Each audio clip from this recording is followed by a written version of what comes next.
I have to remind honourable members that copies of the budget resolutions will be available to them from the Vote Office in Members' Lobby at the end of the Chancellor's statement and, of course, online. It might also be helpful for some people who are following our proceedings to know that British Sign Language interpretation of the statement, which will continue until the end of the speech of the spokesman for the Scottish National Party, is available to watch on parliamentlive.tv advert. Live subtitling will also be available for the Chancellor's speech and the remainder of today's debate. I hardly need remind honourable members, but I will do for good measure, that they may not make interventions during the Chancellor's statement, nor indeed during the replies of the Leader of the Opposition, or even of the spokesman for the Scottish National Party. Call the Chancellor of the Exchequer.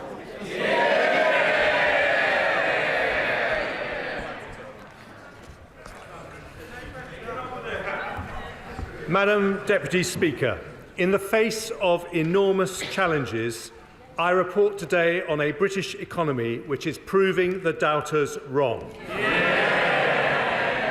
In the autumn, we took difficult decisions to deliver stability and sound money. Since mid-October, 10-year gilt rates have fallen, debt servicing costs are down, mortgage rates are lower, and inflation has peaked. The International Monetary Fund says our approach means the UK economy is on the right track. Yeah. But we remain vigilant and will not hesitate to take whatever steps are necessary for economic stability.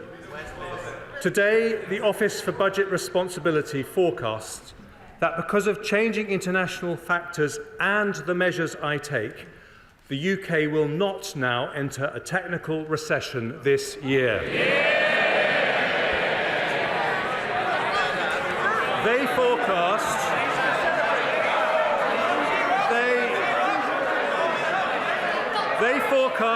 we will meet the Prime Minister's priorities to halve inflation, reduce debt and get the economy growing. We are following the plan and the plan is working. But that's not all we've done. In the face of a cost of living crisis, we have demonstrated our values by protecting struggling families with a £2,500 energy price guarantee, one-off support and the uprating of benefits with inflation. Taken together, these measures are worth £94 billion over this year and next, one of the largest support packages in Europe. That averages, Madam Deputy Speaker, over £3,300 of cost of living help for every household in the country. Today, we deliver the next part of our plan, a budget for growth. Not just the growth that comes when you emerge from a downturn, but long-term, sustainable, healthy growth that pays for our NHS and schools, finds jobs for young people and provides a safety net for older people, all whilst making our country one of the most prosperous in the world. Prosperity with a purpose, and that is why growth is one of the Prime Minister's 5 priorities for our country. I deliver that today by removing obstacles that stop businesses investing, by tackling labour shortages that stop them recruiting, by breaking down barriers that stop people working, and by harnessing British ingenuity to make us a science and technology superpower. I start with the forecasts produced by Richard Hughes and his team at the Independent Office for Budget Responsibility, who I thank for their diligent work. They have looked in detail at the Prime Minister's economic priorities. The first of those is to halve inflation. Inflation destroys the value of hard-earned pay, deters investment and foments industrial strife. This government remains steadfast in its support for the Independent Monetary Policy Committee at the Bank of England as it takes action to return inflation to the 2% target. Despite continuing global instability, the OBR report today that inflation in the UK will fall from 10.7% in the final quarter of last year to 2.9% by the end of 2023. That is more than halving inflation.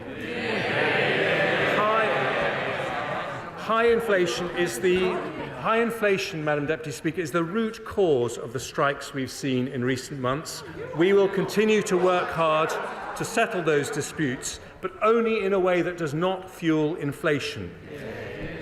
Part of the fall in inflation predicted by the OBR happens because of additional measures I take today. Firstly, I recognise that even though wholesale energy prices have been falling, there is still enormous pressure on family finances. Some people remain in real distress, and we should always stand ready to help when we can. So after listening to representations from Martin Lewis and other experts, I today confirm that the energy price guarantee will remain at £2,500 for the next 3 months. This means the £2,500 cap for the typical household will remain in place when energy prices remain high ahead of an expected fall in prices from July. This measure will save the average family a further £160 on top of the energy support measures already announced. The second measure concerns over 4 million households on prepayment meters. They're often the poorest households, but they currently pay more than comparable customers on direct debit. Ofgem has already agreed with suppliers a temporary suspension to forced installations of prepayment meters, but today I go further and confirm we will bring their charges in line with comparable direct debit charges. Under a Conservative government, the energy premium paid by our poorest customers, our poorest households, is coming to an end. Next, I have listened to representations from the honourable members for East Devon, North Cornwall, Colne Valley and Central Suffolk and North Ipswich about the risk to community facilities, especially swimming pools, caused by high costs. When times are tough, such facilities matter even more. So today I am providing a £63 million fund. Order! We want to hear what the Chancellor of the Exchequer is actually saying. Enough. Chancellor. Today I am providing a £63 million fund to keep our public leisure centres and pools afloat. I have also heard from my right honourable friend, the Charities Minister, and his Secretary of State about the brilliant work third sector organisations are doing to help people struggling in tough times. They can often reach people in need that central or local government cannot. So I will give his department £100 million to support thousands of local charities and community organisations do their fantastic work. I also note the personal courage of one of my predecessors, my right honourable friend from Bromsgrove, in talking about the tragedy of suicide and the importance of preventing it. We already invest a lot in this area, but I will assign an extra £10 million over the next 2 years, nearly £1 million for every year that he's been in Parliament, to help the voluntary sector play an even bigger role in stopping families experiencing that intolerable heartache. My penultimate cost of living measure concerns one of our other most treasured community institutions, the Great British Pub. In December, I extended the alcohol duty freeze until the 1st of August, after which duties will go up in line with inflation in the usual way. But today I will do something that was not possible when we were in the EU and significantly increase the generosity of draft relief so that from the 1st of August the duty on draft products in pubs will be up to 11 pence lower than the duty in supermarkets. It's a differential a Conservative government will maintain as part of a new Brexit pubs guarantee. Madam Deputy Speaker, British ale is warm, but the duty on a pint is frozen. And even better, Even better, thanks to the Windsor framework negotiated by my right honourable friend, the Prime Minister, that change will now apply to every pub in Northern Ireland.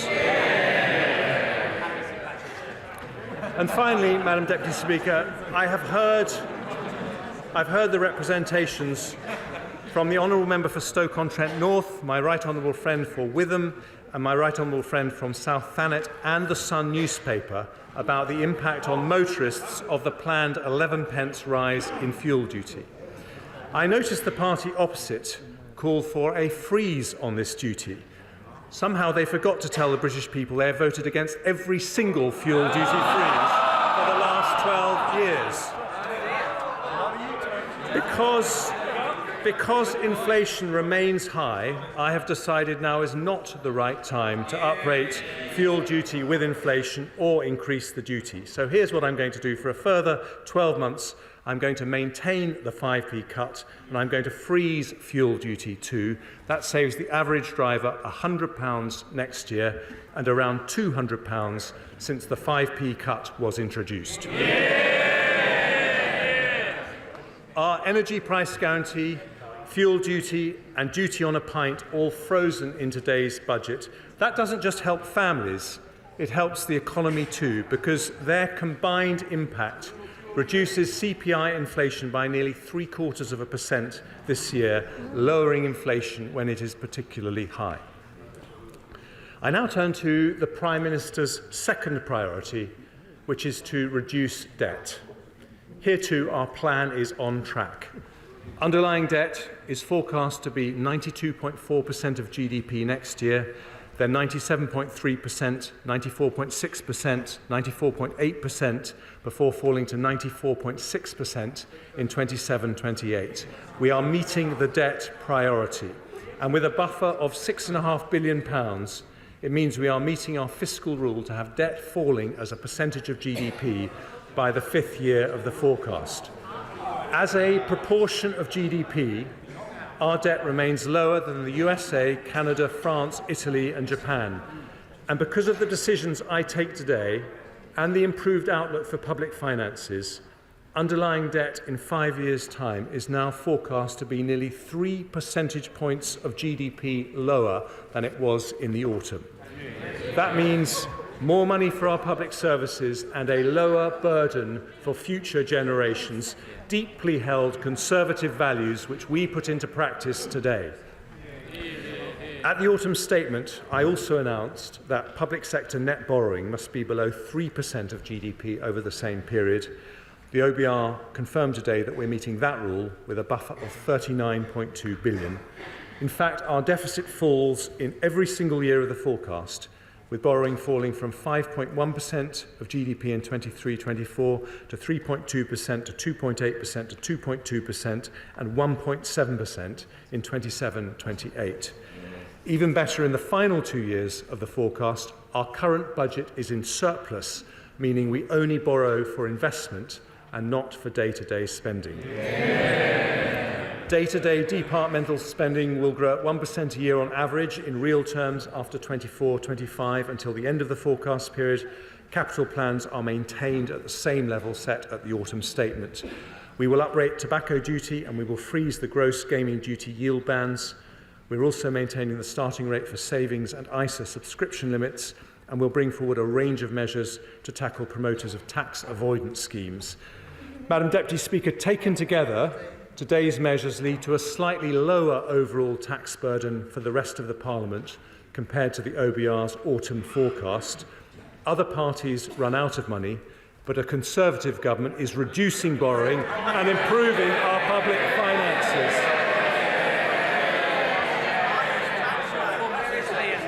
By doing so, we are on track to halve inflation, get debt falling and grow our economy, which I turn to next. Growth, Madam Deputy Speaker, is the Prime Minister's third priority and the focus of today's budget.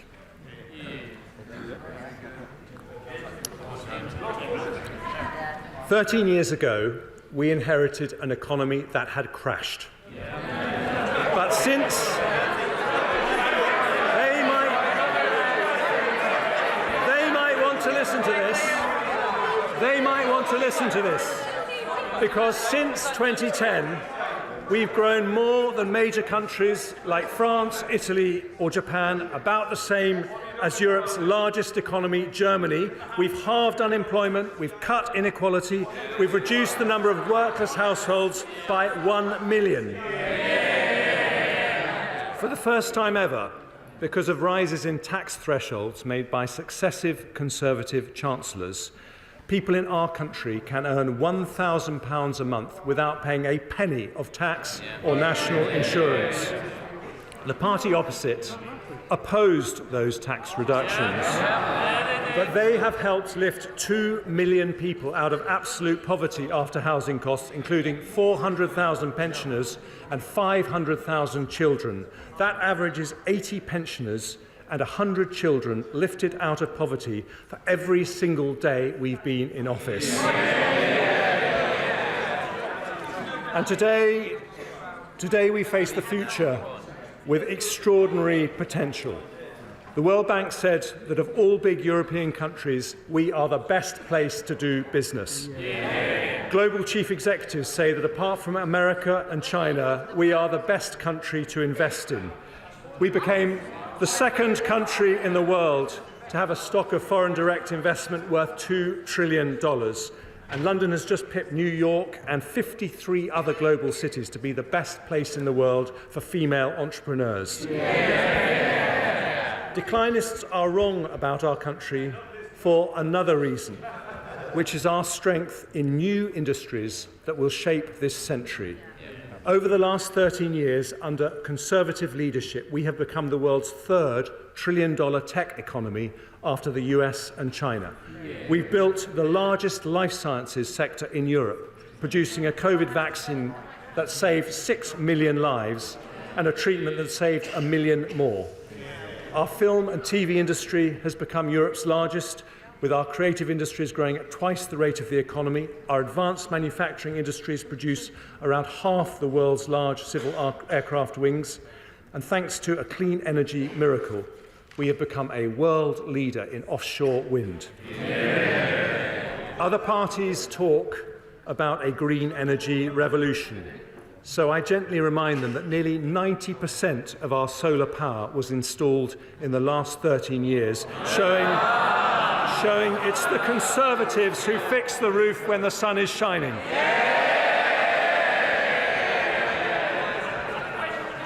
Now, let's turn to what the OBR say about our growth prospects. In November, they expected that the UK economy would enter recession in 2022 and contract by 1.4% in 23. That left many families feeling concerned about the future. But today, the OBR forecast we will not enter a recession at all this year, with a contraction of just 0.2%. And after this year, the UK economy will grow in every single year of the forecast period by 1.8% in 24, 2.5%, 2.1% and 1.9% in 27. They also expect the unemployment rate to rise by less than 1 percentage point to 4.4%, with 170,000 fewer people out of work compared to their autumn forecast. Madam Deputy Speaker, that return to growth has direct consequences for our role on the global stage. I am proud that we are giving the brave people of Ukraine more military support than anyone else in Europe. On Monday, we were able to go even further, with my right honourable friend announcing a £5 billion package of funding for the Ministry of Defence, an additional £2 billion next year and £3 billion the year after. Today, following representations from our persuasive Defence Secretary, I confirm that we will add a total of £11 billion to our defence budget over the next 5 years, and it will be nearly 2.25% of GDP by 2025. We were the first large European country to commit to 2% of GDP for defence, and we will now raise that to 2.5% as soon as fiscal and economic circumstances allow. And following representations from the equally persuasive Minister for Veterans Affairs, I am today also increasing support for our brave ex-servicemen and women.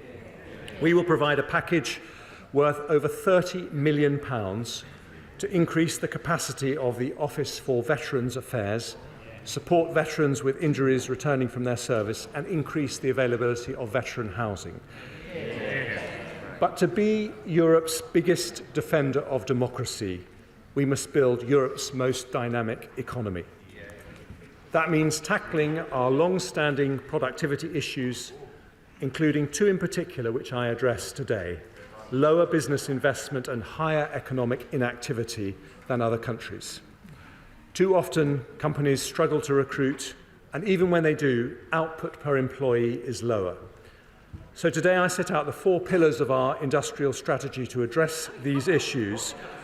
Colleagues will know from my Bloomberg speech, they all conveniently start with the letter E: enterprise, employment, education, and everywhere. I start, Madam Deputy Speaker, with everywhere. Our measures, well, they may not want to level up growth across the United Kingdom, but we do. This government was elected on a mandate to level up. We have already allocated nearly £4 billion in over 200 projects across the country through the first 2 rounds of the Levelling Up Fund. A third round will follow. Since we started focusing on levelling up, 70% of the growth in salaried jobs has come from outside London and the South East. And today we take further steps. Canary Wharf and the Liverpool Docks were 2 outstanding regeneration projects that happened under a previous Conservative government.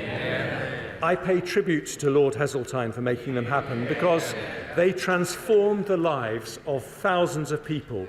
They showed what's possible when entrepreneurs, government and local communities come together. So today I announce that we will deliver 12 new investment zones, 12 potential Canary Wharfs. In England, we've identified the following areas as having the potential to host one: West Midlands, Greater Manchester, the North East, South Yorkshire, West Yorkshire, East Midlands, Teesside, and once again Liverpool. There will also be at least one in each of Scotland, Wales, and Northern Ireland. To be chosen, each area must identify a location where they can offer a bold and imaginative partnership between local government and a university or research institute in a way that catalyses new innovation clusters. If the application is successful, they'll have access to £80 million of support for a range of interventions, including skills, infrastructure, tax reliefs, and business rates retention. Working together with our formidable Levelling Up Secretary, I also want to give some further support to levelling up areas under the E of everywhere. First, I will invest over £200 million in high-quality local regeneration projects across England, including the regeneration of Tipton Town Centre and the Marsden New Mills redevelopment scheme. I'm also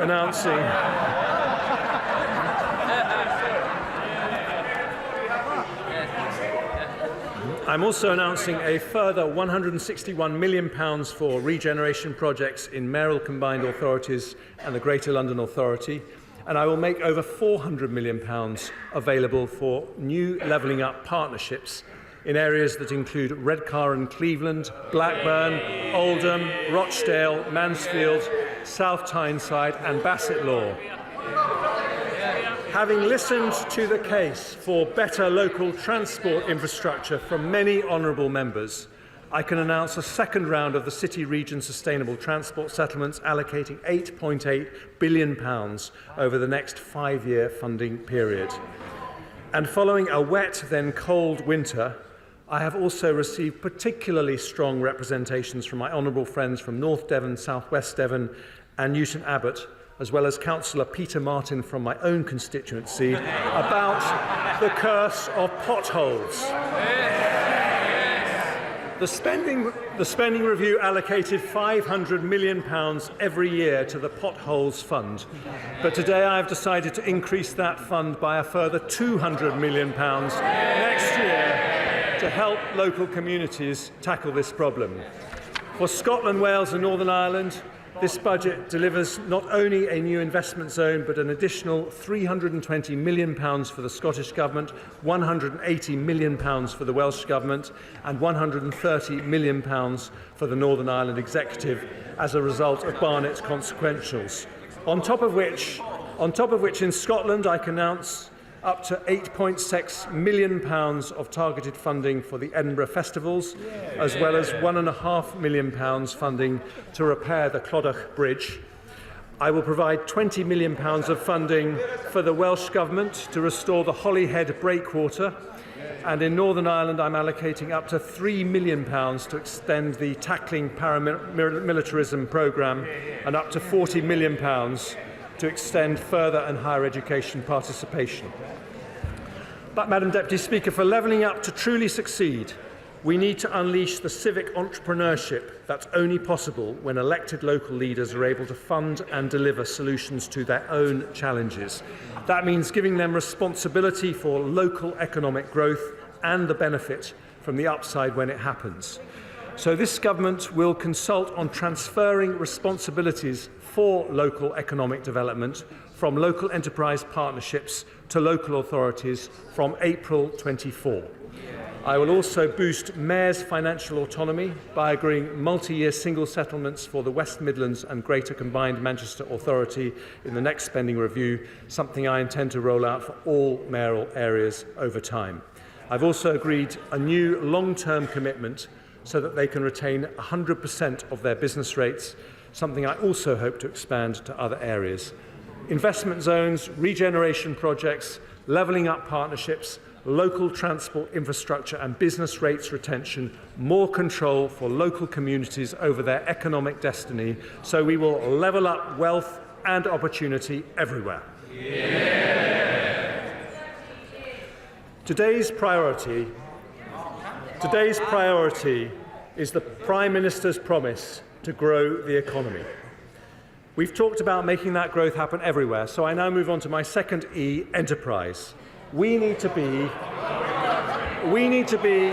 well, this has never been something of interest to the Labour Party, but for Conservatives, we won't rest until we are Europe's most dynamic enterprise economy. And under a Conservative government, that is exactly what's been happening. Since 2010, we have 1 million more businesses in the UK, a bigger increase than Germany, France or Italy. But I want another million and another million after that. So today I bring forward enterprise measures in these three areas to lower business taxes, reduce energy costs and support our growth industries. So let's start with business taxation. Conservatives know the importance of a competitive tax regime. We already have lower levels of business taxation than France, Germany, Italy or Japan. But I want us to have the most pro-business, pro-enterprise tax regime anywhere.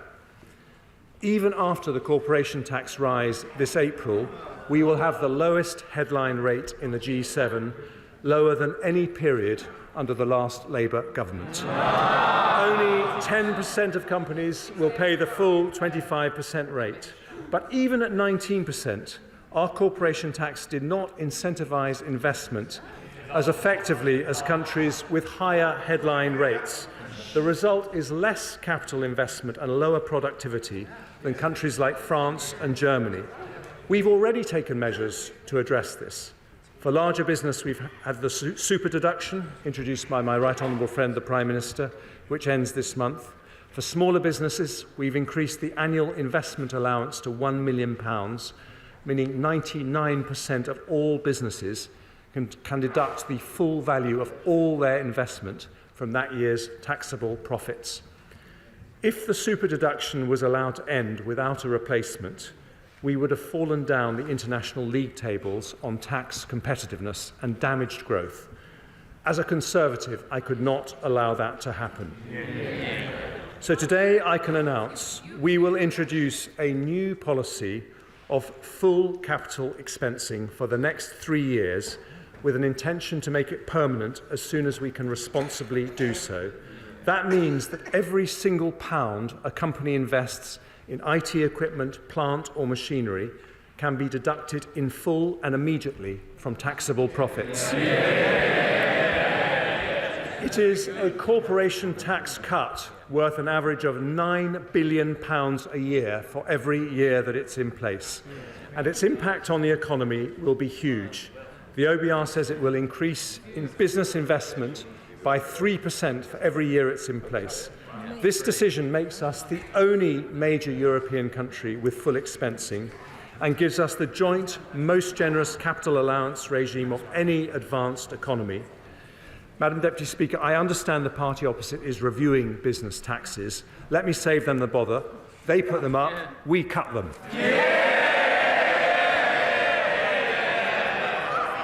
I also want to make our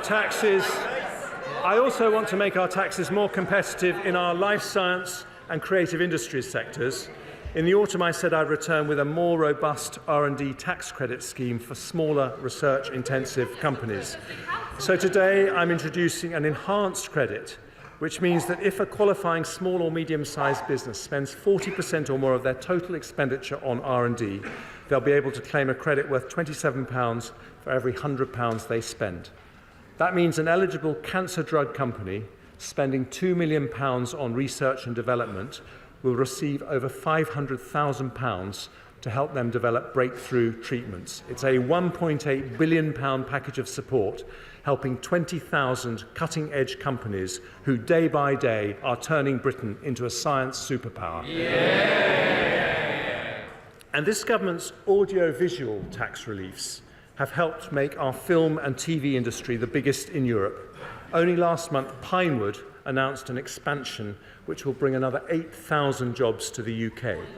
To give even more momentum to this critical sector, I'll introduce an expenditure credit with a rate of 34% for film, high-end television and video games, and 39% for the animation and children's TV sectors. I'll maintain the qualifying threshold for high-end television at £1 million.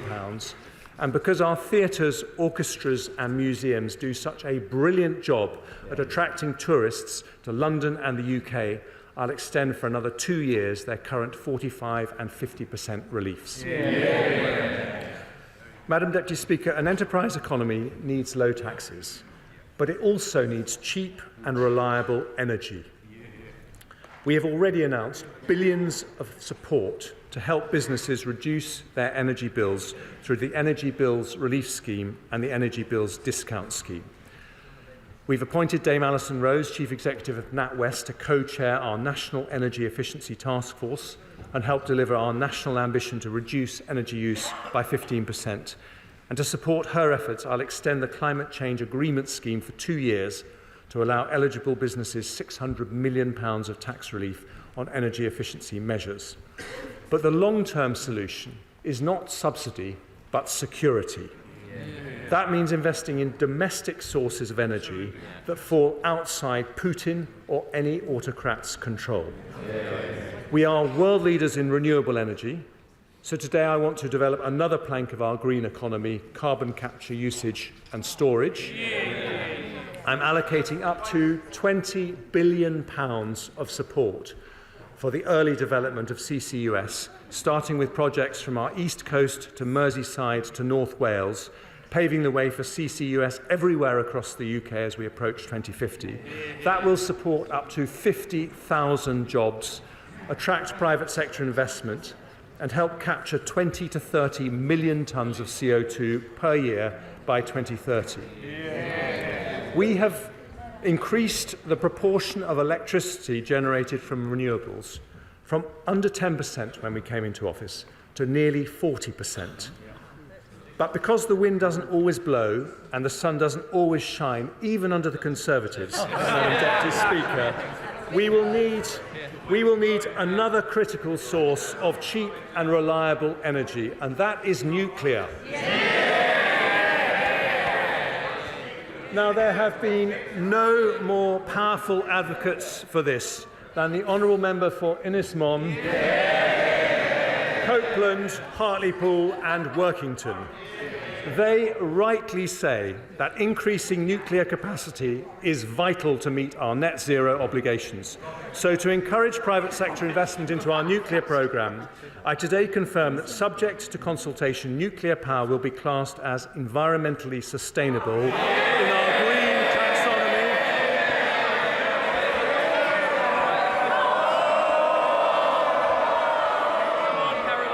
That will give it access to the same investment incentives as renewable energy. And alongside that will come more public investment. In the autumn statement, I announced the first state-financed investment in nuclear for a generation, a £700 million investment in Sizewell C. Today, I can announce two further commitments to deliver our nuclear ambitions. Firstly, following representations from our energetic Energy Security Secretary, I am announcing the launch of Great British Nuclear, which will bring down costs and provide opportunities across the nuclear supply chain to help provide 1/4 of our electricity by 2050. And secondly, it's so good to hear Labour in favour of nuclear energy.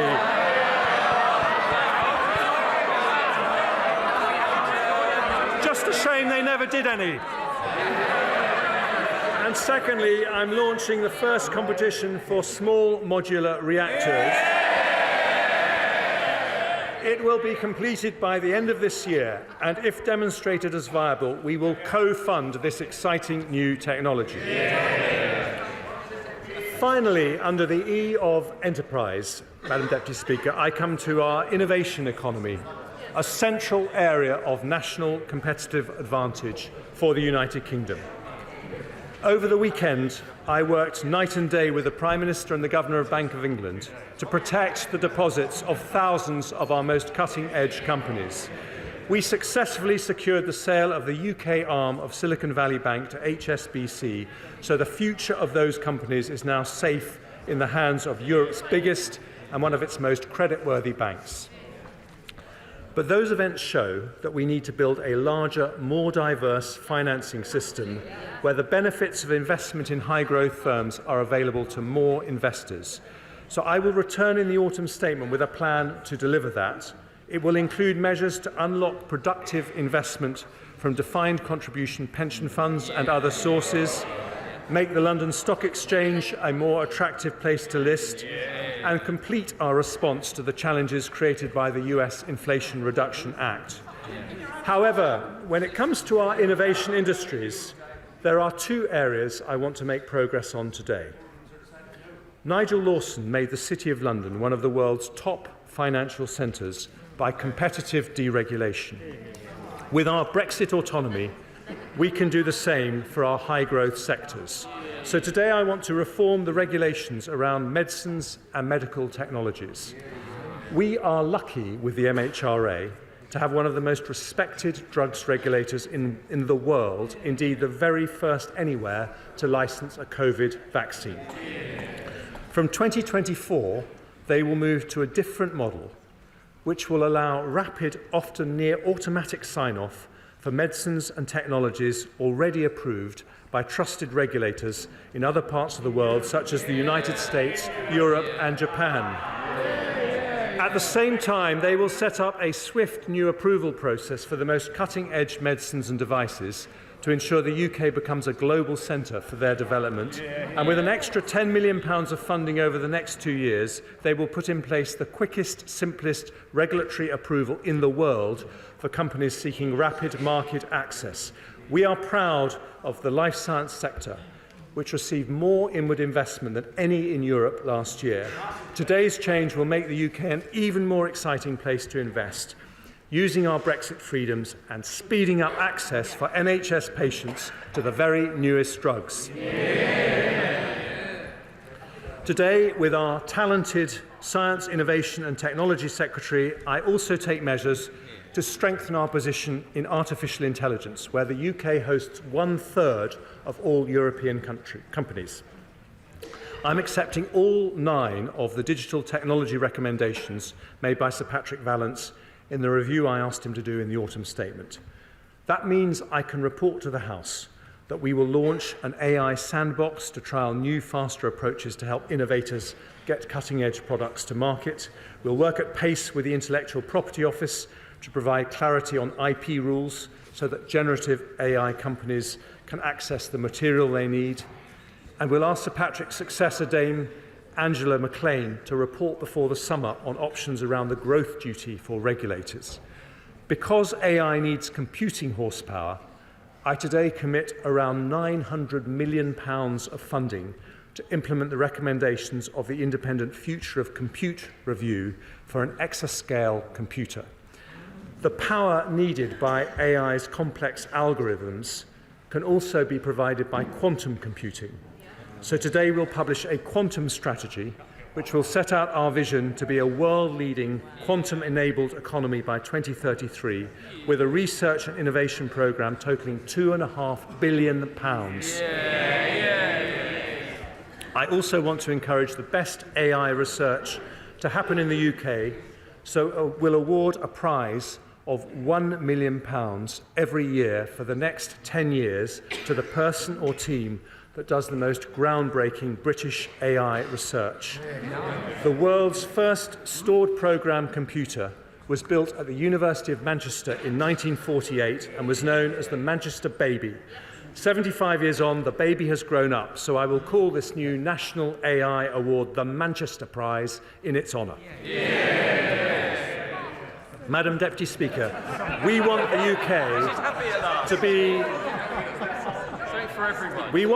to be the best place in Europe for companies to locate, invest and grow. So today's enterprise measures strengthen our technology and life science sectors, invest in energy security, and for 3 years, but I hope permanently, cut corporation tax by £9 billion a year to give us the best investment incentives of any advanced economy. An enterprise economy can only grow if it can hire the people it needs, which brings me to my third pillar after everywhere and enterprise.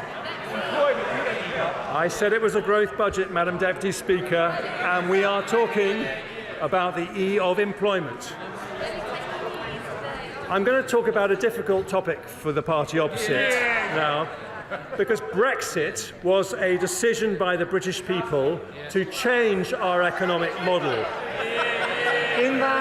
In that historic vote, our country decided to move from a model based on unlimited low-skill migration to one based on high wages and high skills.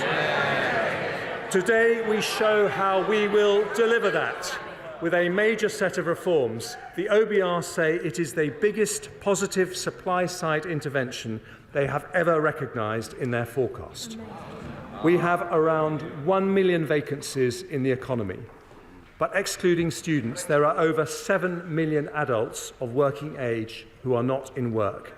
That's a potential pool of 7 people for every vacancy. Conservatives believe work is a virtue.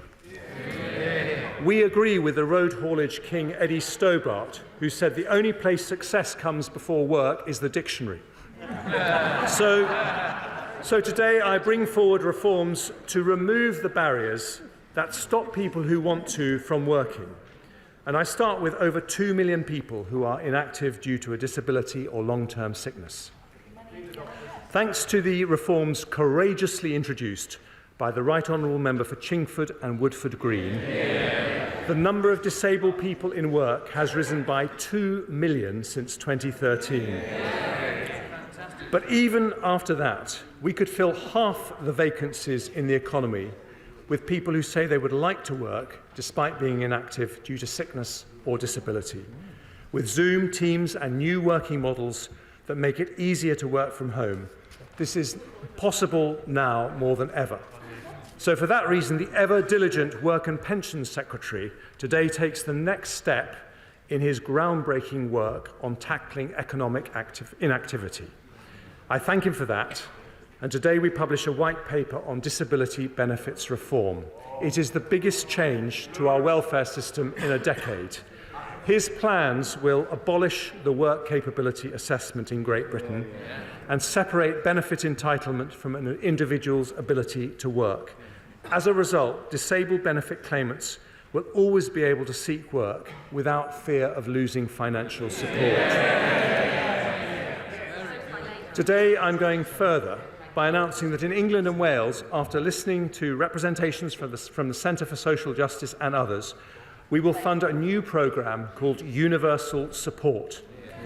This is a new voluntary employment scheme for disabled people where the government will spend up to £4,000 a person to help them find appropriate jobs and put in place the support they need. It will fund 50,000 places every single year. We also want to help those who are forced to leave work because of a health condition such as a back pain or a mental health issue. We should give them support before they end up leaving their job. So working with our Health Secretary, I'm announcing a £400 million plan to increase the availability of mental health and musculoskeletal resources and expand the individual placement and support scheme. And because occupational health provided by employers has a key role to play, I'll also bring forward 2 new consultations on how to improve its availability and double the funding for the small company subsidy pilot. There's another group that deserve particular attention, which is children in care. They too should be given all possible help to make a normal working life possible when they reach adulthood. Often they depend on foster families who do a brilliant job. So today I'm nearly doubling the qualifying care relief threshold to £18,140, which will give a tax cut to a qualifying carer worth an average of £450 a year. I'll also increase the funding we provide to the Staying Close programme by 50% to help more care leavers into employment, and I'll support young people with special educational needs and disabilities with a £3 million pilot expansion of the Department for Education's supported internship programme to help those people transition from education into the workplace. Madam Deputy Speaker, no civilised society can ignore the contribution that can be made by those with challenging family circumstances, a long-term illness or a disability. So today we remove the barriers we can with reforms that strengthen our society as well as strengthening our economy. The next set of employment reforms affects those on universal credit without a health condition who are looking for work or on low earnings. There are more than 2 million job seekers in this group, more than enough to fill every vacancy in the economy. Independence is always better than dependence, which is why a Conservative government believes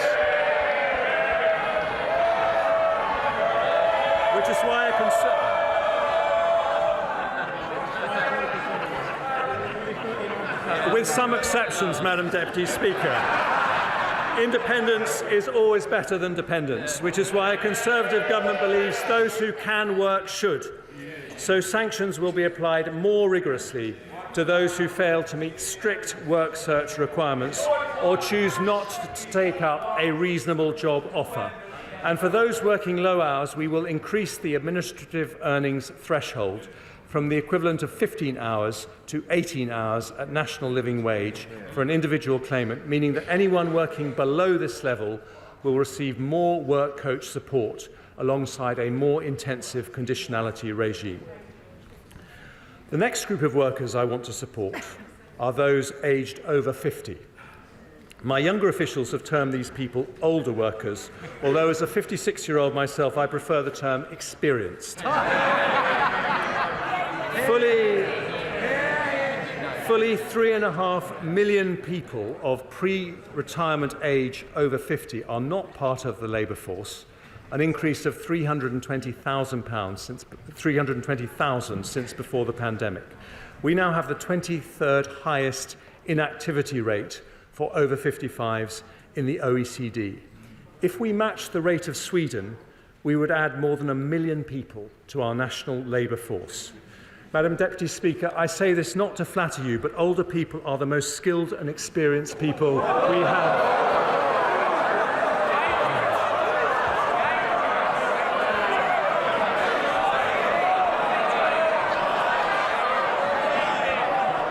No country can thrive. No country can thrive if it turns its back on such a wealth of talent and ability. But for too many, turning 50 is a moment of anxiety about the cliff edge of retirement, rather than a moment of anticipation about another 2 decades of fulfilment. I know this, Madam Deputy Speaker, myself. After I turned 50, I was relegated to the backbenches and planned for a quiet life, but instead I decided to set an example by embarking on a new career in finance. So today I take 3 steps to make it easier for those who wish to. It's going well, thank you. And today I take 3 steps to make it easier for those who wish to work longer. First, we will increase the number of people who get the best possible financial, health and career guidance ahead of retirement by enhancing the DWP's excellent midlife MOT strategy. They will also increase by 5-fold the number of 50-plus universal credits who receive midlife MOTs from 8,000 to 40,000 a year. Second, with my right honourable friend, the Education Secretary, who has a deep personal commitment to this area, will introduce a new kind of apprenticeship targeted at the over 50s who want to return to work. They will be called returnerships and operate alongside skills boot camps and sector-based work academies. They'll bring together our existing skills programmes to make them more appealing for older workers, focusing on flexibility and previous experience to reduce training length. Finally, I have listened to the concerns of many senior NHS clinicians who say unpredictable pension tax charges are making them leave the NHS just when they are needed the most.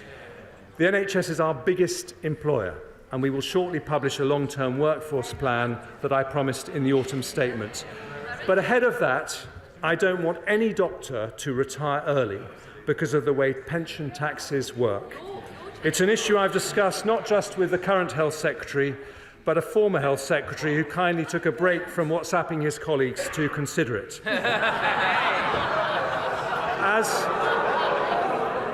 As Chancellor, I have realised the issue goes wider than doctors. No one should be pushed out of the workforce for tax reasons. So today I will increase the pension's annual tax-free allowance by 50%, from 40,000 to 60,000.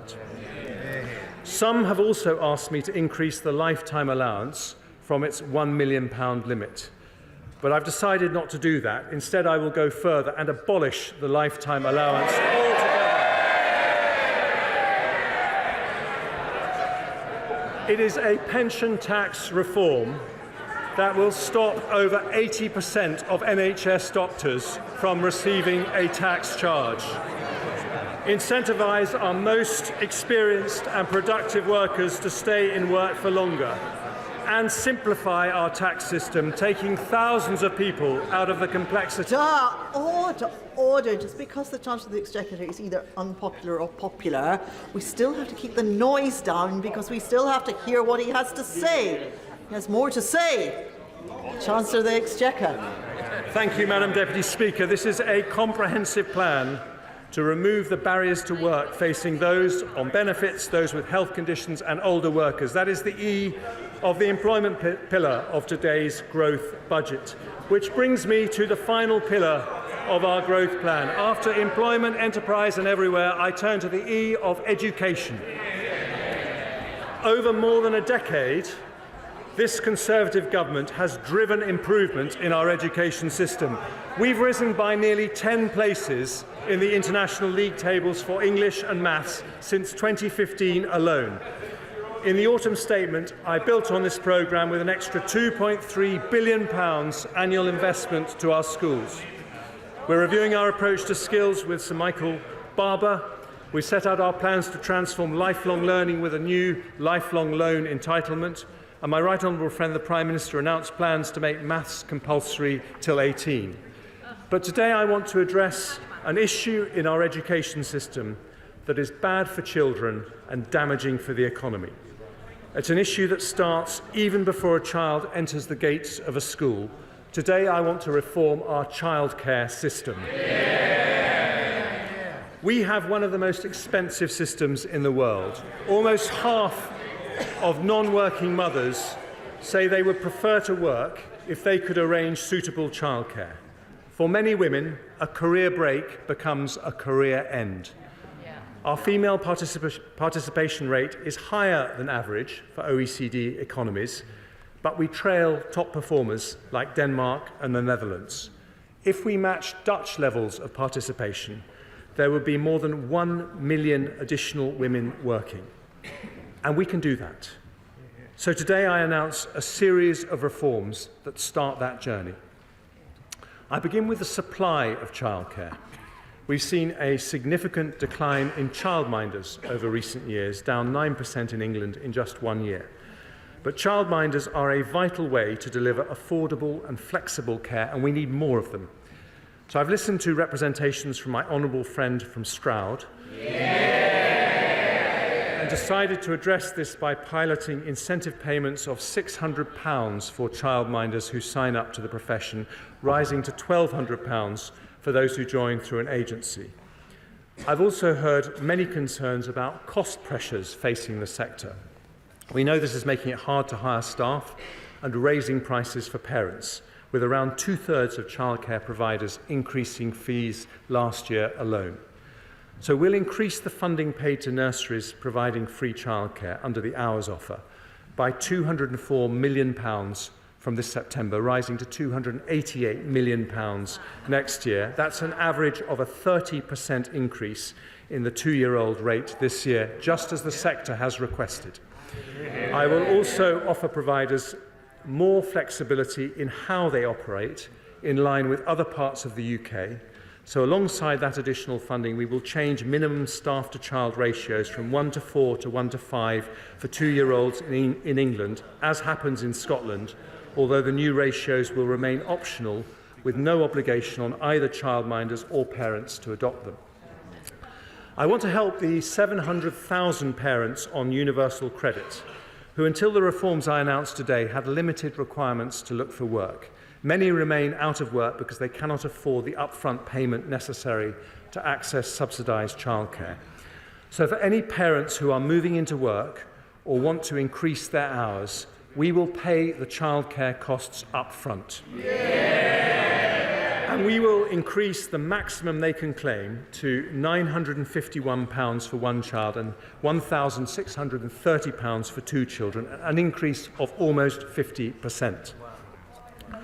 I turn now to parents of school-age children who often face barriers to working because of the limited availability of wraparound care.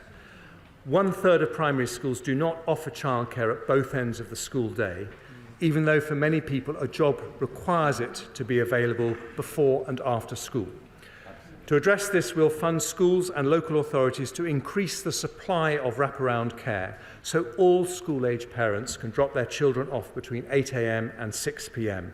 And our ambition is that all schools will start to offer a full wraparound offer, either on their own or in partnership with other schools, by September 2026. Madam Deputy Speaker, today's childcare reforms will increase the availability of childcare, reduce costs and increase the number of parents able to use it. Taken together with earlier Conservative reforms, they amount to the most significant improvements to childcare provision in a decade. But if we really want to remove the barriers to work, we need to go further for parents who have a child under 3. For them, childcare remains just too expensive. In 2010, there was barely any free childcare for under 5s. A Conservative-led government changed that with free childcare for 3- and 4-year-olds in England. It was a landmark reform, but not a complete one. I don't want any parent with a child under 5 to be prevented from working if they want to, because it's damaging to our economy and unfair mainly to women. So today I announce that in eligible households where all adults are working at least 16 hours, we will introduce 30 hours of free childcare, not just for 3- and 4-year-olds, but for every single child over the age of 9 months. Yeah! The 30-hour offer will now start from the moment maternity or paternity leave ends. It's a package worth, on average, £6,500 every year for a family with a 2-year-old child using 35 hours of childcare every week, and reduces their childcare costs by nearly 60%. Because it is such a large reform, we will introduce it in stages to ensure there is enough supply in the market.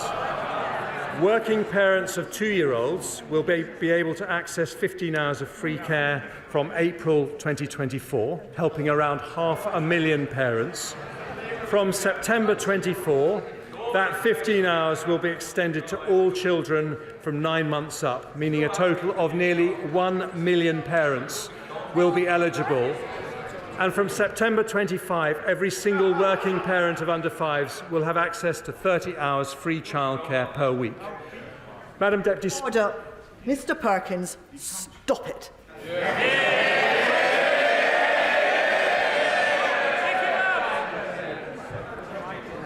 Madam Deputy Speaker, today we complete a landmark Conservative reform. We help the economy, transform the lives of thousands of women, and build a childcare system comparable to the best. A major early years reform for our education system, the E of education, alongside the 3 other pillars of our growth plan: enterprise, employment, and everywhere.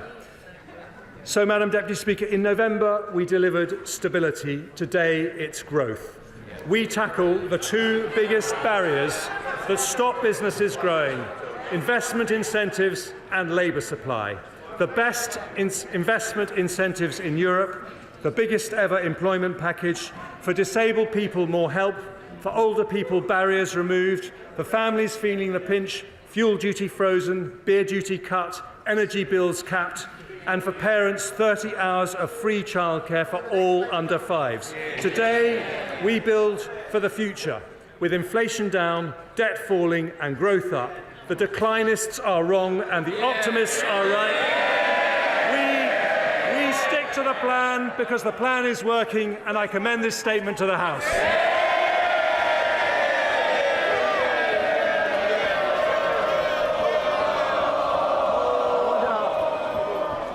Order. I thank the Chancellor of the Exchequer for his budget statement, and I hope the House will settle down, please. Under Standing Order number 51, the first motion entitled, certainly the bad behaviour is now on this side of the House.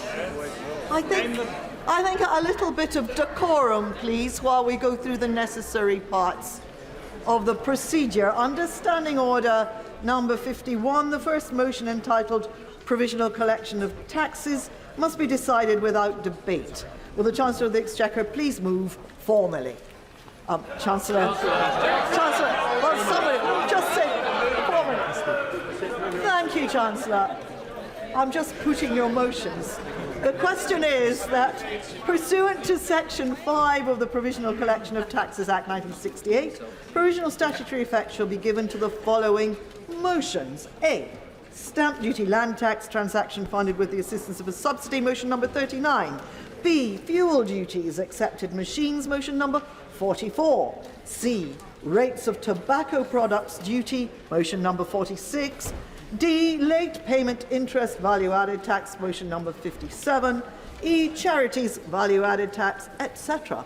Motion number 65. As many as are of that opinion, say aye. Aye. Of the contrary, no. I think the ayes have it. The ayes have it. Let us now consider the motion entitled Income Tax Charge, for it's on this motion that the debate will take place today and on the succeeding days. The questions on this motion and on the remaining motions will be put at the end of the budget debate on Tuesday, the 21st of March. So I call the Chancellor of the Exchequer to move the motion formally. Move formally. The question is that income tax is charged for the tax year 2023 to 24. and it is declared that it is expedient in the public interest that this resolution should have statutory effect under the provisions of the Provisional Collection of Taxes Act 1968. And now, I call the Leader of the Opposition. Thank you, Madam Deputy Speaker. And can I say it's good to see you back in the chair? Looking radiant. So, for all the hype, a budget for growth that downgrades the growth forecast.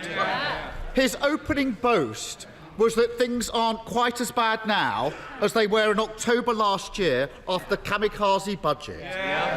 And the more that he pretends everything is fine, the more he shows just how out of touch they are. After 13 years of his government, our economy needed major surgery. But like millions across our country, this budget leaves us stuck in the waiting room with only a sticking plaster to hand. A country set on a path of managed decline, falling behind our competitors, the sick man of Europe once again. This was a day for ambition, for bringing us together with purpose and intent, for unlocking the pride that is in every community, matching their belief in the possibilities of the future. But, Madam Deputy Speaker, after today, we know the Tory cupboard is as bare as the salad aisle in our supermarket.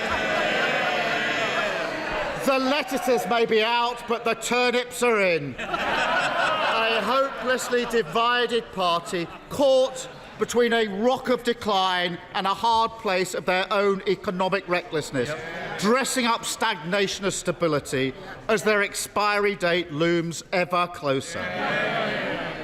And the figures published today spell it out. A year of stagnation, growth non-existent. According to the IMF, the worst performing country in the G7 this year. A prediction today confirmed by the OBR, and growth downgraded in years to come. This is a failure you can measure not just in the figures, but in the empty pockets of working people right across the country. 13 years without wage growth. 13 years no better off. 13 years stuck in a doom loop of lower growth, higher taxes and broken public services. Madam Speaker, our OBR makes clear today things don't look any better in the long run. No. A broken labour market holding back our prospects. 7 million on the NHS waiting lists. Ill health and disability on the rise. And the consequences, as we've just heard, deferred to the future. The classic short-term sticking plaster cycle. Decisions cynically ducked today, pain for working people tomorrow. It doesn't have to be like this. Britain has enormous potential. On science, innovation, technology, we should be leading, not lagging. We need an industrial strategy that removes barriers to investment. And the announcements today are nowhere near the mark. The lowest investment in the G7, that's their record. All our competitors know this. They're gearing up for an almighty race for the opportunities of tomorrow. And we've got to be on the start line, not back in the changing room, tying our laces. Now, he mentioned the war in Ukraine. And of course, on this side of the House, we stand with Ukraine and we stand with the government's response to Putin's brutality. We'll look carefully at the details of the military spending announced and we will support them. But what we cannot accept is the use of the war as a blanket excuse for failure. Our economy has weak foundation. Global crisis hit Britain more than other countries. Wages in this country are lower now in real terms than they were 13 years ago. The average French family is a tenth richer. The average German family a fifth richer. Countries which face the same pandemic, countries which face the same war. And the war didn't ban onshore wind. The war didn't scrap our home insulation scheme.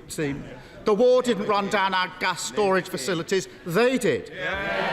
Decisions which hurt working people battling the cost of living crisis right now. It's been the same story for the whole 13 years. Always the sticking plaster, never the cure, and today's budget does nothing to change that. Again, we see a failure to grip the long-term challenges. No. Order. People shouldn't just be speaking while the Leader of the Opposition is delivering his response. They should be listening. Now, we will now listen to the Leader of the Opposition. Sir. Today's budget changes nothing. Again, we see a failure to grip the long-term challenges. No determination to create growth which unlocks the potential of the many. Working people being made to pay for Tory choices and Tory mistakes. Madam Deputy Speaker, these are the organising principles of Conservative economics. Judge them by their choices. The running down of our public services, paid for by working people. The disaster of the Tory mortgage premium, paid for by working people. The opportunities still missed for a proper windfall tax, paid for by working people. That's what makes the Chancellor's boast about lower inflation so ridiculous. The idea that it's a tax cut. British people can see through that. They see their tax burden at its highest level for 70 years. And they know it's not the government that's lowering inflation, it's working people, earning less, enjoying less. It's their sacrifice that is helping to bring inflation down. And they deserve better than another cheap trick from the government of gimmicks, making them pay whilst trying to claim the credit. And even with the price guarantee, the average energy bill has doubled in 18 months. Because of their recklessness, the average mortgage payment is up £2,000 a year. A massive hit to living standards, however they cook the books. And yet, still, no real ambition on industrial strategy. No real ambition on the clean energy that will give us cheaper bills. No real ambition on house building. The same old Tory choices. Sticking plaster politics, no growth for the many, working people pay. And let's turn to his policies on the cost of living. Madam Deputy Speaker, I say his policies because there's a history to this, a pattern. Over the course of the whole cost of living crisis, time and again, it's Labour who bring the government not just to its senses, but to our position. Who first pushed for the energy price guarantee? Labour. Who first called for a proper windfall tax? Labour. Who first stood by people on prepayment meters? Labour. And who first said we should freeze the price guarantee this April? Labour. And we can go on, because it's also Labour that first committed to extending the fuel duty cut, a policy that in January he dismissed as part of a dossier that he published. So, for one poor soul in their research team at least, this really is a back-to-work budget. And a word of advice for the Chancellor as he promotes this policy in coming days. Use your own car, and for heaven's sake, make sure you know how to use a debit card. And I look forward to the Prime Minister promoting the swimming pools policy. Unlike the car, he won't have to borrow one of those. But, Madam Deputy Speaker, the cost of living crisis is not over. And once again, they've left money on the table when it comes to oil and gas companies. Money that could have been better spent on working people. Politics is about whose side you're on. There are loopholes that urgently need closing. Even the former CEO of Shell admitted that they should be paying more. And the long-term plan just isn't there. The same old Tory choices, the same three principles, sticking plaster politics, no growth for the many, working people pay. And you see those principles at play in our broken labour market. Much of what the Chancellor said today focused on that, as well it might. The figures announced in this budget show how damaging the current situation is to growth, a long-term drag on our ability to create more wealth. Our inactivity levels are particularly shocking, up 500,000 since the pandemic, the worst jobs recovery since the G7, people unable to work because of ill health more than ever before. Now, we will look at what the Chancellor's announced today, because on these benches We've long called for reform of the work capability assessment, for a welfare system that supports people with disabilities and long-term health conditions to thrive at work. The universal credit system must help people into employment, and childcare is a huge barrier to that. We've made the case for reform. But on childcare, of course, more money in the system is obviously a good thing.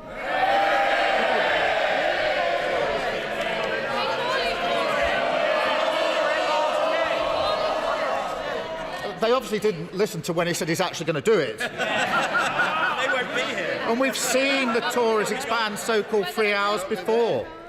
And as parents up and down the country know, it's no use having more free hours if you can't access them. And it pushes the cost for parents outside the offer. That's what we've seen before. And on pensions, he made a big spending commitment, which will benefit those with the broadest shoulders, where many people are struggling to save into their pension. We needed a fix for doctors, but the announcement today is a huge giveaway to some of the very wealthiest. The only permanent tax cut in the budget is for the richest 1%.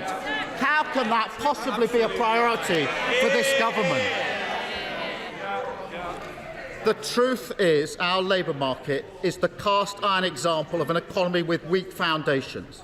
Our crisis in participation simply hasn't happened elsewhere, not to this extent. It's a feature of Tory Britain, and global excuses won't wash. We need a wider reform agenda. Instead of making working people pay, we need to make work pay.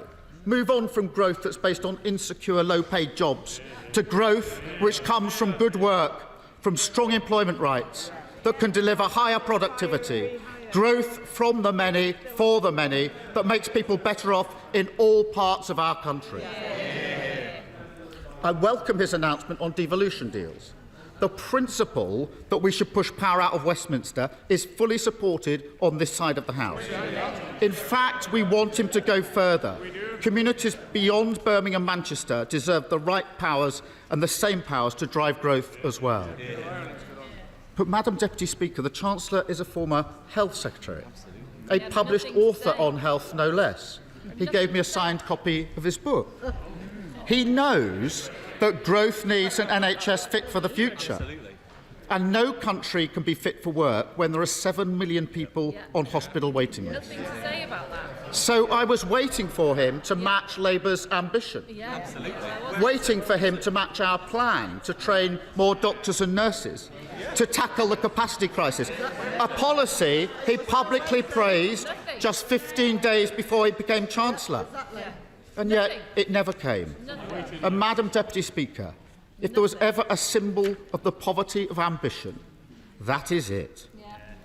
Because the reality is the country getting sicker is a country getting poorer. And a country getting poorer is a country getting sicker. Health and wealth must go together. Britain can't afford to be the sick man of Europe. Britain can't afford the Tories. And there is another way. On these benches, we understand institutions must be respected, constraints accepted, that fiscal rules should be sound and followed rigorously, that every pound is precious and must not be wasted. But they want to shout about their record. Let them shout. Wages lower, taxes higher, borrowing higher, debt higher. Their chaos has a cost. Certainty is vital for the growth we need, essential for businesses and investors in our country. As we've spelt out, compared with a blanket cut to corporation tax, investment allowances are the right approach. But the question many businesses will ask today is, how long before the wind blows again and we all go through this again? And that's what they don't understand about business investment. Their endless fighting on tax is bad for growth in and of itself. Madam Deputy Speaker, real stability means that taxes don't go up and down like yo-yos. That R&D tax credit regime doesn't get overhauled twice in 6 months. Order. OK, that's enough. I now can't hear the right honourable gentleman at all. Exactly. And it's nothing to do with being old. No. Quiet. Sir Keir Starmer. Thank you. Let me give an example of that instability. It's a bit of a fraught subject at the moment, but when he was Culture Secretary, the Chancellor apparently took some lessons on the rules of football. So let me provide a refresher. The amount of times his government has broken their fiscal rules, 11. That's one football team. The amount of times they've changed corporation tax policy, 22. That's 2 teams. You've got a game. But if he wants the post-max analysis, he'll have to consult the experts. Back on his screens and ours this weekend, I know the whole House will want to applaud that. But, Madam Deputy Speaker, a budget is not just about the choices made, but the choices ignored. Britain needs more than certainty for growth. That's the least we should expect. We need change, stability and success. Anyone listening to this and worried about NHS waiting lists, it's about crime going unpunished. They don't want to hear about the waiting list. They don't want to hear about the crime going unpunished. House building rates falling. Don't want to hear about that either, I suppose, do you?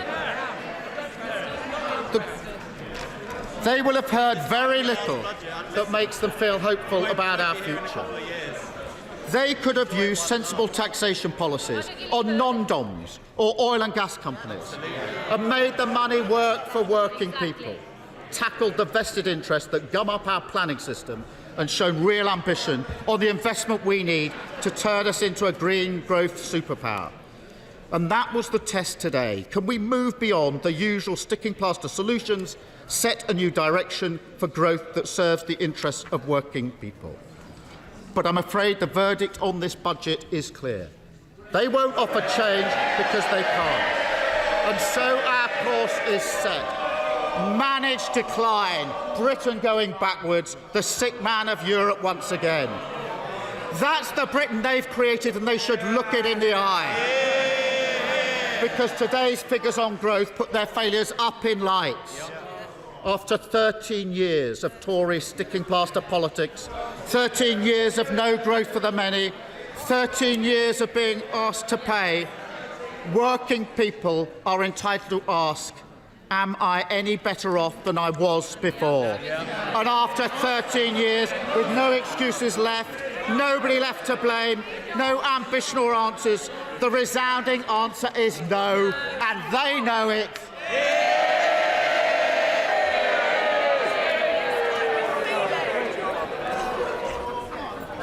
Right, now we'll just have things like just settle down a bit now, please. And if people are leaving, let's do so quickly and quietly, just out of consideration for everyone else who is still taking part in the debate. Before I come on, get a move on. Before I come to the chairman of the Treasury Select Committee, Harriet Baldwin. Thank you very much, Madam Deputy Speaker, and wonderful to have you back in the chamber today. After that torrent of socialist declinism from the opposition, I want to start by saying how lucky we are to have a lucky Chancellor. He has been lucky this winter because the weather has been a lot warmer than when he stood here in November, and as a result, the price of energy has come down. But he has also made some of his own luck, Madam Deputy Speaker, because thanks to the steps that he took, the financial markets have stabilised and he has had to pay less in interest than he was expecting to, about £4 billion. It is actually quite hard to believe that this is the first actual official budget that we've had in this chamber since October 2021. A lot of things have changed since the last time we had a budget. Our world-leading NHS vaccination rollout has ended the severe contagion of the pandemic. But Putin's evil and illegal invasion of Ukraine has sparked the worst inflation for 40 years. The challenges those events have placed on the public finances have been extraordinary, and the spending can't all be borrowed and passed on to the next generation. And that's why I welcome the news today from the Chancellor that he's forecasting 3% lower debt in years to come. Yeah. Our committee, the Treasury Committee, welcomes the fact that the budget is accompanied by forecasts from the Office for Budget Responsibility. We think that it's important that that stands alongside a budget.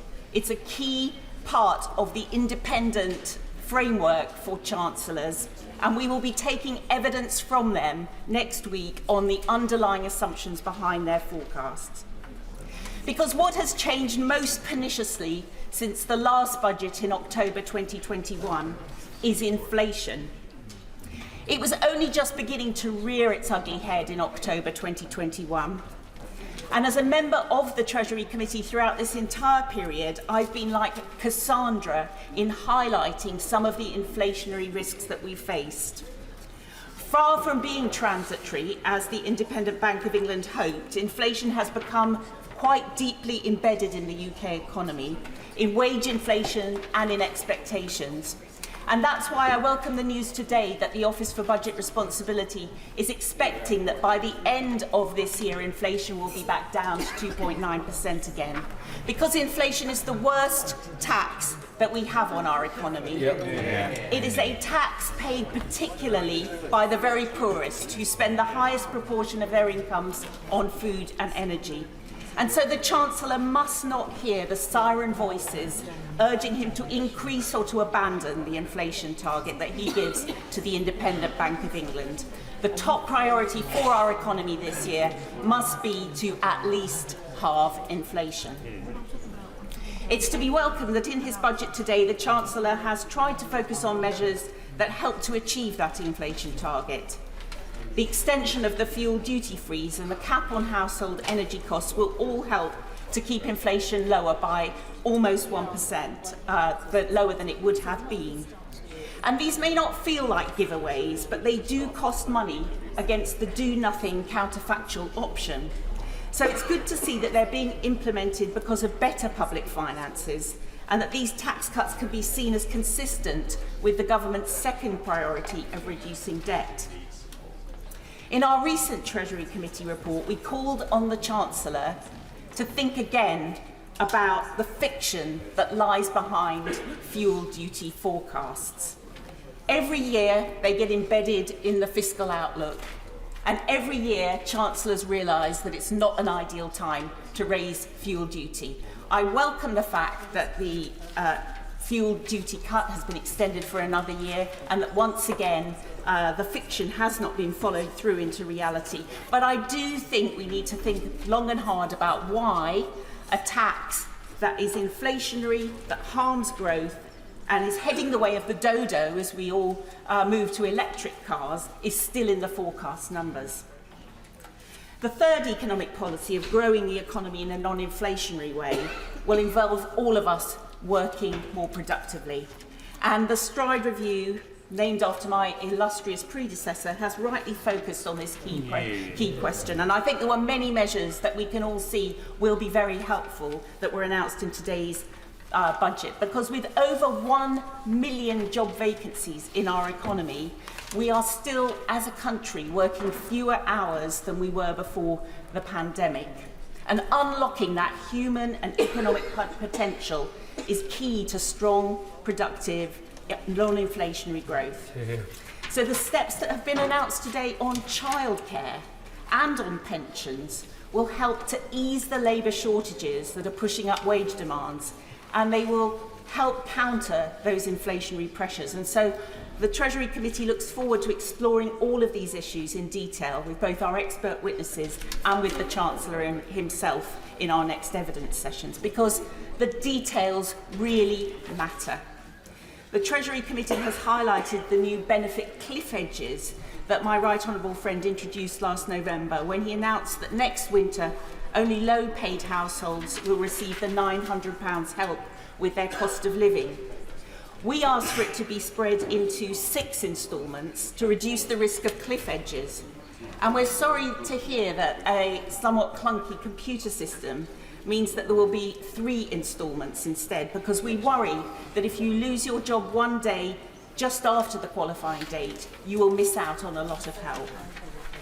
And there are still cliff edges, taper rates and disincentives to work galore in our benefit and tax system, whether it's around free school meals, help with the childcare limits, child benefit tapers, tax-free childcare cliff edges, the withdrawal of the tax-free allowance, and the very welcome measures today announced on all those fronts, and with the pension cap abolition, will all be studied in detail by the committee. We're planning to work closely with our colleagues on the Work and Pensions Committee to find recommendations to smooth some of these cliff edges and distortions.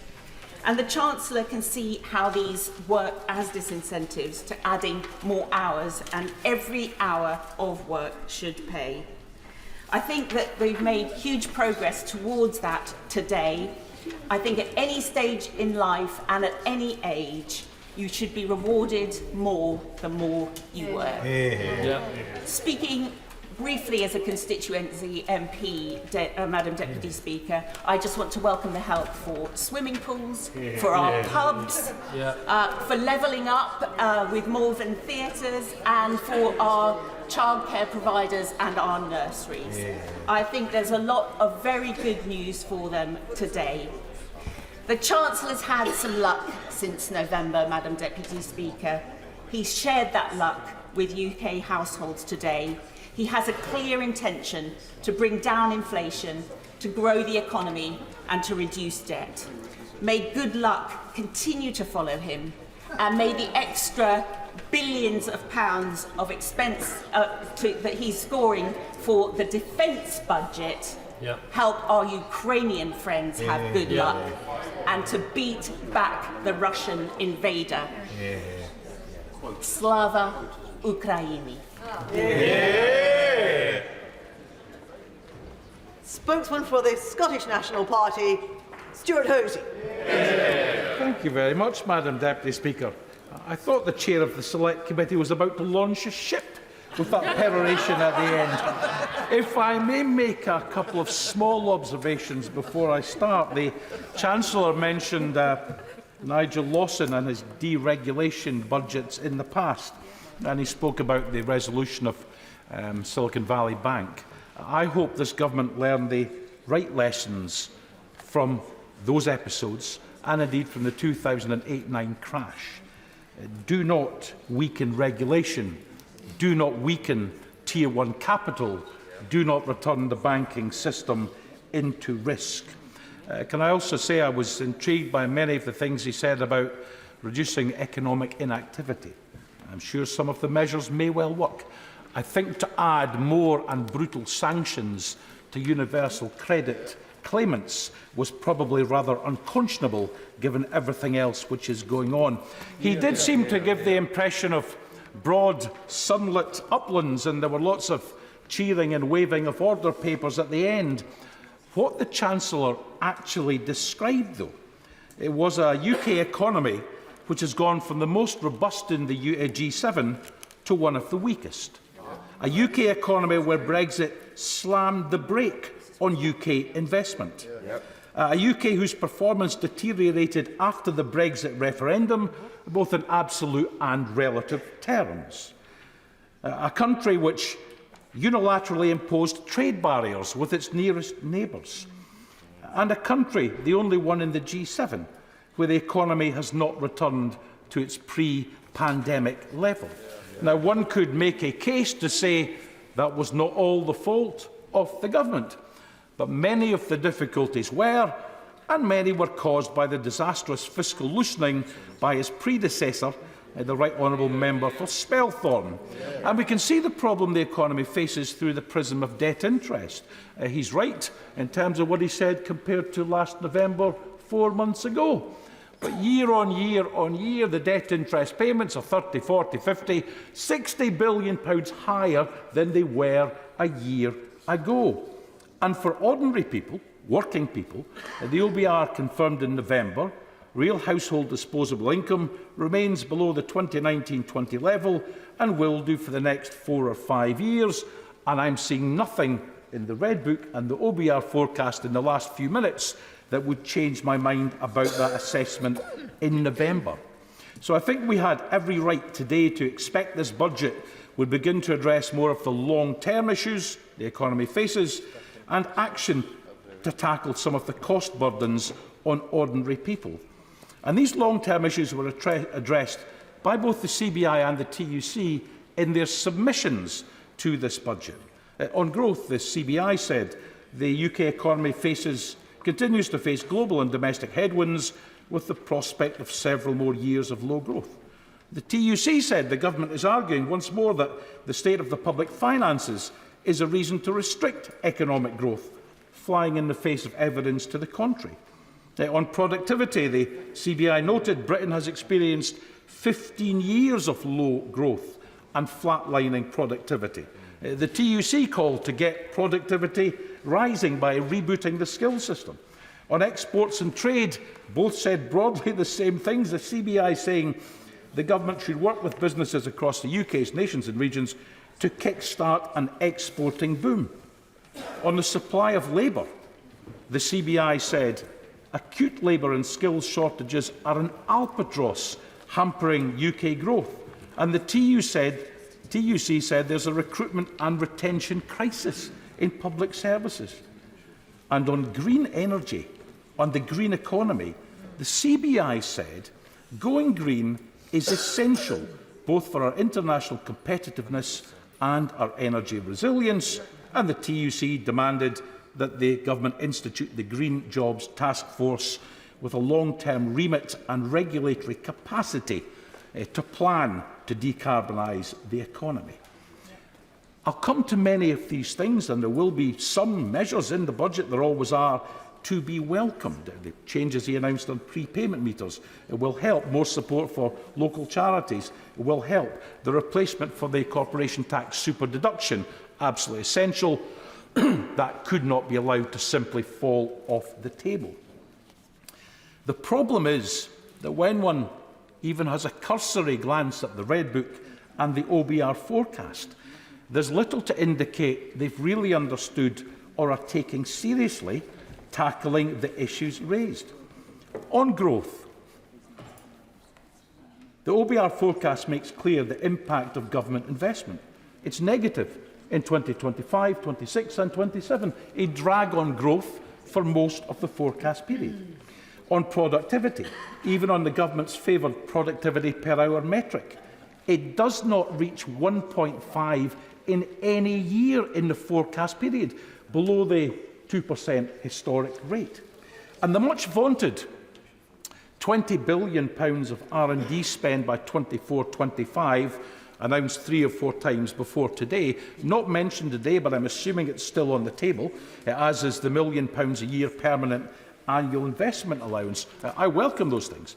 The problem is with inflation the way we've had it, and inflation forecast, those figures, that allowance, will not buy the £1 million a year or the £20 billion of R&D spend that it was originally anticipated to do. On exports, trade and the balance of payments, the current account balance remains negative for the entire forecast period, and being outside the EU single market remains a drag on the ability of firms to trade easily with our nearest neighbours.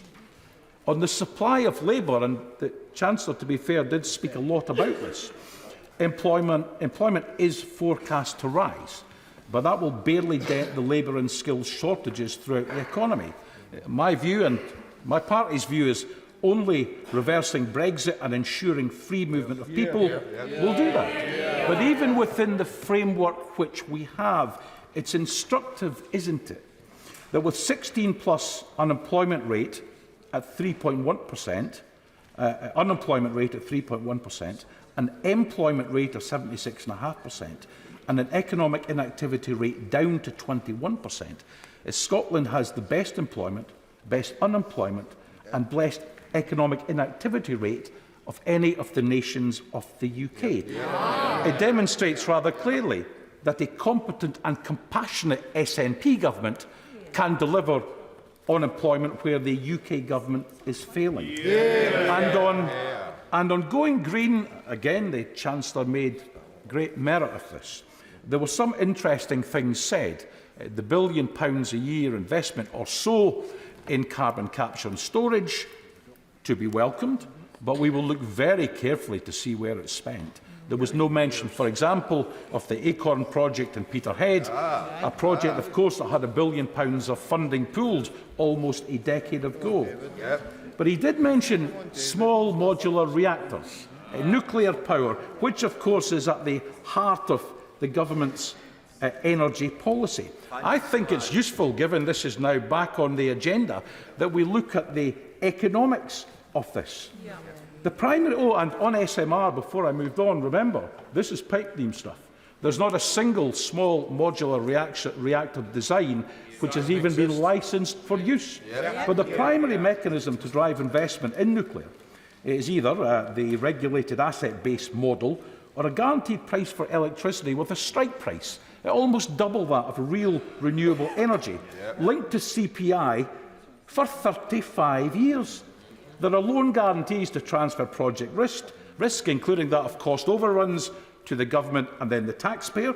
There's a waste disposal service for spent fuel and other waste, and the price of those contracts is set according to the government's methodology, but if the price go above a cap, they too will be passed to the government and the taxpayer.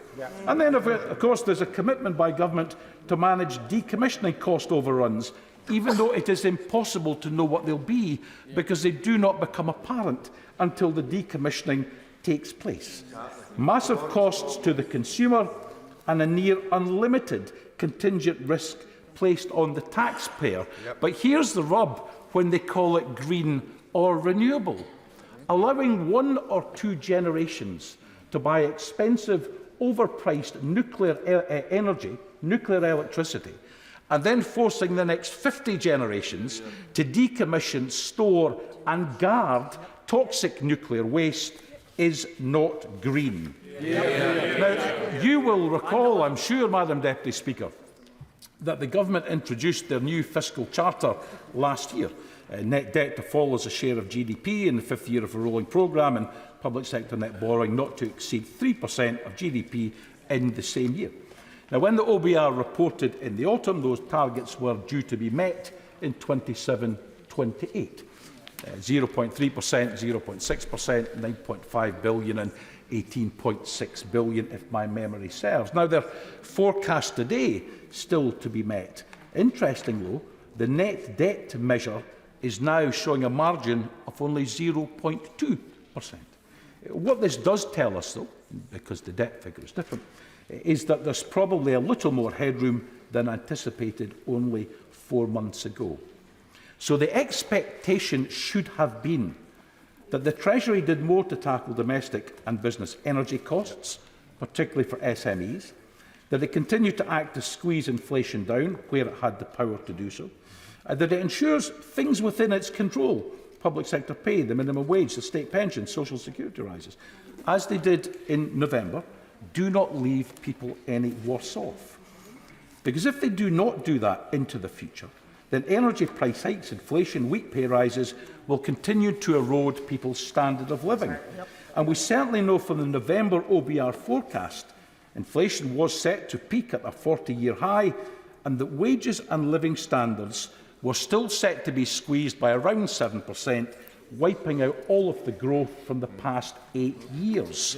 What do we know today that we didn't know then? Telecoms prices due to rise. BT are putting their costs up 15% at the end of this month. Grocery prices continue to rise if you can get fresh produce at all.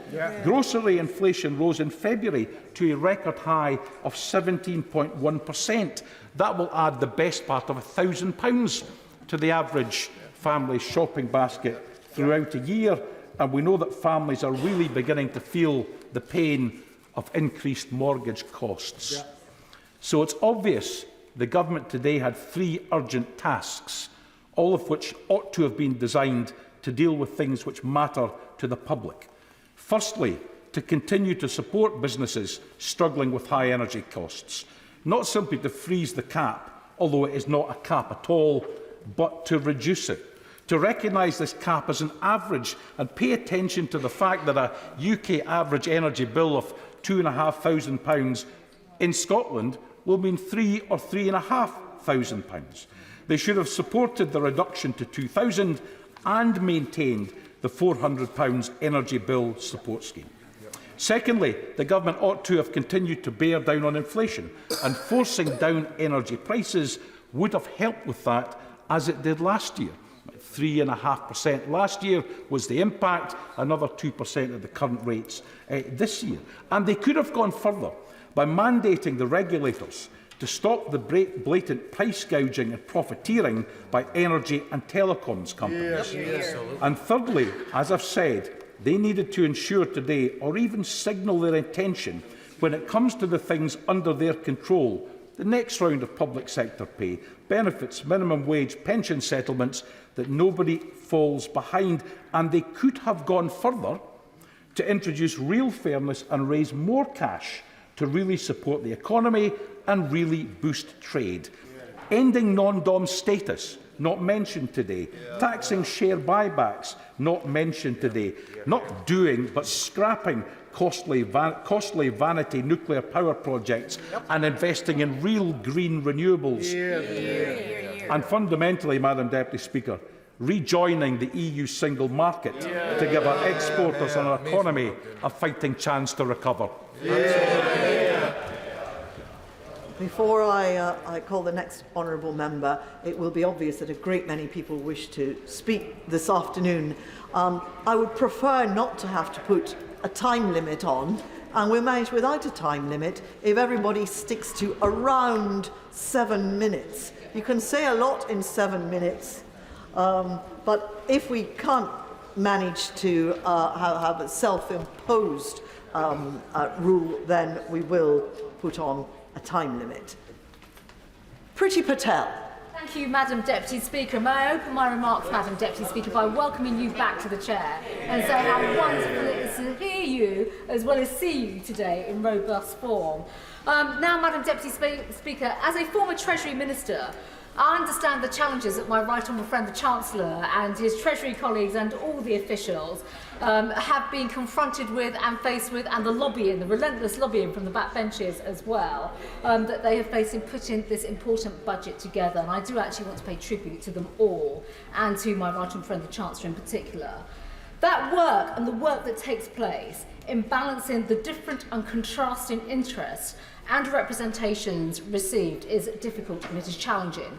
And of course, no budget will please everyone. There's no doubt about that. And there are always more demands for more resources, more simplicity, and I could reel off a list, but I'm not just going to do that right now.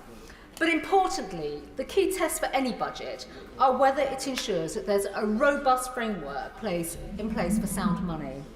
And of course, that is exactly what this party in government stands for. We do believe in sound money, we do believe in balancing the books, and we believe in growing our economy and giving the people the freedom to succeed through many of the measures my right honourable friend the Chancellor has spoken about today. And of course, that includes whether it maintains a strong fiscal position and stability, and whether it delivers fiscal and supply-side reforms to enable, of course, the private sector to grow and flourish. And, of course, my right honourable friend, the Chancellor, has also mentioned a former Chancellor today, of course, Lord Lawson, who did exactly that.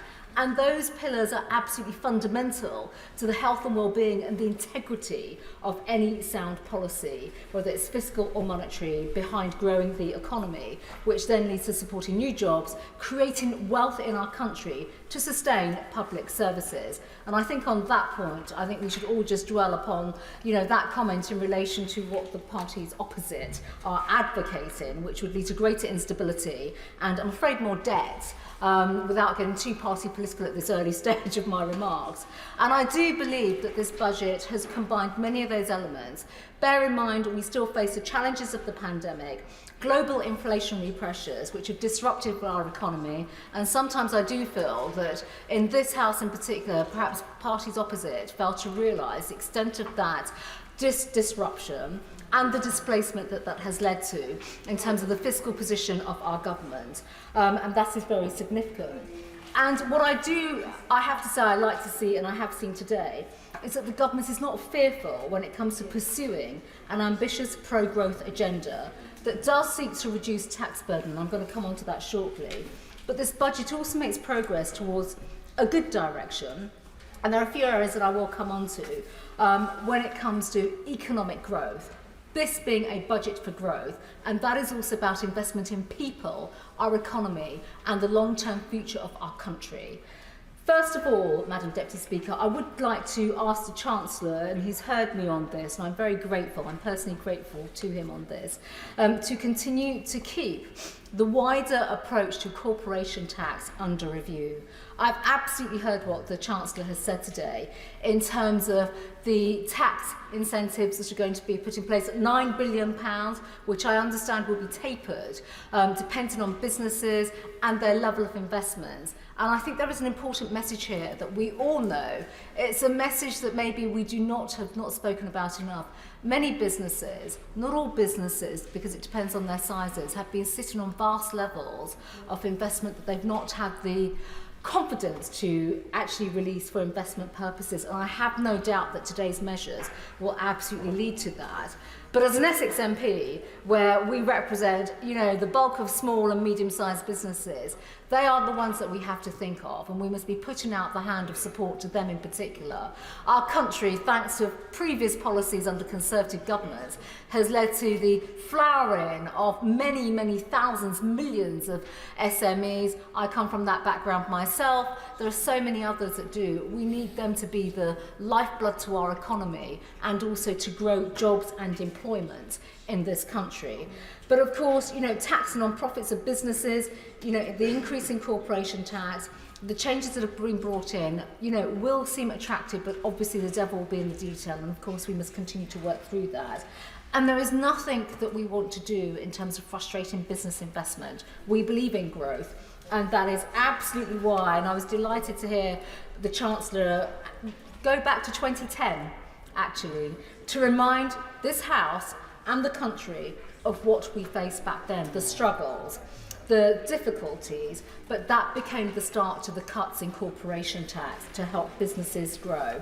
And of course, that is effectively the overall direction of travel that was supported on this side, which the other side obviously had quite a different legacy.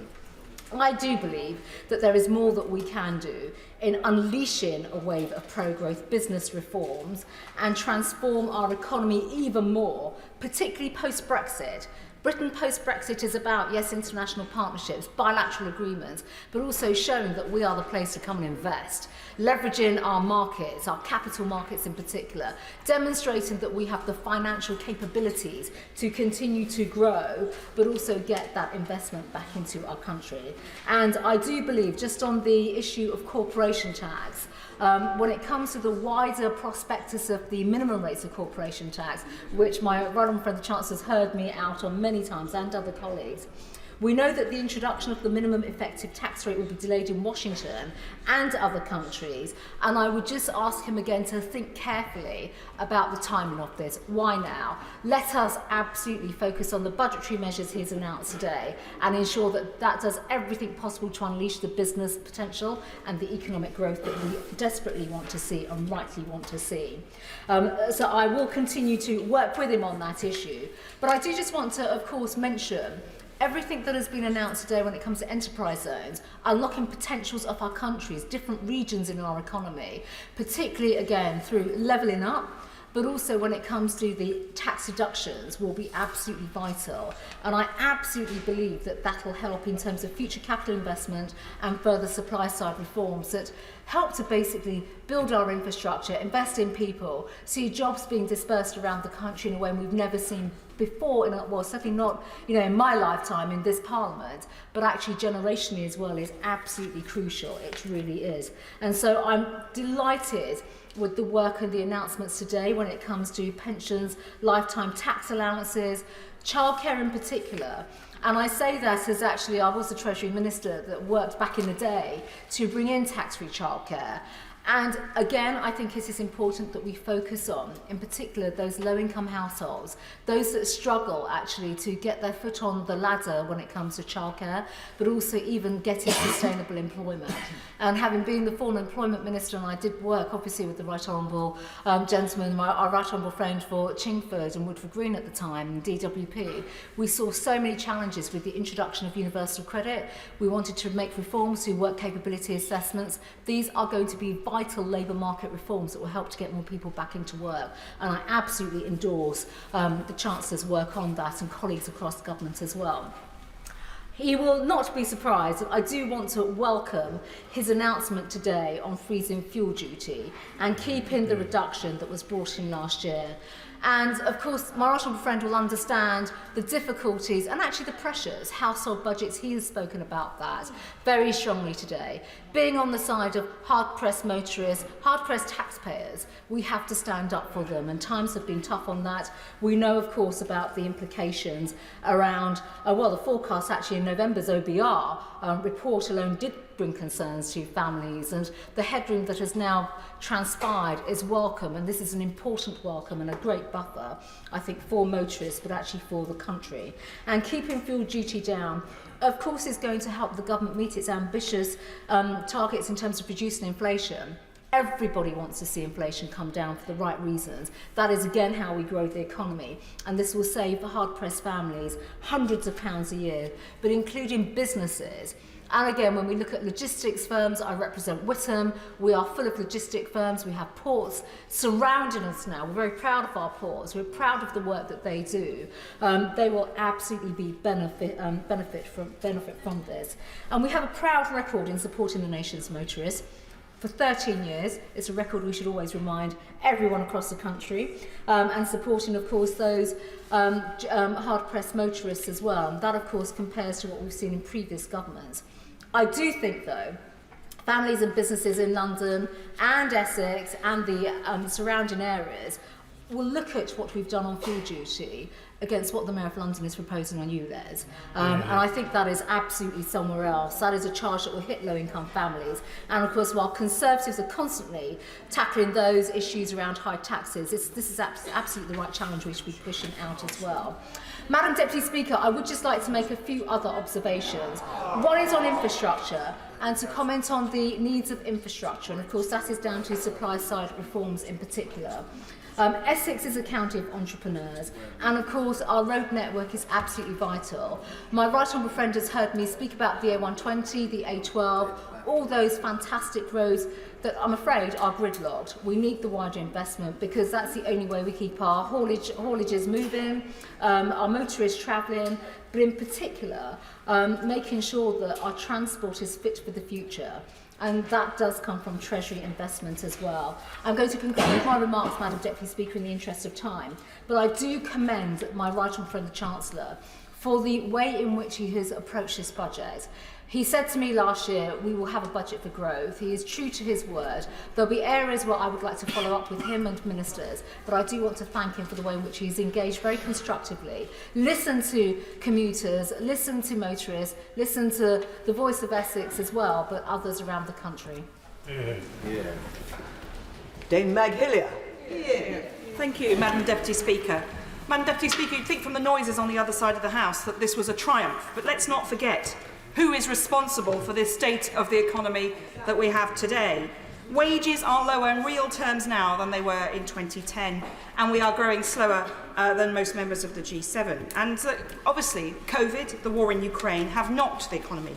But it was this government that allowed the fraud and error under COVID schemes to hit the billions of pounds, much of which, as the Public Accounts Committee has repeatedly highlighted, will never be recovered. Billions that could have been invested in public services and in many of the measures that the Chancellor announced today. And it was this Conservative government, a Conservative Prime Minister and Chancellor, that crashed the economy last autumn and have left havoc for many people's lives. We're a reminder every time someone goes grocery shopping, every time the mortgage bill and statement arrives, and every time a rent statement arrives. People are reminded that it is the Conservative government that has crashed this country, and it is Labour that will deliver a better solution. But I do welcome a couple of points, I should say, in generosity to the Chancellor. The support for leisure centres and swimming pools, much needed, and the prepayment meter changes are long overdue, so that is good to see. And scrapping local LEPs and giving the local authorities the opportunity to lead in their area is also long overdue. And again, the Public Accounts Committee has repeatedly highlighted concerns about how LEPs spent money locally with no accountability. I'm all for involving businesses and others in an area in decisions for the future, but for those to be led without accountability was unforgivable. So it's great to see that change finally coming through after much pressure. And it is necessary to see an increase in money for defence, partly because of the challenges that have been thrown up by the war in Ukraine. But it is absolutely vital that that money must come with real rigour on spending and project management at every step of the way. Repeatedly, the Public Accounts Committee highlights the Defence Equipment Plan and the efficiencies that never materialise and the overruns on cost. And a mere rounding error in some of these large defence projects would build a new school, or maybe one of those vaunted 40 new hospitals that we have yet to see. I represent many great pubs in Hackney South and Shoreditch, so it's great to see an 11p reduction in pints. But if you take that into account, with business rates going through the roof, energy bills, pubs tied very often to energy bills that were very high and have ramped up from, in some cases, more than 200%. And in one case, I had a 700% rise, one of my pubs had, and 100% rise in their energy bills. Add to that rent increases and other bills going up. If 11p a pint is not going to make the difference, when some of my pubs have told me that they would need to charge £15 a pint or even £18 a pint in just to break even. And Madam Deputy Speaker, even in Shoreditch, that would be an extraordinarily and unachievable amount for people to spend. So I can see where the Prancer's coming from, trying to get people the footfall into pubs. I applaud the idea, but he needs to get into the real world and maybe come and meet some of the publicans in Hackney South and Shoreditch. I'll buy him a pint, Madam Deputy Speaker, if he looks them in the eye and tells them that this is a success. Madam Deputy Speaker, the childcare changes are something I've been campaigning on for a long time, and a welcome in principle.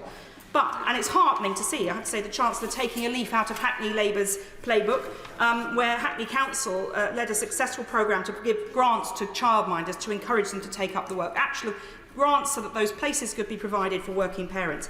But quality is as vital as cost for parents. And I speak as a working mother here of 3, having had a baby while in the house, knowing that all those fantastic childcarers were good, and it was the quality of that childcare that made me able to come and do my job. And they are often not recognised enough. So it's good that we're talking about it today.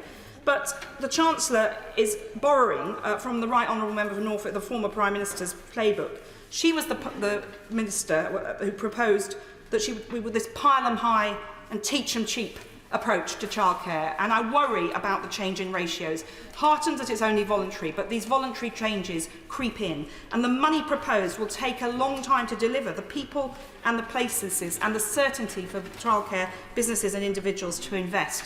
And if we don't get that right, and those ratios, those payments are not uprated, we will see that ratio increase creep in as a norm, and that will be a deterrent, I think, for many working parents. I speak very much for myself. I would not have been able to come to work and do the job I do if I hadn't been confident in the quality as well as the cost of childcare. And of course, I'm a privileged Member of Parliament who could afford a quality childcare, and we need to make sure that's available to everybody.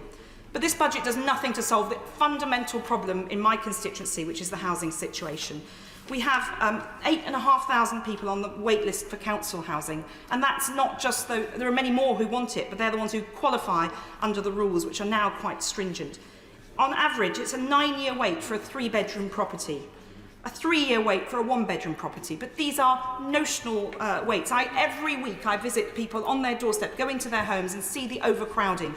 And on Monday at my surgery, someone came to see me. He's living in the private sector, renting a 1-bedroom flat. His 2 children and his wife live there. He works. He works hard, he wants to save up to buy his own home, but he can't do that while he's renting privately. He can't get a council property because he can't qualify for that, even with that level of overcrowding. And that's not the worst overcrowding I've seen. The week before I was visiting a woman and she has 4 daughters in a 2-bedroom flat and a small, tiny kitchen, 1 living space, and the tiniest bathroom. You see, cubicles in this place, Madam Deputy Speaker, would be bigger than their entire bathroom. So this is a real challenge for people. Without fundamentally, without a secure roof over your head, you cannot operate. And this doesn't even go into the issues for generation rent in the private rented sector. But let's be clear, it is this government that has absolutely ripped up the opportunity for people to have a safe and stable home. This is the government that has, or the party, that has lived off the back of right to buy, giving people a roof over their head, which I'm not going to go into right to buy, but they have nothing to offer. Generation rent, people desperate for council housing who can't afford to rent privately, and they've done nothing on that, and I'm very concerned. I just want to touch on pensions. The problems of lifetime allowance was first flagged by the Public Accounts Committee in 2012. We're here in 2023 and it's been reversed. But I think, Madam Deputy Speaker, no Chancellor should ever be allowed near pensions. They make an announcement in the budget about a pension. There's no analysis or impact over the decades that you need to consider those decisions in, and no revisiting or uprating for many years. And it was out of kilter with other pension changes, which causes ongoing problems. And there's nothing. The lifetime allowance is being abolished. That helps the richest 1%, but nothing for the poorer workers who are in auto-enrolment, which is a good first step, but nowhere near enough to stop the ticking time bomb that will be poorer pensioners in the future, that will cost the Exchequer in terms of benefits in years to come. And it will do nothing, I think, to reverse the exodus of people leaving. It might stop some people in their tracks and make them think, but many will have already made their pension plans, and many people have now factored in the idea of a lower pension and locum work for doctors, or a second new job for those who are not doctors, and decided that's an option. And that is now built into the way of thinking after over a decade of that approach because of the lifetime allowance, which was never uprated.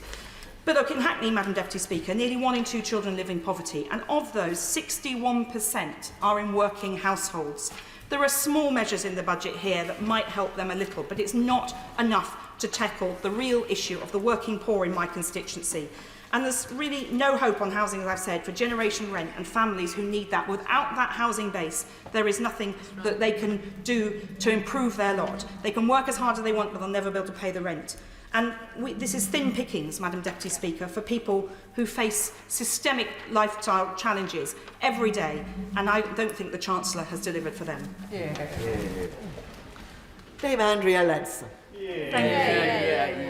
Thank you, Madam Deputy Speaker. Well, I take a different view to the Honourable Lady, for whom I have great respect. But I actually personally feel that this is an excellent budget, and I'd like to set out some reasons why, but also some questions for the Chancellor and for his team.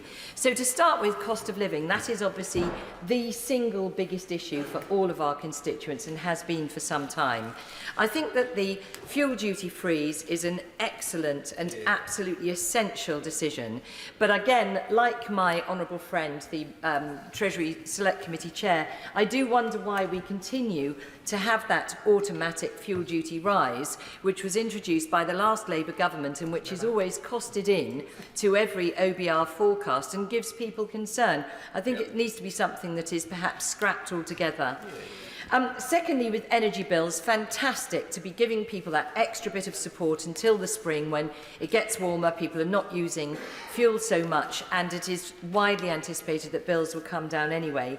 But again, I would like to see the Chancellor giving thought to encouraging energy suppliers to offer fixed rates, term fixed rates, like you have with a mortgage, so that you can have a fixed rate for your energy bills for the next 1 or 2 years. I'm very happy to. I'm grateful to her for giving way, but I do just want to come back to this fuel duty issue, because I know that she has been concerned about climate change, at least in the past, and the cuts in fuel duty, or indeed the freezes in the fuel duty, has meant that emissions have gone up 5%. At the same time, the Treasury has lost out on billions of funding. So if she really wants to help hard-pressed drivers and others, then why won't she look at something like a wealth tax, for example? A wealth tax on the 1% richest people could raise up to £70 billion. She could then help those drivers, but she could also be helping public transport, the pay sector people who are out on the strike right now. They're out on the streets. They want us to have more funding. Why isn't she doing that? Yeah. Well, where I agree with the Honourable Lady is that decarbonisation is vital, but where we part company is I think people have to live in the meantime. And I think some of the ideas that she puts forward are utterly unworkable and unpractical. So coming on to childcare costs, fantastic news. Something that I think is going to be transformational for so many families. And I know there are lots of honourable colleagues across the House who've been campaigning for that for a long time. I would, however, like to ask the Treasury team to consider going further, and that is to looking at an attendance allowance for grandparents who are looking after their grandchildren. It's something that so many families would like to take advantage of, and too many grandparents simply can't afford it because it means they have to give up their income, and in fact it'll cost them money to do it. I also think we need to look further at childminder regulation, and particularly one of the regulations is having to have fire doors across your house at huge expense to a childminder who's wanting to start up. Of course, it's a huge obstacle for people wanting to offer that flexible choice for families. So secondly, I'd like to address the issue of quality of life, and I think this budget goes a long way to helping people with quality of life, in particular helping people with disabilities and long-term illnesses into work. I have constituents come to my surgeries who are desperate and who feel that they're just on the scrap heap because nobody will give them a job. It is so difficult, so I really do applaud that. I also think helping people with upfront childcare costs when they're on universal credit. I had a Ukrainian family staying with me with an 8-year-old and a 2-year-old daughter, and it was a huge issue helping my guest to apply for universal credit and then for the childcare element. Inevitably, I could lend her the money for childcare costs, but for somebody who can't get that, this is absolutely essential to help them. And then the third element is help for the over 50s. I absolutely applaud the government for encouraging people, providing support for getting people back into the workplace. But I would again like to highlight the fact that very often it's women over 50 who find they're applying for job after job and getting nowhere, quite often because they've been out of the workplace for quite some time.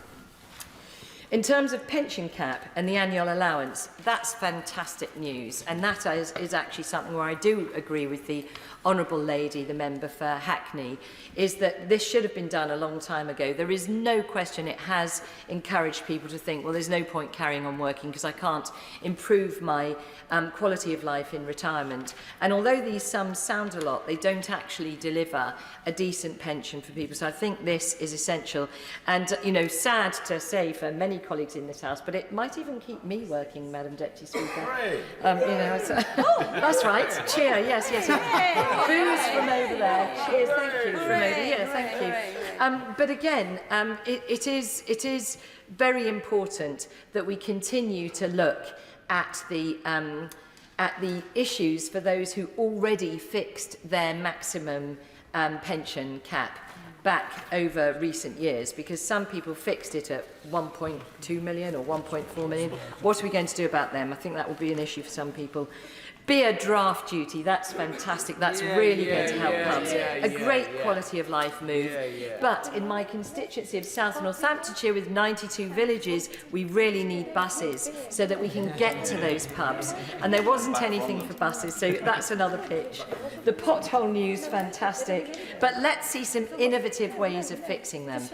Too often, potholes get fixed and a couple of weeks later, there's a pothole again where it was. So we need to think about that, and also clearing litter from roads. You know, some of these quality of life issues that have just badgered us in our constituencies for so long, we could do a lot more about. So quality of life, great, more to do. The third area I wanted to cover is business, and I think the tax incentive to invest in new plant and machinery will be a massive boost for business. The Chancellor is absolutely right in his focus on GDP per capita by improving investment and reducing the lower quality jobs. We've got to move to more automation, more use of technology, better quality, higher paid jobs. That is absolutely right to be doing that. And secondly, the Chancellor is absolutely right to be focused on R&D and science. The Chancellor gave very impressive statistics regarding our performance in the UK in a globally competitive environment. And certainly our progress is very strong. As a former BEIS secretary myself, I met amazing businesses in space technology and in cutting-edge life science, and also in nuclear, visiting the brilliant fusion project in Culham and working with the Rolls-Royce-led consortium in small modular reactors. I absolutely applaud the Chancellor's commitment to nuclear, as well as to carbon capture usage and storage. The big challenge of our age is keeping the lights on, keeping the cost of bills down, and decarbonising. You can't do any one of those on their own. You've got to keep that energy trilemma in balance. It is the critical challenge of our age. I do think that there is much more the government could and should be doing to build more electricity infrastructure, to promote more renewables with much better local payback, and also to make homes and businesses far more energy efficient. I think too little work has gone into that. And I would commend to my honourable friend on the front bench the 1922 Backbench Committee report on the future for energy. That is a committee that I chair. It has a wealth of practical actions, in fact I think 29 of them, and I do urge the Chancellor and the whole Treasury team to take a close look. Finally, I want to cover the issue of finance. Like many, I was heartily relieved by the OBR's revised forecasts today. But I do wonder, does the Chancellor worry about the impact of forecasting on business and consumer confidence? I personally do worry that some of the incredibly negative forecasting that we've seen recently can become a self-fulfilling prophecy. Seeing the astonishment on some of the faces opposite at the great achievements of the UK since 2010, from halving unemployment to reducing poverty to the huge growth in female entrepreneurship and the success in levelling up right across the UK, there is so much to be proud of. But also, as many of my constituents ask me, what more can we do to get the positive messages across? And the same is true of Brexit. From new trade deals to freedom on taxes, on subsidies, to improved financial regulation and our influence in the world. How can the Chancellor make sure we're getting the positive messages about Brexit across to our constituents? Finally, a plea from an ex-City Minister and someone who was on the Treasury Committee in 2010 when the last Labour government wrecked our economy. There have been many good reforms made to strengthen the banking sector, and I do urge the Chancellor to keep ring-fencing in place. Thank you. I do want to emphasise it's not fair on others if we don't stick to the guidance given by the Chairman of Ways and Means, which was 7 minutes.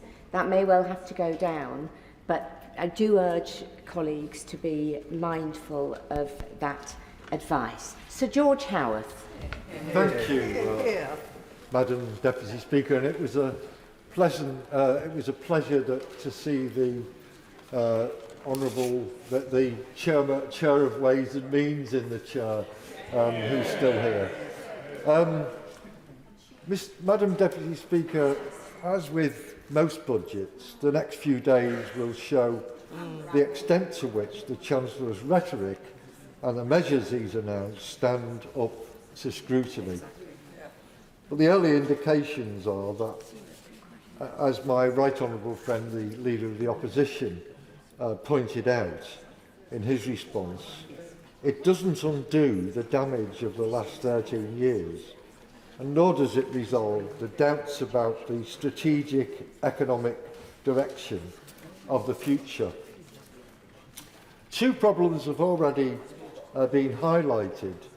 The Office of Budget Responsibility are forecasting a fall in real incomes of 5.7% over the next 2 years. And that means the cost of living crisis that many of our constituents are facing in very real terms will continue. The second is that, adjusted for inflation, real wages have fallen recently by about 3.2%. Now, the Chancellor has in the budget signalled measures to boost productivity, and of course, in principle, that is important. It's important particularly to our need for greater economic growth, which is also referred to. The Honourable Lady for Horncastle and Louth, who I'm pleased to see is in her place, is aware that, along with the Honourable Member for Altrincham and Sale and others from various parties across all of the House, I have tabled last year, a 10-minute rule bill which was aimed at reforming employee share ownership schemes. And so I welcome the reference in the Red Book to the research that the Department has commissioned into these schemes, how they're doing and how they can be improved. And I welcome the engagement we've had with the Honourable Lady, which is much appreciated. But I want to use this opportunity to, Madam Deputy Speaker, to give notice that the Honourable Gentleman for Altrincham and Sale, subject to the provisions of the Finance Bill, hoped to table an amendment which would create a new employee share ownership scheme for the benefit of low-paid workers. This proposal would, in addition to helping those vulnerable to the still acute cost of living problems that I've already referred to achieve greater financial stability, it would also boost productivity in those companies that take such a scheme on board. I believe, moreover, that, Madam Deputy Speaker, that the Honourable Lady for Horncastle and Louth is favourably disposed to such a scheme. Whether or not she accepts our amendment will remain to be seen, at least in principle. And I would be grateful if she could give some indication of her willingness to continue to work with the Honourable Gentleman for Altrincham and Sale and others from all corners of the House to bring about the sort of changes that we hope to achieve in employee share ownership. Sir John Redwood. I've declared my business interest in the register. I strongly welcome all the measures in the budget to try and help more people into work. The government is absolutely right that we want to move away from the model of always inviting in many hundreds of thousands of people from abroad to take low-paid jobs here. We need to work away at having more worthwhile and better paid jobs here with the right supporting investment and training. And I look forward to seeing the benefits in my Wokingham constituency of more and cheaper childcare of a decent standard, of better help for the disabled, of improvements in the tax and benefit system so that it is even more worthwhile to go into work, and any supporting training packages or confidence building activities that may be needed so that those people can get into jobs. It is very welcome, and it will make an important contribution not just to our economy and its prospects but also to our wider society. Where I would like to take issue with the Chancellor and the Government is over their correctly specified need to boost investment and to get a lot more company activity in growing what we do here in Britain. I welcome the aim, and I of course appreciate that 100% first-year allowance will be helpful. But we need to remember that it's a replacement for an even more generous allowance, and it's coming in at the same time that they are proposing a 31% increase in the rate of business taxation on profits. Now, on a couple of occasions in the past, I did lead industrial international companies. And as I have no more interest in those areas, I can draw some conclusions from my experiences. And when we were making those decisions about where you put the new product or the new investment, where you expanded the workforce, where you might need a new factory, of course the headline rate of taxation in any country concerned that might be on your long list was a relevant consideration. It's also true that when you got down to a short list, and countries with high rates didn't tend to get onto the short list unless you were already there, you then did detailed analyses of the project, and any first-year allowance or initial allowance would make a positive difference. But if over a 20, 25-year life of a factory or project that you're looking at, you're going to be paying 31% more profits tax on it, it's clearly not going to look nearly as good as it does this year in the United Kingdom with one of the lower tax rates in the world. The government needs to understand that at exactly the time where it's putting the rate up, our competitors are going the other way, particularly the United States of America, where although the government says their headline rate is slightly higher than ours, the details of the Inflation Reduction Act make it very clear that there will be all sorts of tax breaks, incentives and subsidies for a wide range of industries, including some of the industries the government wishes to target here, like digital and green, and that will be a very important counter-magnet to the investments that we could otherwise get. Like us, an English-speaking country with common law principles and so forth, they have many advantages and we need to have a better offer to counter them. Even closer to home, and proof that lower corporation tax rates work for the businesses and for the society that uses them, is of course the Republic of Ireland. And the Republic of Ireland has the lowest tax rate of the main advanced countries competing for investment. A relatively small country, it has achieved giant steps with attracting large amounts of investment, much of which would otherwise, I think, have come to the United Kingdom, by having that much, much better rate of corporation tax. And so the proof that lower rates produce more revenue and help more growth is in the way in which Irish GDP per head is so much higher than the United Kingdom's, and the way in which business tax per head raised is so much higher, I think it's 4 times higher in the Republic of Ireland than it is here at home in the United Kingdom. So I would ask the government to look again. The final point that I can fit in is that I do think the government needs to look at this on a sector-by-sector basis as well. The energy sector is capital intensive. It's one of the areas where you could get a lot of big investment quite quickly with a lot of very well-paid jobs, improve your national energy security, cut the import bill, and gain an awful lot of future tax revenue because we do tax energy so much higher than other things.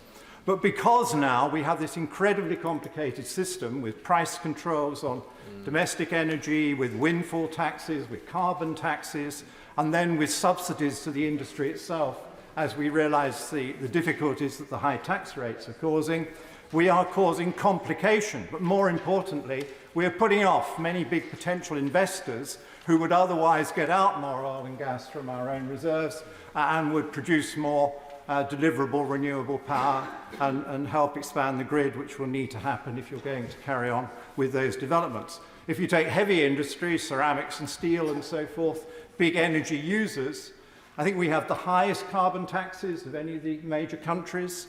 We have some of the highest energy prices on top of the very high carbon taxes, and so it means we are not competitive in things like steel and ceramics. Government then has to provide taxpayers money, giving back some of the tax revenues in the form of subsidies, but it's often too little too late, and then we end up losing capacity. So I would say to the government, stop this subsidy, windfall tax, high tax model. It is not working for the businesses, it is not working for our country, it is not raising additional revenues to spend on other things. Conscious of colleagues' wish to get in, all my other analysis and comments will be put on my website in the usual way. Dame Angela Eagle. Thank you very much, Madam Deputy Speaker, and I'll go straight to the Right Honourable Gentleman's website as soon as it's up there. Despite all the growth and back-to-work billing from Tory Central Office, this was a budget that was treading water and going nowhere fast. There was nothing effective on falling real wages, which are now in a slump not equalled since the Napoleonic War. In fact, the OBR says that wages are expected to fall by 5.7% over the next 2 years, the largest fall since records began. After 13 wasted Tory years, we have a productivity problem so entrenched that the UK is now the only G7 economy which has not yet returned to its pre-COVID pandemic levels of output.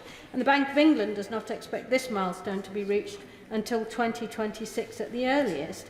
And before party opposites start blaming global factors for this, global factors don't explain our alarming relative decline. They don't explain why under this government the UK is stuck in the economic slow lane. All economies have had to deal with the impact of the COVID pandemic and the war in Ukraine, but only the UK has managed to go from being one of the most robust economies in the G7 to one of the weakest. The decade of austerity that followed the banking crisis left us unprepared for future challenges, and Brexit has had a further dismal effect on our economic prospects. Both were deliberate Tory choices. I'm happy to give way. I do, however, think it is important to recognise that countries like Ireland, for example, have now the highest rates of debt in all of the EU. The United Kingdom doesn't have that. And does the member not recognise that the issues that have been raised today with regards to fuel will help vast rural constituencies like mine and get mobility of people who are poor addressed in a way which hasn't been the case heretofore?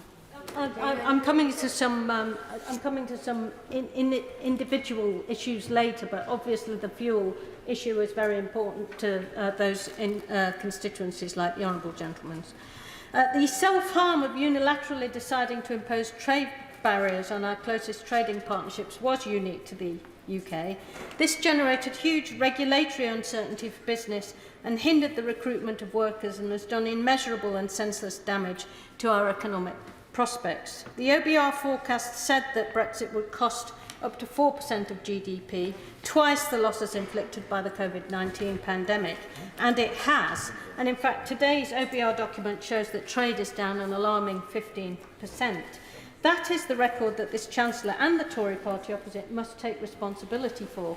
After 13 years in office, the Tories have given us 5 Prime Ministers, 3 in the last 6 months, 7 Chancellors, 4 of them in just 3 months. The catastrophe of last September's mini-budget and the meltdown in the bond markets that it caused, unremarked upon, I think, by the party opposite in today's proceedings. They shredded the UK's reputation abroad and they were the opposite of fiscally responsible. Little wonder then that during this incoherent chaos, they've delivered us the worst of all possible worlds. The highest tax burden for 70 years, up again as a percentage of GDP in the OBR documents today to 37.7%, alongside a crumbling infrastructure and overstretched public services. And don't forget that this Chancellor has pencilled in 55 billion more austerity cuts in public expenditure to begin conveniently after the next general election. And today, he announced a mere 1% increase in departmental spending in the future, which is ongoing and damaging austerity. We see our NHS teetering on the brink with 7.2 million people on waiting lists and record job vacancies. Our transport system isn't fit for purpose, and the privatised water industry pollutes our waterways with sewage, while shareholders and executives pocket massive profits and put consumer prices up. And we see a brutal cost of living crisis juxtaposed with soaring levels of private wealth for the few and the pension tax cut for the top 1% that will make that worse. Madam Deputy Speaker, the last proper budget was delivered in this House in October 2021, not by the Chancellor's predecessor or even his predecessor's predecessor, but by the current Prime Minister, who was the Chancellor's predecessor's predecessor's predecessor. This farcical string of irresponsible Tory administrations has delivered only uncertainty, turmoil and chaos. What they have not delivered, Madam Deputy Speaker, is the business certainty or political stability upon which economic prosperity can and must be built. And we have all paid the price. There is only one answer to dysfunction and incompetence on this scale, and that is a wholesale change of the entire management. And I don't mean the pretend change that this Chancellor and the unelected Prime Minister represent. All of them are culpable for the bleak economic performance. Those who cause the problems are incapable of fixing them. The Bank of England forecasts that growth will be virtually non-existent this year and anaemic next year. The OBR reveals that the economy will shrink by 0.2% this year, and it's downgraded the UK's long-term forecast in all years afterwards. You didn't discern that from what the Chancellor had to say in his budget today. This contrasts with 2.7% annual average growth rates achieved between 1998 and 2007 by the last Labour government. If that had been replicated since 2010, GDP would now be £800 billion higher. Had that happened, we would have been able to collect $300 billion in tax revenues to prepare our economy properly to face the future. In this budget, there's little sign of the strategic planning needed to improve productivity performance and therefore growth. Perhaps not surprising from a government which for 13 wasted years has completely failed to develop an industrial strategy worth the name, as it doesn't really believe that governments have any legitimate role in guiding markets. We are in the middle of a brutal cost of living crisis with sharp falls in household living standards for which the government policies are not adequately compensating, despite the Chancellor's welcome extension of the current energy cap until summer. Even with extended public support, energy prices are due to be 20% higher than last year. Soaring inflation has hit the poorest hardest because energy and food costs make up a larger share of the income of the poorest. Mortgage costs are also rising, with interest rates costing those who have to refix their mortgages up to 10% more. Many are paying the mini-budget premium for the costs of Tory chaos last year. Rents are rising steeply while real wages are falling for all, and those in the public sector, they are falling for the 12th successive year. Today's budget had nothing to say about that. Madam Deputy Speaker, real wages are below where they were 18 years ago, and this decline is forecast to continue for at least this year and next. The Chancellor's decision to instigate a stealth tax by freezing income tax thresholds will reduce take-home pay substantially and make the cost of living crisis worse for many already teetering on the brink. The OBR shows that these stealth taxes will raise £29.3 billion because of fiscal drag, equivalent to a 4p increase in the basic rate of tax, dragging nearly 6 million people into higher tax band rates over the next 4 years. And you didn't hear, Madam Deputy Speaker, the Chancellor refer to that in his budget either. Thank you, Madam Deputy Speaker. The Chancellor always has more people asking for things than he can possibly grant. But what I know is that everyone on this side and all of the things that we ask for are designed to help back British businesses and go for growth so that we can create more jobs and boost people's wages. And the reason we do that is because all of us know that actually it's not just about those policies, not just about particular taxes or particular lines of expenditure, but it's about people and their families out there. And this budget does make positive steps to support families and make sure that we're supporting the future of our country, helping with childcare, providing the footings for a great education, and also helping people get a GP appointment and clearing the NHS backlog. And on that last point, which I'd like to turn to first, the abolition of doctors' taxes in this budget shows that tax reform doesn't necessarily mean putting money in people's pockets, good though that is. It can be a simpler tax system that creates positive outcomes for our country and backs our public services. By abolishing the lifetime allowance, by increasing the annual allowance, by increasing the money purchase annual allowance, we are helping people provide for their own futures and supporting our NHS.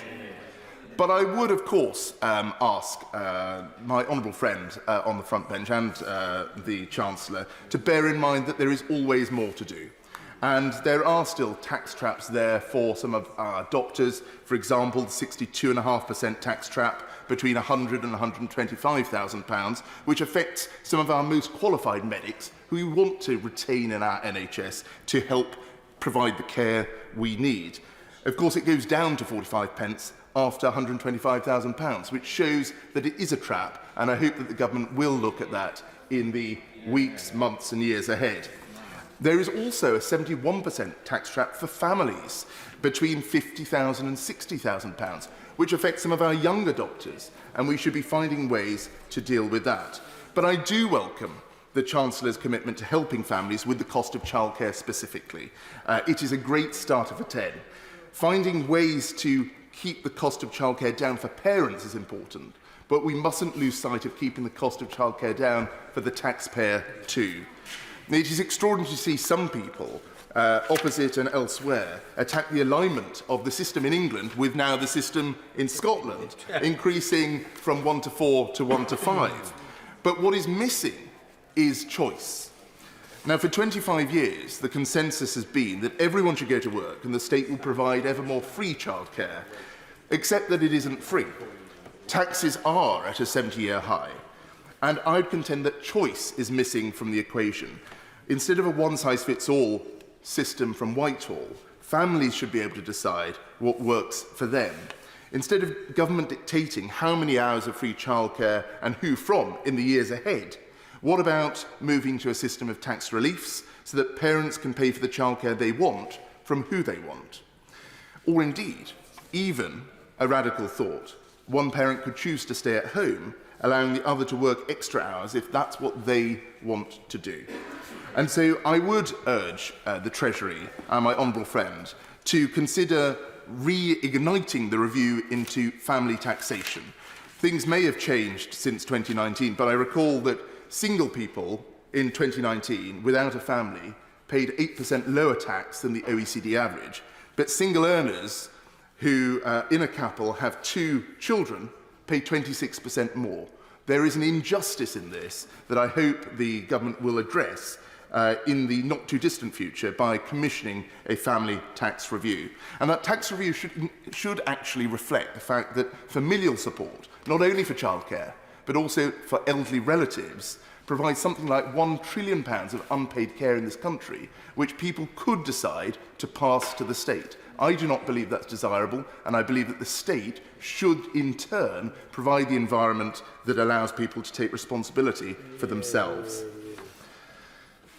On wraparound childcare, I believe this is an excellent step to help working parents and not have to worry about what happens after school time. But I would urge the government to make sure that we are giving that money direct to schools and to academies to do what is right, providing a co-curricular offer that is suitable for that particular community and the children that they know best, rather than any government department or indeed any local authority. And if I can turn then to business, because we can't pay for any of this without strong British businesses. I do welcome the full expensing of the business investment. This is a good step to ensure that businesses can take decisions today. But as my right honourable friend, the member for Wokingham, mentioned a moment ago, we should still seek to revisit corporation tax in the months and years ahead, because any increase in corporation tax will make us less competitive, reduce investment in the long run, stifle job creation, all of which are required for growth.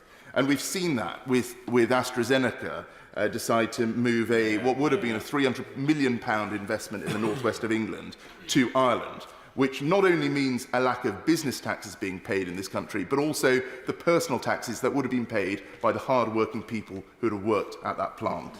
And you don't have to believe me, Madam Deputy Speaker. Even the IFS says that this won't raise the expected revenue. The increase in corporation tax won't raise the expected revenue that is currently suggested by some. And Europe Economics has said it will muffle our growth potential, £30 billion less over 10 years. One final idea, Madam Deputy Speaker.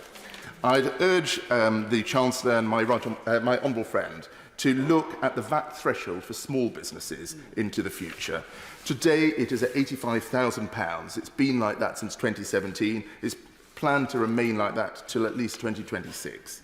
The fiscal drag means that 60,000 extra businesses are being dragged into this threshold, and it halts their growth and pushes them into the grey market. A £250,000 profit is the threshold in the new planned corporation tax, and perhaps it's a round figure to look at a £250,000 turnover threshold for VAT registration in the future. By not increasing corporation tax or reversing it in the future, by raising VAT registration threshold, by reversing IR35, which other members may mention, but I shan't, Madam Deputy Speaker, we would be delivering a £67 billion boost after 10 years on top of other growth in the British economy. Investment would be up, jobs will be created, and it will pay for itself. Sarah Olney. Thank you very much, Madam Deputy Speaker. Families were looking at this budget for support, but instead of throwing them a lifeline, the Chancellor has thrown them under the bus. Mortgage bills are up, the cost of the weekly shop is up, energy prices are up, all because of Conservative chaos. Yet this government has offered no immediate help with the cost of living. They are so out of touch, they might as well be on a different planet. The Chancellor could have done so much more if only he cared enough. He had enough money in the Treasury to cut people's energy bills by £500 and take them down to last April's levels, yet he simply chose not to. And whilst he may claim he's extending support, that's simply not true. People will pay more for their energy this year than they did last year, not less, even though gas prices are falling. In 3 months' time, there'll be no extra help in place whatsoever. The £400 payment also gone. Fuel poverty will get worse, not better. And the government will now cut energy support for businesses by 85%. Those shops and restaurants that won't be forced to close will have little choice than to raise their prices. The price of food, clothes, the pint in the local pub will all go up, and all because this government is cutting support to businesses. Madam Deputy Speaker, we heard the Chancellor say that this government will grow the economy by getting people back to work. And what's his plan? Tinkering around the edges of a system broken by his very own government. Changing pension rules that won't benefit the majority of people, piecemeal changes to a childcare system that needs wholesale reform, and forcing people with ill health to work by threatening to take away their benefits. Are we really meant to believe that that's the recipe for economic growth? Under this government's watch, more than 7 million people are waiting for treatment on the NHS, and thousands can't get discharged from hospital when they're ready because there's no one there to look after them. So I've got some news for the Chancellor. People aren't off work because they're on the golf course. They're off work because they're stuck on a hospital waiting list. Yeah. You can't fix the economy if you don't fix the workforce, and you can't fix the workforce if you don't fix the NHS and social care. Giving care workers a pay boost of £2 an hour would be a good way to start. And finally, fixing our crumbling hospitals that are crying out for some proper investment. The government simply doesn't get that. Liberal Democrats have been championing the need for properly funded, genuinely free childcare for years. But unless the government funds free hours at the actual cost of providing them, it will make the problem even worse. A lack of providers and eye-watering fees for full-time childcare. Madam Deputy Speaker, it takes some real nerve from the Chancellor to say he wants to get more people into work when he's the one who froze the personal allowance, an unfair stealth tax penalising people for every extra pound they earn. Don't take it from me that this government has no idea how to grow our economy. Just look at the figures. Under this Conservative government, the UK is the only major economy that's still smaller than before the pandemic. The IMF expects Britain to see the lowest growth of any other G7 country. And whilst, thankfully, it looks like a recession could be avoided, this government seems content with growth moving at a snail's pace. If the Bank of England is right, the government's economic policy could keep long-term growth stuck at 1%. And what does the OBR make of the announcements we've just heard? By 2028, they will add no more than 0.2% to our GDP. What a waste that would be of all the talent and ambition I see across every part of the UK. But there's no greater indictment of this government's economic policy than their track record on living standards. The OBR today warning of the largest two-year fall in living standards in almost 70 years. According to the Resolution Foundation, the typical household income saw a hit of £700 this year, and it's about to fall by another £1,100 over the next year. And what's more, over half of that, £650, is due to Conservative tax rises. That's an eye-watering £1,800 over 2 years, taken away by Conservative chaos and tax rises. No, you've spoken. Madam Deputy Speaker, this government is letting people down all across the UK. In very tough times, the British people have shown remarkable decency and strength, but they are finding it harder and harder to make ends meet. Nearly 3 million people are expected to fall into poverty over the next 2 years, and in 4 years' time, over a third of children could be growing up in poverty, the highest point this century. That's the true cost of the cost of living crisis under the Conservatives. And that's why Liberal Democrats are calling for more help with energy bills, more help with mortgages and investment in our public services. Many of these people will either be carers or be receiving care from a loved one. So the one thing the government could do to help right now is finally raise the carers allowance. That would go a huge way towards helping some of the most vulnerable among us. All it takes is a government that really cares, rather than a government that makes people pay for its own mistakes. Thank you. Kevin Foster. Madam Deputy Speaker, I think it's certainly interesting to follow what we've just heard and just reflect on where we'd be with our energy supply if we'd had new nuclear reactors coming online last year, because that was a claim from the then Deputy Prime Minister about 10 years ago that it wasn't worth doing them, and also where motorists and where household bills would be if we'd listened to the resolution at a Liberal Democrat conference for reintroducing indexation of fuel duty. So I do find some of the comments we've just heard rather interesting. But the budget we've heard today comes at a challenging time globally and within the rest of Europe, and it's therefore welcome to see much of the package that's been announced today. And the Chancellor's rightly focused on the fact that cutting inflation is one of the best tax cuts he could deliver, particularly helping to ease the pressure on family budgets. And there is a lot to like in this regard. And first, starting with the energy price guarantee extension until July. We are now starting to see prices coming down on the wholesale markets around energy. That's encouraging, and it's certainly encouraging to see the additional 3 months of support that will now be provided. And I particularly welcome the change around prepayment meters, because it always struck me as, in some ways, rather odd that those who are already struggling to pay their bills, who are then put onto a prepayment meter because of the danger of non-payment, then actually have to pay the highest rates of the lot. And the era when someone had to go round and collect money out of a meter are long gone. You know, the systems that manage this are now more digital and automatic, and therefore there's really no reason to have this differential and this premium charge to some of the poorest in both Torbay and across the country. And therefore it's very welcome to hear the move today to abolish that. There's certainly the fuel duty freeze for the 12th year and keeping the 5p reduction will be welcome, not just by those motorists who have to fill up a tank, but of course we have to remember that this is one of the things that affects the cost of virtually everything in the shop, because of the fact that things have to be delivered and using, and for the vast majority of products, that will be via road transport. So it is very welcome to see that being done. And certainly, you know, I do very much welcome the extension of free childcare to 1- and 2-year-olds. You know, it really will get more into work. And I also welcome the fact the Chancellor recognises it's not just about increasing the hours that parents have, but also making sure there's appropriate funding package for providers. You know, this is not something that can be done easily, and I welcome the fact that he clearly listened to the representations made by the sector. Now, coming on to what a lot of people call the doctor's tax, you know, the changes to the pension allowances and the abolition of the lifetime allowance, it is absolutely clear that there are doctors and skilled professionals who would be working in our NHS today, but for the fact that they'd hit the lifetime allowances and then were penalised in a tax sense for carrying on working. It is extremely welcome to see that change being made. Obviously, the annual allowance prevents this being a way of large-scale tax avoidance, but it means that those who are wanting to carry on working are not being penalised for it, and it is extremely welcome to see. Now, there are areas I'd, of course, like to have seen the Chancellor go slightly further on. I think virtually all of us would say there are things we may want to look at. You know, I note, for example, the 12 investment zone. It is disappointing that there isn't one in the southwest region.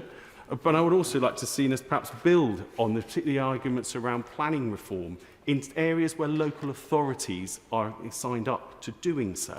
You know, our town centres, with the advent of online shopping, probably need to have the type of regeneration and alteration to their purpose and structure that we saw with the introduction of the motor car of 50 or 60 years ago as the main method of people travelling into them.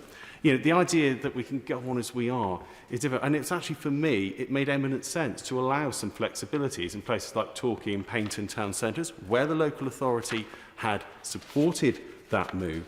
And again, perhaps that may be something we'll see more development on in the future.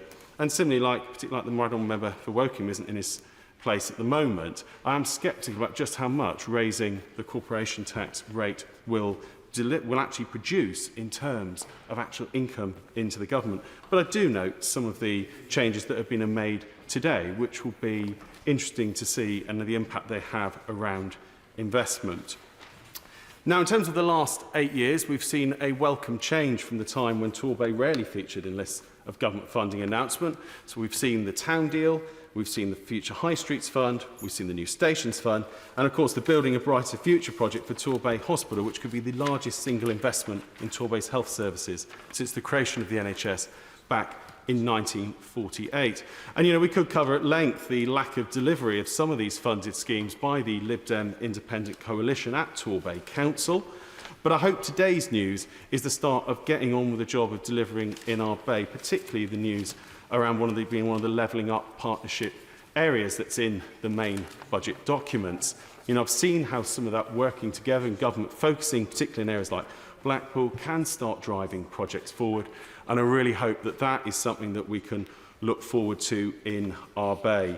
And I also welcome the fact that there'll be a third round of the Levelling Up Fund. It's obviously absolutely vital at this time Tor Bay has a strong bid which can get the funding needed to level up our community. But, you know, Madam Deputy Speaker, I accept a budget is a difficult job. There will always be more demands than there are resources to meet them. There's aspects that, of course, I welcome more generally, such as the increased defence spending, particularly given the defence interests within South Devon and across the South West more generally.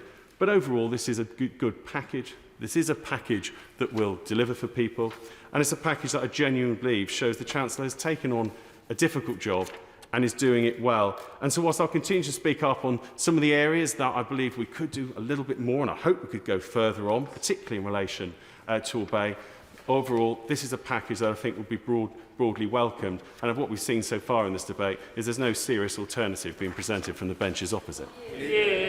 Seema Malhotra. Thank you, Madam Deputy Speaker. The first test for this budget was whether people are going to be better off or worse off as a result of it. The Chancellor has failed in his first test because the OBR forecast and analysis delivers a damning verdict. In the executive summary, it talks of how real household income is due to fall by 5.7% in the next 2 years, the largest two-year fall since records began in 1956-57, with living standards lower than pre-pandemic levels, even up to 2027-28. There was no mention of support for mortgage prisoners in this, and the Chancellor missed the chance to end non-dom tax status, which could have helped fund an expansion of the workforce in the NHS.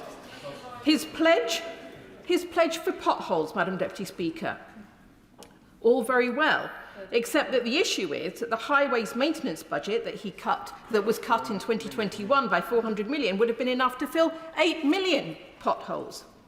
And there's good progress on childcare, on prepayment meters, on supporting over 50s back to work, but all of that has been playing catch-up with where Labour has been.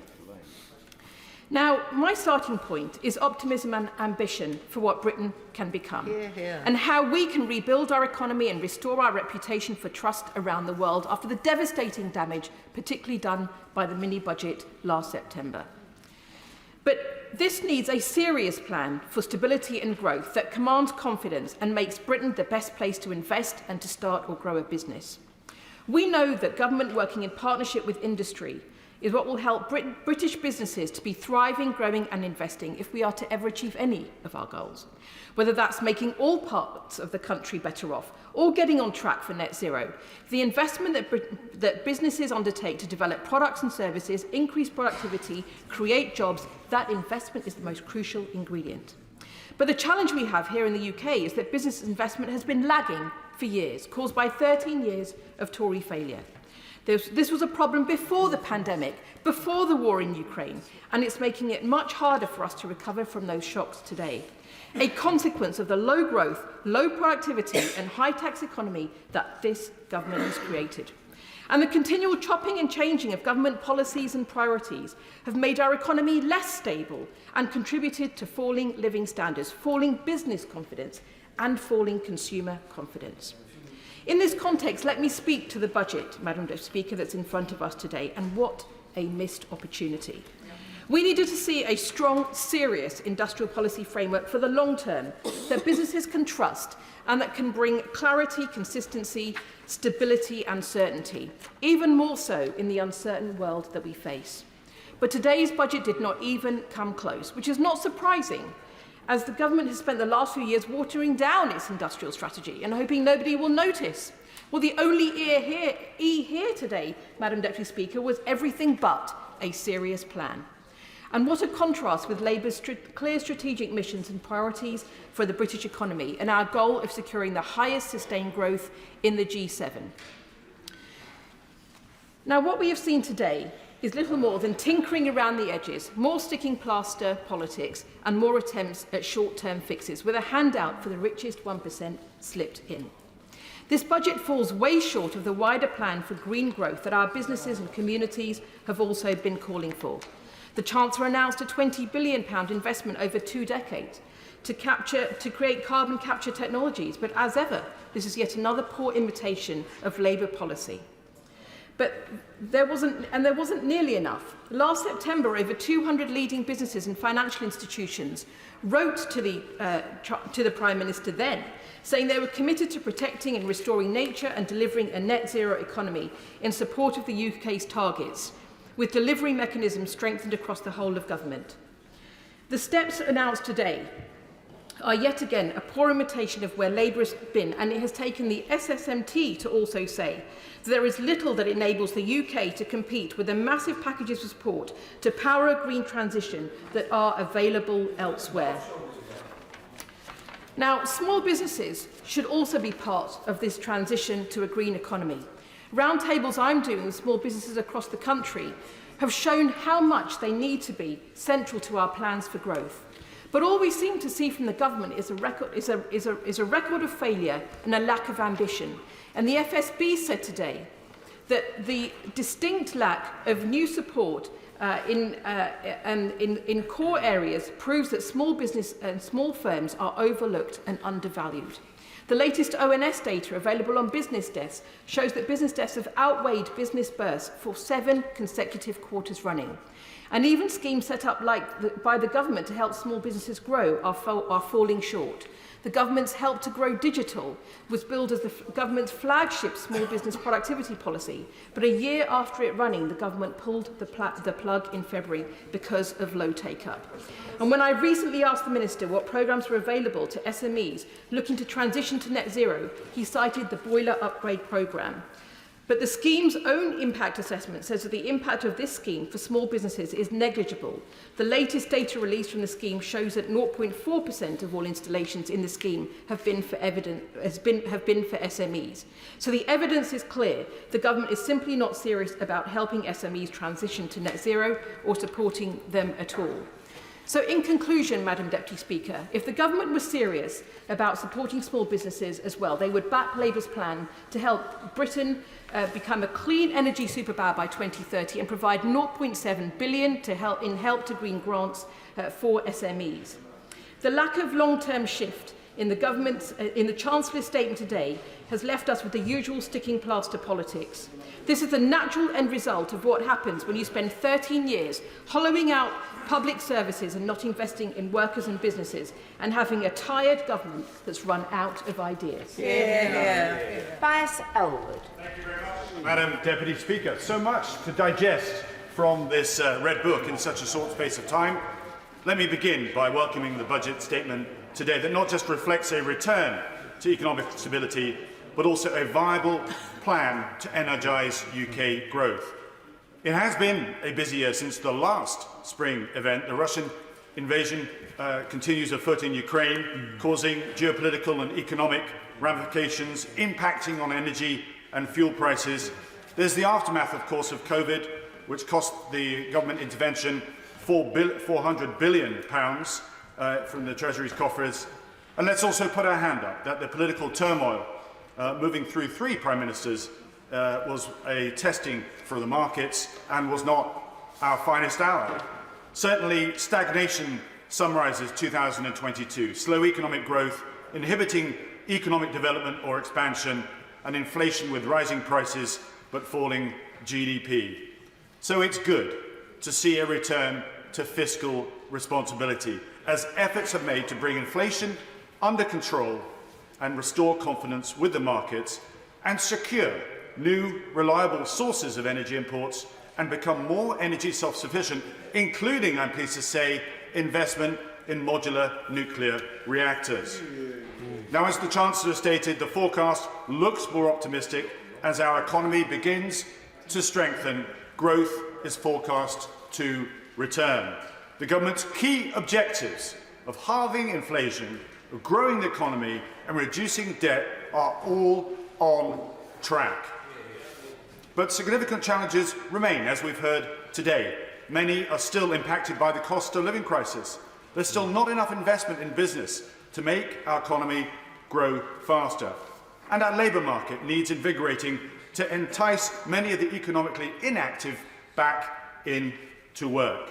So the actions announced today address these very issues and would be welcome in Bournemouth East and indeed across the country. Extending the energy price guarantee, for example, to help keep fuel bills low, and freezing fuel duty. Extending childcare to include 1- and 2-year-olds, and additional funding to support nurseries, so more parents can return to work after building a family. And, of course, increasing the annual pension allowance to £60,000, which I hope will encourage doctors in Bournemouth and indeed across the country from delaying their thought of retiring. What I did not see in the Red Book, and I look to the front bench now, were any plans to reduce VAT for the hospitality industry from 20% to 10%. Now, tourism destinations were affected, such as Bournemouth, because of the pandemic. Grateful, of course, for that government intervention then. But as hospitality recovers today, it's hit by the perfect storm of inflation, driving up wages, higher fuel prices, and, of course, increased utility costs. There is a petition in the UK Government Parliament website that has now reached over 11,000 signatures, and I hope the Treasury will do the maths, will lower VAT and allow hospitality operations to survive and indeed build and grow, thus increasing productivity, and that will help advance our GDP. Please, Chancellor, I invite you to do the maths. But let me finally turn to defence, because even today, the Chancellor connected the state of our economy with events in Eastern Europe. Now, with around half of our GDP subject to international headwinds, our connectivity, our access to international markets, our ability to source global goods and services are all impacting on our economy. And this has been powerfully illustrated by the conflict in Ukraine. Had that invasion not taken place, UK GDP would be at 4% today, not at 10%. Imagine what would happen if the threat picture were to deteriorate. Yet that is exactly what the government predicts will happen, as written in the new integrated review. And I quote, "There is a growing prospect that the international security environment will further deteriorate in the coming years, with state threats increasing and diversifying in Europe and beyond. The risk of escalation is greater than any time in decades." Now, if ever there was a call to move away from peacetime defence spend, that was it. Now, I've crunched the numbers already, Madam Deputy Speaker, in the Red Book. Simply put, away from the Ukraine support of ammunition replenishment, for the next 2 years, there is £5 billion allocated, of which £3 billion goes to the new nuclear enterprise, leaving just £1 billion a year to improve our conventional forces. That will not allow our hollowed-out army to be regenerated. It will not allow all those swathing cuts we saw in the last review to be reversed, such as tank numbers, troop numbers, armoured fighting vehicle numbers, even Typhoon numbers, Hercules aircraft numbers as well. We should recognise, and I say this loud and clear, Madam Deputy Speaker, we're sliding towards a new Cold War as Russia and China further align themselves to challenge and exploit the frailty of our global order. And as global security further deteriorates, a failure to invest in upgrading our peacetime defence posture now will not only harm our economy as our markets are slowly closed off, it diminishes our voice on the international stage. This is not the time to blink, but we must have the political courage backed by our hard power. That is what's earned us a permanent seat on the UN Security Council, and I urge the Treasury to reconsider their investment in our UK defence posture. Madam Deputy Speaker, to conclude, after the Windsor Framework, the Paris Summit, the AUKUS deal, today what we saw by the Chancellor is another example of statecraft returning to number 10. Domestically, this budget will help tackle the cost of living crisis. It will strengthen our economy, and it will boost growth. I commend the government for its actions here today, but with storm clouds gathering, I hope the government understands. I will keep pushing for an increased defence budget. Mushinara Ali. Thank you, Madam Deputy Speaker. Britain could be so much better. We have world-class universities, we have some of the best firms in the world, we have an amazing tech and life sciences sector, great startups, SMEs, a fantastic banking sector, and people who are desperate to rebuild our economy after the damage done to our country by this government. The Chancellor could have come up with a budget that is that's about fixing the future, that is about investment, that is about growth. What we have is him trying to fix the damage done by his party in government. What we saw last year was the spectre of the IMF pointing out that the UK has the weakest growth compared to our competitors. UK growth is flatlining. The economy will shrink by 0.2% this year. The OBR forecasts that the next 2 years will see the biggest fall in household incomes, with real incomes to fall by 5.7% in the next 2 years, the largest since records began in the 1950s. Madam Deputy Speaker, we also saw the spectre of people's mortgages going up, and the average mortgage, because of the Liz Truss premium, will be, because of the former Prime Minister and the former Chancellor's Chancellor crashing the economy, will go up by an average of £2,000 a month. The previous Prime Minister crashed the economy in her 49 days in office, costing the country over £1 billion for every day she was in office, making it the most expensive work experience placement in history, Madam Deputy Speaker. This Chancellor delivered his autumn statement and promised a shallow downturn.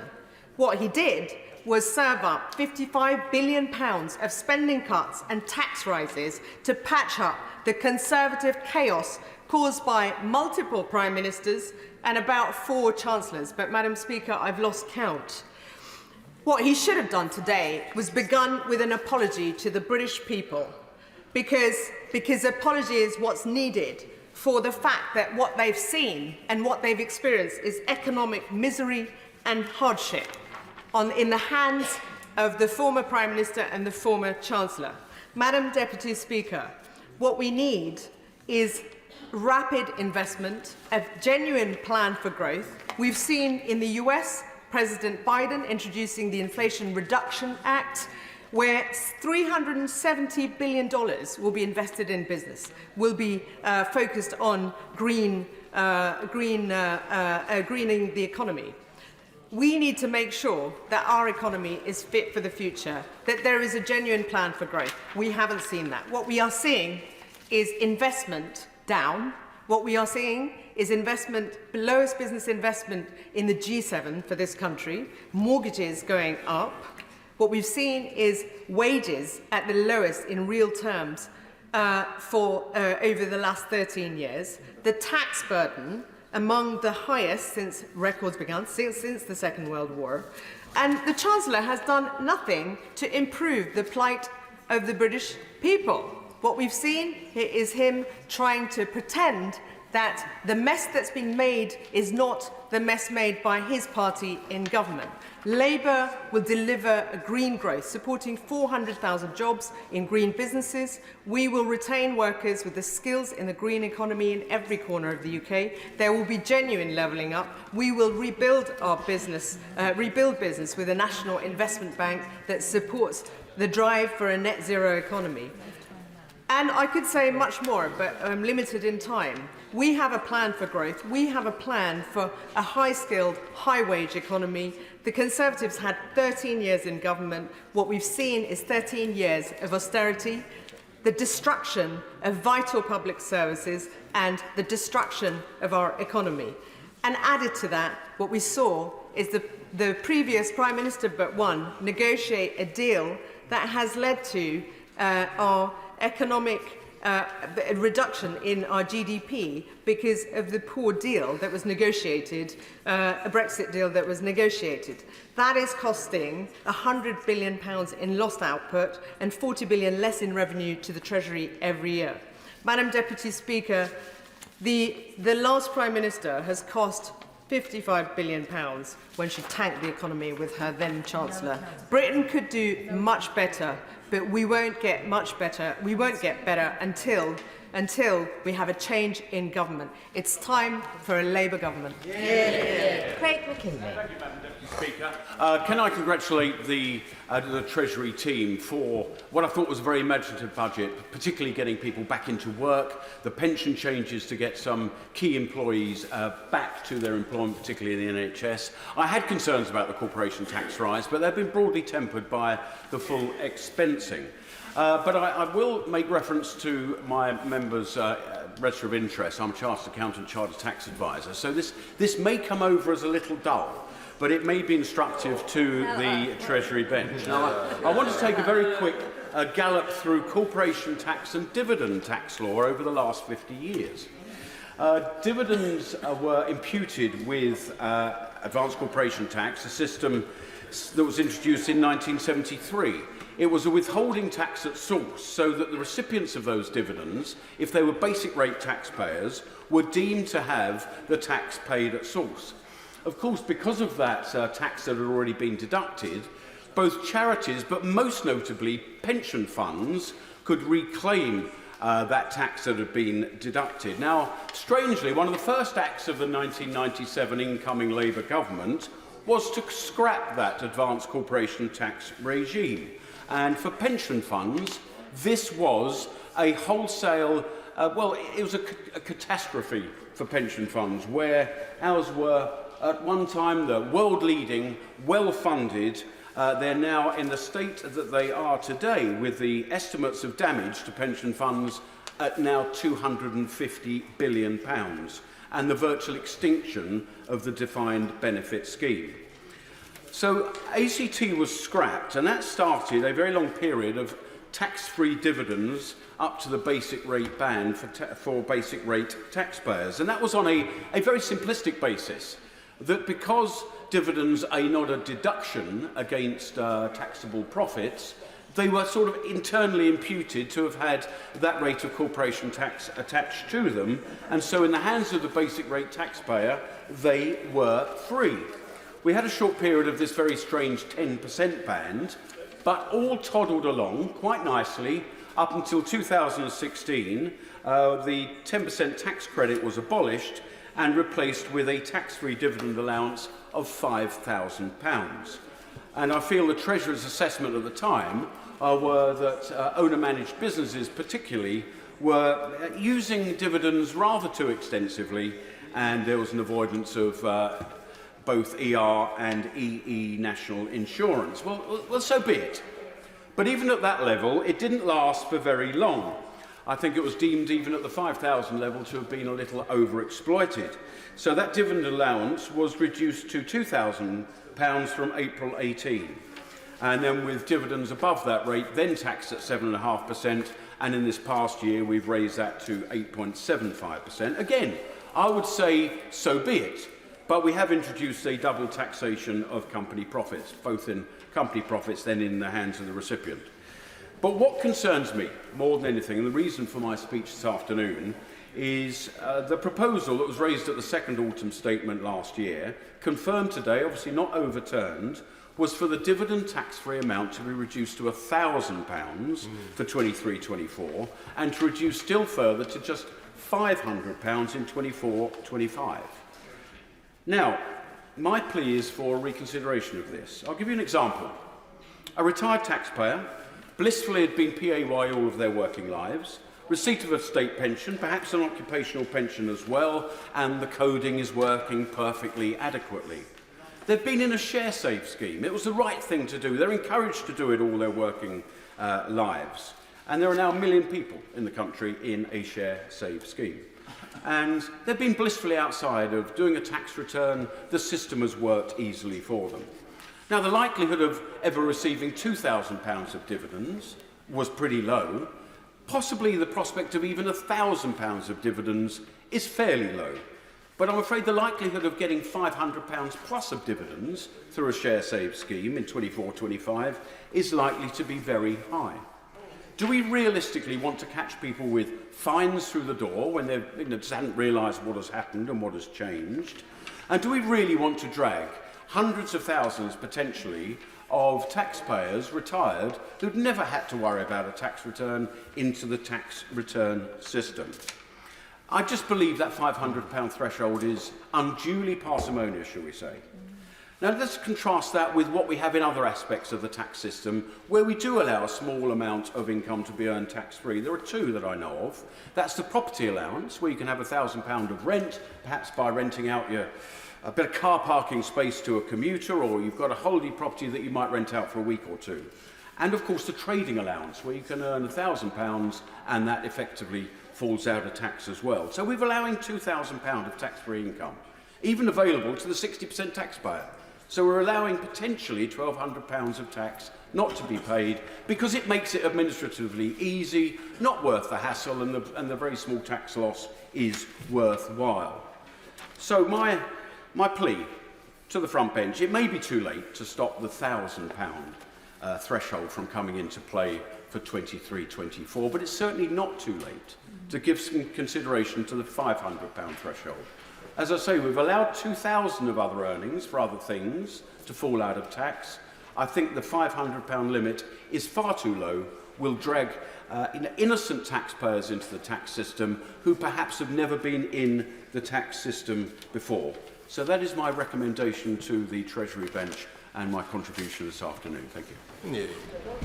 Sammy Wilson. Thank you, Madam Speaker. First of all, there's much to be welcomed in this budget, but I think that, as we have found time and time again, sometimes when you look at the rosary, or listen to the rosary rhetoric from the dispatch box, and then delve into the detail, the gloss comes off some of the picture which has been painted. And if we look at some of the detail of this budget, on one hand, the government has said, and quite rightly, and I welcome many of the measures which have indicated, we want to give people an incentive to get back into work. And yet, when we look at what is happening with personal income tax, we find that over the next 2 years, personal income tax, the take is going to go up by nearly 20%. Now, that is because many people are being dragged into the tax regime as a result of allowances not being changed and as a result of people then going into higher tax brackets. Hardly an incentive for people to work. We're told that the government wants to help businesses invest. So £9 billion is going to be given in tax allowances for investment. But when we look at the OBR forecast, at the same time, the increase in corporation tax is going to take off twice as much as the allowance which is given to attract investment. Government wants to help small businesses, and we had announcements for various members' high street schemes. Yet when we look at the figure for business rates over the next 2 years, 25% increase in the take from business rates. And overall, during the next 2 years, we're going to see tax receipts across the economy going up by 10% at a time, and it's not due to economic growth, at a time when we're actually finding that there's going to be negative growth in one of those years and 2 or 1.8% in the second year. So the real tax burden on households and on businesses and on the economy is increasing. The government says, and the Minister made much of, the Chancellor made much of the fact that he wanted to help firms with and help with energy costs. Yet we find that since the emissions trading scheme, which is really directed towards putting costs on high energy users, is going up from 1 billion to 6 billion. And we already know the result of that. Many of those businesses, energy-intensive industries, are simply going overseas. So when we look at the rhetoric and then look at the detail, we find that rather than being a budget for growth, because you can't tax your way to growth, this is a budget which is going to impede growth. And yet we know that if we're going to finance public services, if we're going to get our debt down, if we're going to be able to finance our debt, then we have to grow the economy. If we're going to make people better off, we've got to. And so, Madam Deputy Speaker, the first point I want to make is that let's look at the detail before we give a blanket welcome to this budget. I happen to belong to a party which believes that low taxation is the best way of growing an economy. It's the best. It's right to allow people and businesses to spend their money as they see fit, make the wise decisions which they believe will suit them, rather than the state doing it, where that can be avoided. Of course, we've got to spend money on essential services, and I support the increase. For example, at this time of turbulence in the geopolitics and in Ukraine and in other parts of the world, I support the increase in defence spending. I think it's right that a country is prepared to defend itself and has got the ability to do so. I wanted to address just a few of the specific measures in the budget. As a supporter of the Fair Fuel Group, I welcome the fact that the Chancellor has taken the wise decision to freeze fuel duty again. It's a way of reducing inflation. It also is a way of helping small businesses. And for consumers who are finding the cost of living increase is hurting their pockets. And of course, from the point of view of places like Northern Ireland, which are heavily dependent upon getting their supplies in by lorry, etc., it helps to reduce costs there. I share the views of the member for North East Hampshire on the child care proposals, because whilst the proposals will help, and I have no doubt they'll be welcomed by many of the providers of childcare and many of the users of childcare, nevertheless, and I know this from experience in Northern Ireland, there are many places where it is not possible to buy in childcare from bodies that have been set up. In many cases, the allowance doesn't cover the cost, so the individual finds themselves still out of pocket. And there's not the flexibility when the government finances it, because you're relying on there being a network in the local area. Remember, give away. I won't give away, yes, I'll give away. I'll give away my old friend, okay? Right. I thank my honourable friend for giving way. Just on the childcare, the childcare is welcome for England, absolutely. But would you agree with me that a more sensible approach that would have helped families right across the United Kingdom for ages older than 3 to 5, because childcare doesn't stop at ages 3 to 5, a tax-free allowance increase would have been much better? Well, a tax-free allowance, of course, would have avoided, and that's the point the member for North East Hampshire was making. It gives much more flexibility in the whole system, and therefore I think it would be a better way of dealing with the issue. I'm not going to give way again, because I'm 7 minutes, and I just want to finish up with one last point. There are many other measures in this, such as the tax-free zones for industry, and the changes in the medical licensing for medicines, etc. I'd like to know whether the Chancellor has looked at whether those can apply to Northern Ireland, given that even after the Windsor Framework, we are still subject to EU law in Northern Ireland. We're still subject to EU state aid laws in Northern Ireland, and my fear is that when we actually try to apply them, we will find that the EU will once again be able to interfere in the affairs of the United Kingdom by stopping those kinds of proposals benefiting Northern Ireland as a whole. There are many other points that I wanted to make, Madam Deputy Speaker, but there are many other people who want to get in. Can I make one last point, and that is that VAT for hospitality and reductions for VAT in hospitality, as the same with corporation tax, are very important in Northern Ireland because, of course, we have got a land boundary with another country where corporation tax rates are lower, VAT rates are lower, and therefore, without changes in those two things, we are placed at a competitive disadvantage. Mary Robinson. Madam Deputy Speaker, and I welcome today's budget and this Government's continued support for the areas that need it most.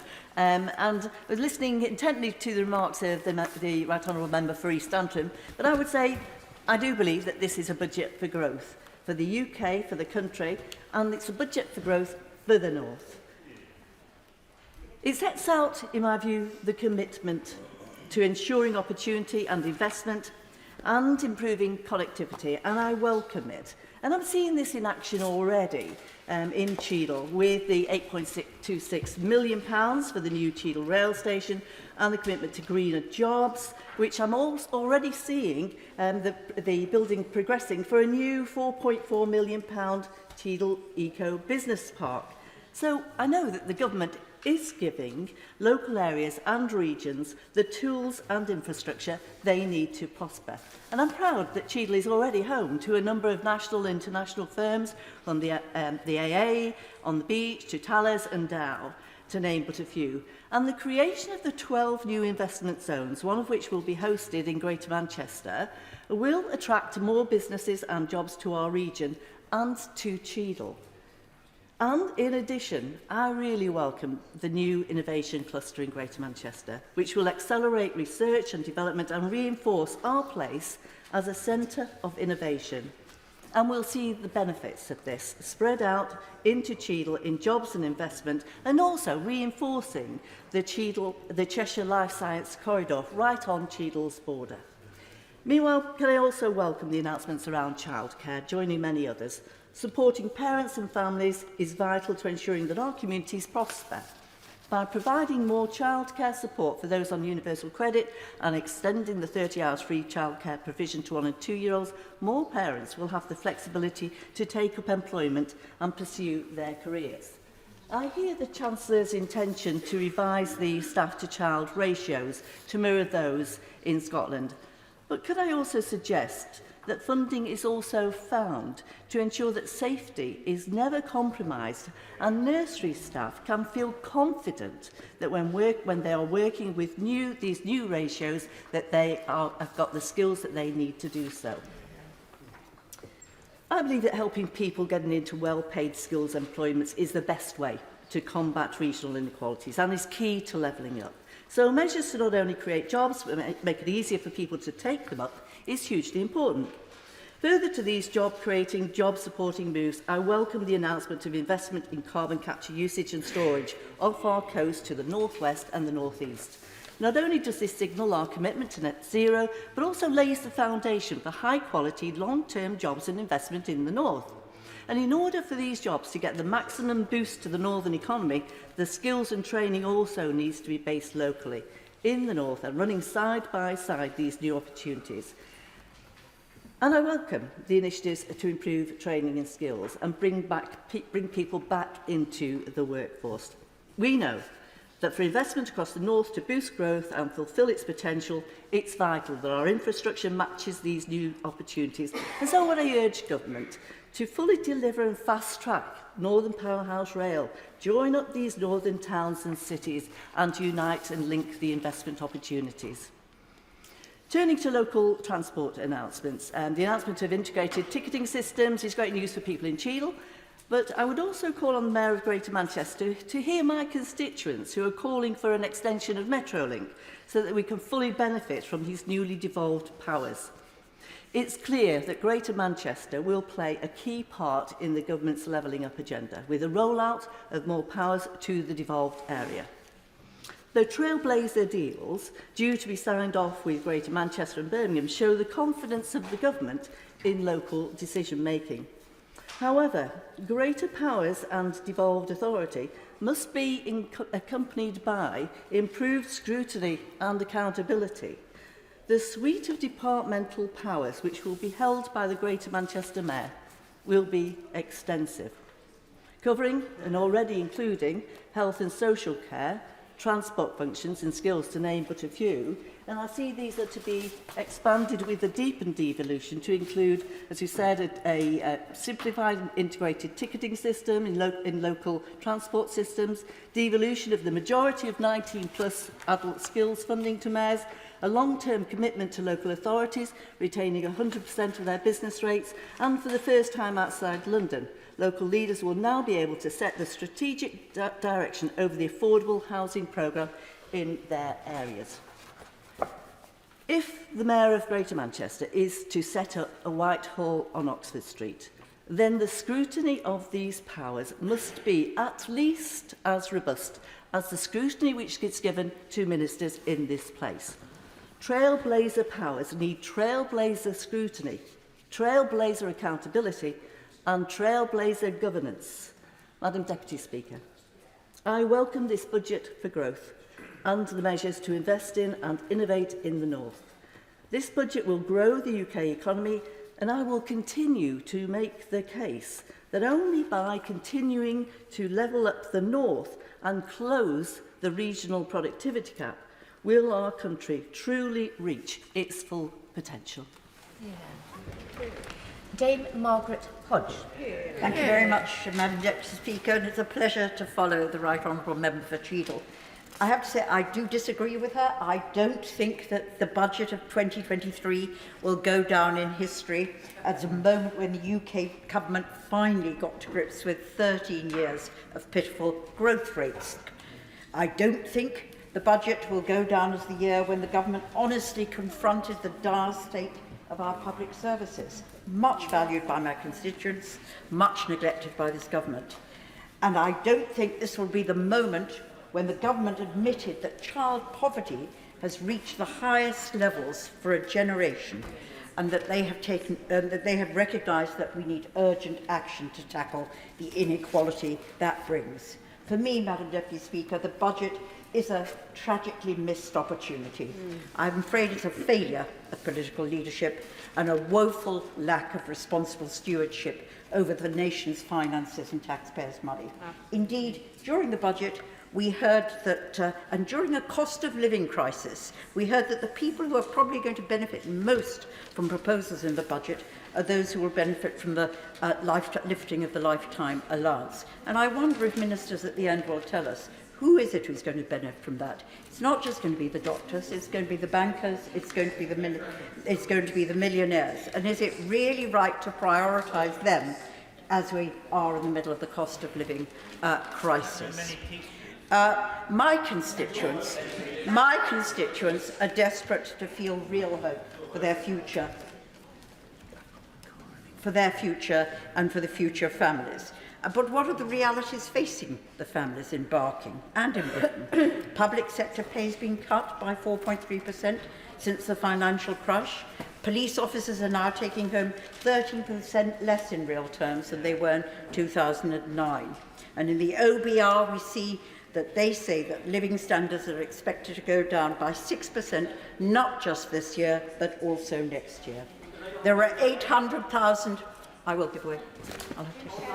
The Honourable Lady is referring to, and I refer to it as a squeezed middle class. Does the Honourable Lady agree about the unfairness of the refusal to uplift the child benefit cap over the last 10 years, especially with the price increase of the last year, greatly impacts on working families? Those people in the middle classes, those that the Right Honourable Lady is referring to. I think I heard what the Honourable Member said, and I think he was talking about the squeezed middle, who I agree will not benefit from the budget either. There are 800,000 fewer owner-occupiers today than there were in 2010, while the number of rough sleepers has grown by a staggering 169%. And we didn't hear health even mentioned in the budget speech today, with hospital waiting lists growing, access to GPs almost impossible, and we're now facing the most appalling record of having the highest waiting times in A&E for nearly 20 years. All of this and the tax burden is at its highest since World War II. This can't offer hope, I say to ministers opposite, to the people of Barking. And one cannot offer hope by proclaiming a slogan.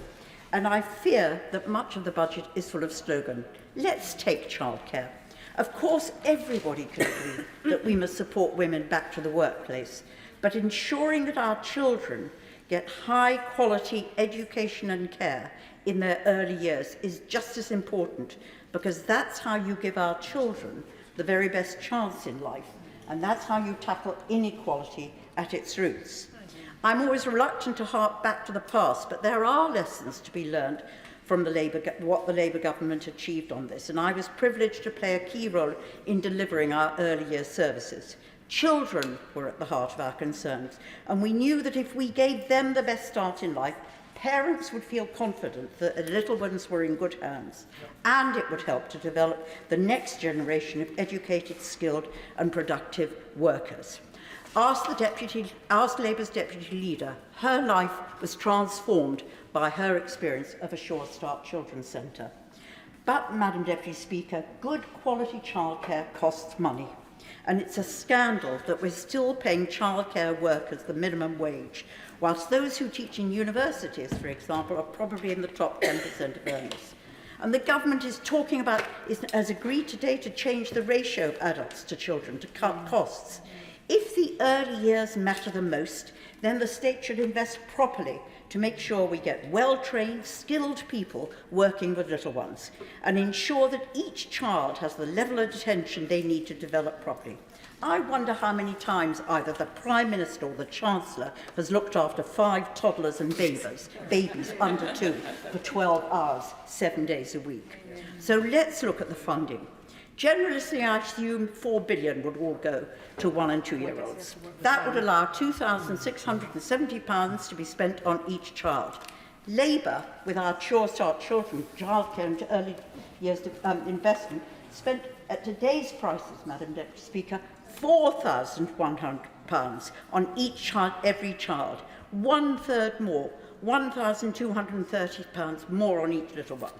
Cheap, underfunded childcare delivered by low-paid, undertrained workers will fail the next generation of children, and it won't help mothers feel confident about going back to work.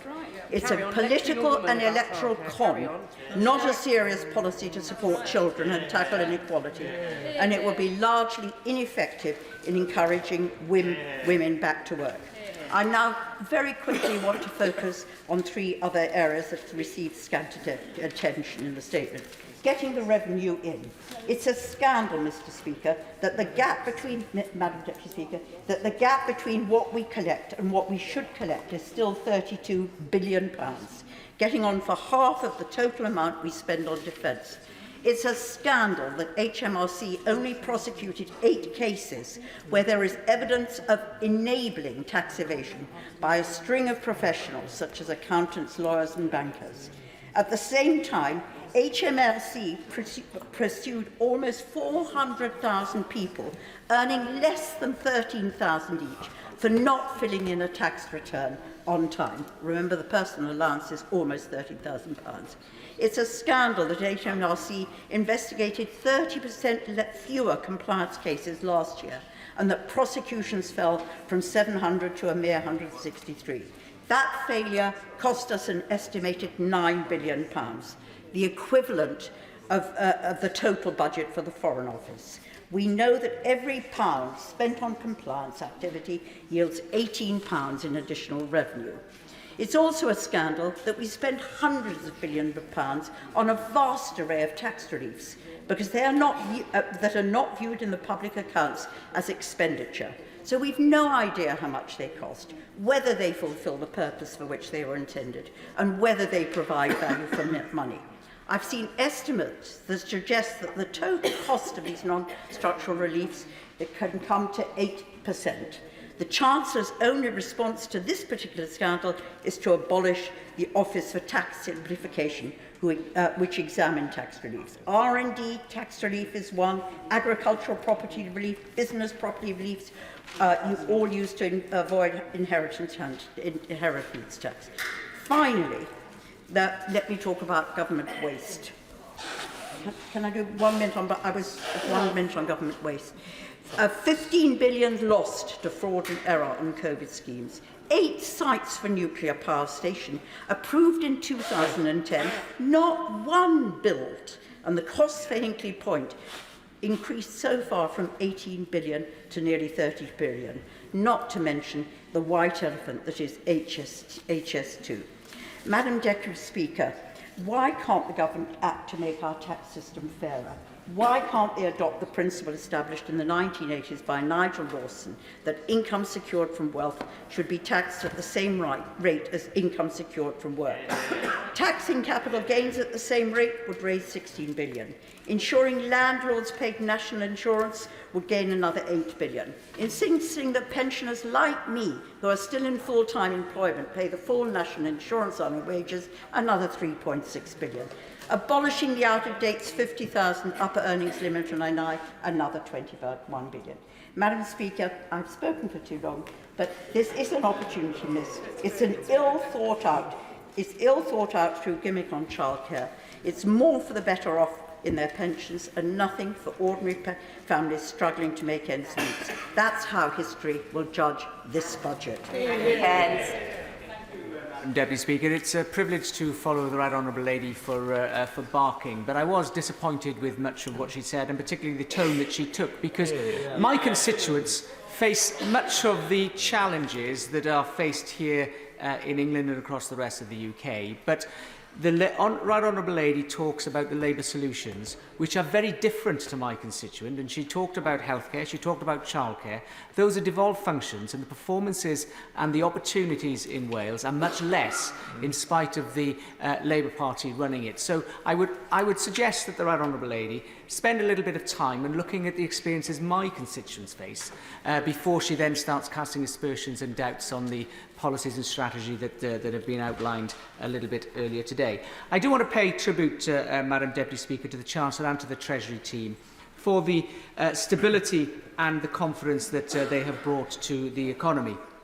I think the fallout from the COVID pandemic and the consequences of Putin's aggression in Ukraine have had a major impact on all economies around the world. But there's no doubt that the stability and the supply side changes and the deflationary policies that have been pursued have had a major positive impact and builds on the speech, the Bloomberg speech that the Chancellor outlined some weeks ago. And today's budget now starts to put some flesh on those bones. But I think the big news from the budget, without question, comes from the OBR forecasts, and that in spite of the doom-mongers opposite, and in spite of the critics and of the government from all sides over the challenges in recent months, the UK will avoid a technical recession. And I think we need to recognise the merit of that and the influence that has come from the Treasury team in playing a big part in securing that. Then the second headline for me is the prediction that inflation by the end of the year will fall to 2.9%. That is quite remarkable and again shows that the restraints, in spite of calls from members on all sides, including myself, for more spending in my constituency, that in spite of those calls, they have resisted, and that is reducing the impact of what is the worst form of taxation, which is inflation, which is eroding the standard of living, the wages that people earn, and the capital that they have amassed. So I think by listening to members opposite similarly, they fail to recognise that since 2010, the UK economy has grown faster than France, Italy and Japan, and at the same pace as Germany. And they will persist, Madam Deputy Speaker, in continuing to talk down the economy, but they do have real impact in the way in which they talk down the economy, because it does put doubt in their mind, doubt in investors' minds, when they see the opposition clearly undermining the confidence that the front bench have established. I want to highlight very quickly that the help with energy costs is very welcome. The fuel duty freeze will be of huge relief to my constituents, those in rural areas, as well as those small business, white van man and woman who have to go out and about and win those contracts day in, day out. They will be relieved and pleased with with the fuel duty freeze. Prepayment meter changes are very welcome, and I would say are long overdue. I think that should have been acted on by a number of chancellors and energy ministers over decades gone by, and I think that this is very welcome. But I'm pleased that this front bench has grasped the nettle and insisted on such changes. They will make a real difference to the cost of living for some of the most hard-pressed families, and really show that this government is on the side of hard-working people and hard-working families. And ultimately, the childcare changes. And I look to the two Welsh Labour members on the front bench opposite and really hope that they will encourage their colleagues in Cardiff Bay to follow suit. Because we need to remember that 50% of the Welsh population lives within 25 miles of the border with England and Wales. And on that basis, unless the Welsh Government follow the Conservative Government's lead, then my constituents and their constituents will start feeling the pain of far greater incentives that are seen in England. On a broader basis, Madam Deputy Speaker, I want to welcome the annual investment allowance and the capital incentives that have been laid out today. The incentives for energy security, small modular reactors, nuclear investment, carbon capture and storage would also suggest a simpler taxation system will mean that we don't need so many incentives and so many reliefs in so many areas. Now, I recognise it's not easy to do that at a time of economic challenge, but that's clearly where we want to end. But the main points I want to make within the very limited time I have, Madam Deputy Speaker, is the warm welcome from the beer and pub industry for the draft duty extension from the 5% relief to 9.2% relief, as has been quoted by many members, that will effectively, in real terms, mean that the price of a pint will be 11 pence less in a pub than it will be elsewhere as a result of the changes that have been announced today. They've been welcomed widely by the industry, and I should declare my interest, Madam Deputy Speaker, as the chairman of the all-party parliamentary group on pubs. So the pub companies, but of course we need to recognise that this duty is paid for by the brewers, and this is a call that we need to make, that the brewers need to pass this benefit on to the pubs, because it's the pubs within our community are the ones that act as the fabric of society, that offer flexible employment opportunities, that have that great capacity of bringing people back into employment that often would be left out of the workforce. They are the pubs and hospitality are a sector of the economy that goes first, that feels the impact of a recession or any downturn first, but also gains the benefits at the end of that recession when people are feeling far better. Now, there's no doubt, Madam Deputy Speaker, that this budget will have made a major impact to hard-working families, getting people back into work, encouraging investment. But it's also a budget that will support people in terms of the cost of living. And I'm absolutely delighted that the Chancellor has listened to the draft, to the calls from the industry on the draft duty relief. Now, there are further calls that the industry has got, and I'm encouraged that the Exchequer Secretary has already contacted my office seeking a call early next week in order to discuss the impact of changes and how we can further maximise the benefits of them. And with that, Madam Deputy Speaker, I'll draw to a close. Thank you. Stephen McKay. Thank you, Madam Deputy Speaker. I thought that was a rather smug performance from the Chancellor, who seems to have forgotten that he only inherited his job because of the economic chaos caused by the reckless stupidity of his predecessor and the woman who appointed him. He asks to be congratulated for his magnificent achievement of avoiding a recession. Well, after 13 years of the Tories destroying people's living standards, that's some achievement. On investment, he promises us yet another competition, more of the begging bowl culture which West Midlands Tory Mayor Andy Street wants abolished. The people of the West Midlands say, don't make us beg, don't foist any more of your rigged competitions on us. Just give us our rightful entitlement and let us get on with the job. And the problem with the super deduction scheme is that it rewards businesses, including those who avoid paying taxes in this country, like Amazon, for investments they were going to make anyway. What safeguards will there be to ensure that his capital expenses scheme doesn't repeat the same error, with the taxpayer again footing the bill? There seems to be very little, Madam Deputy Speaker, to support small high street businesses, cafes, restaurants, hairdressers, people who don't matter to this side of the House, apparently. And of course, there's no action on business rates. And I think he could have added a fifth E to his 4 pillars eventually, because most of the worthwhile announcements could and should have been introduced a long time ago.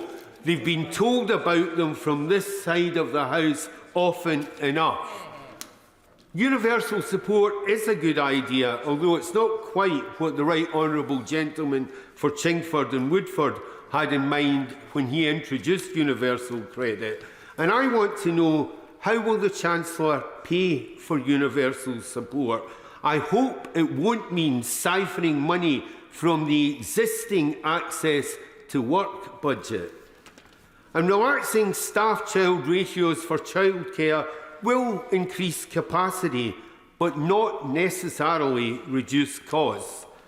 I'll be sure to consult with providers and parents in my Selly constituency on how easy it will be to deliver on today's promises. I suspect there will be quite a gap between the promises and availability on the ground.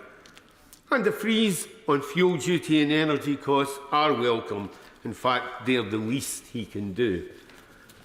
Genuine measures to encourage people back to work and support those over 50 to remain in work are also welcome. But brutal and arbitrarily imposed sanctions won't work. That's just the same old Tories. And his pension plans, although they will help with doctor retention, will in reality benefit those with existing large pension pots. They'll do nothing for those on smaller incomes. His budget ignores the crippling loss of living standards resulting from years of Tory wage restraint. Even the Institute of Fiscal Studies casts doubt on this government's arguments about public sector pay. There was more scope in this budget to promote growth and offer a fair settlement on public pay. And if, unlike his predecessor, he worries about how to pay the bills, he could always look again at fairer taxation. Tax on ordinary families is rising relentlessly in this country, but the UK is still below the OECD average for taxation. So I'm with my right honourable friend from Barking on this. He could raise around £15.6 billion through equalising capital gains and income tax, £3.6 billion through abolishing non-dom status, and about £9.6 billion by extending national insurance to investment income. Why is it that under the Tories it's always hard-working families that have to pay and not the other people? This was a rather smug and self-congratulatory budget. It ignores the problems created by 13 years of Tory misrule. Homelessness, crime out of control, school buildings crumbling, record NHS waiting lists, and a public that no longer believes a word they say. It was the budget of a tired Chancellor and a tired government who've run out of ideas. Their credibility is shredded, and this was just far too little, too late. Vicky Thank you, Madam Deputy Speaker. At the start of the year, the Prime Minister set out 3 big economic priorities: target inflation, grow the economy and reduce debt. The Chancellor in this budget has set the scene for how we make these priorities succeed.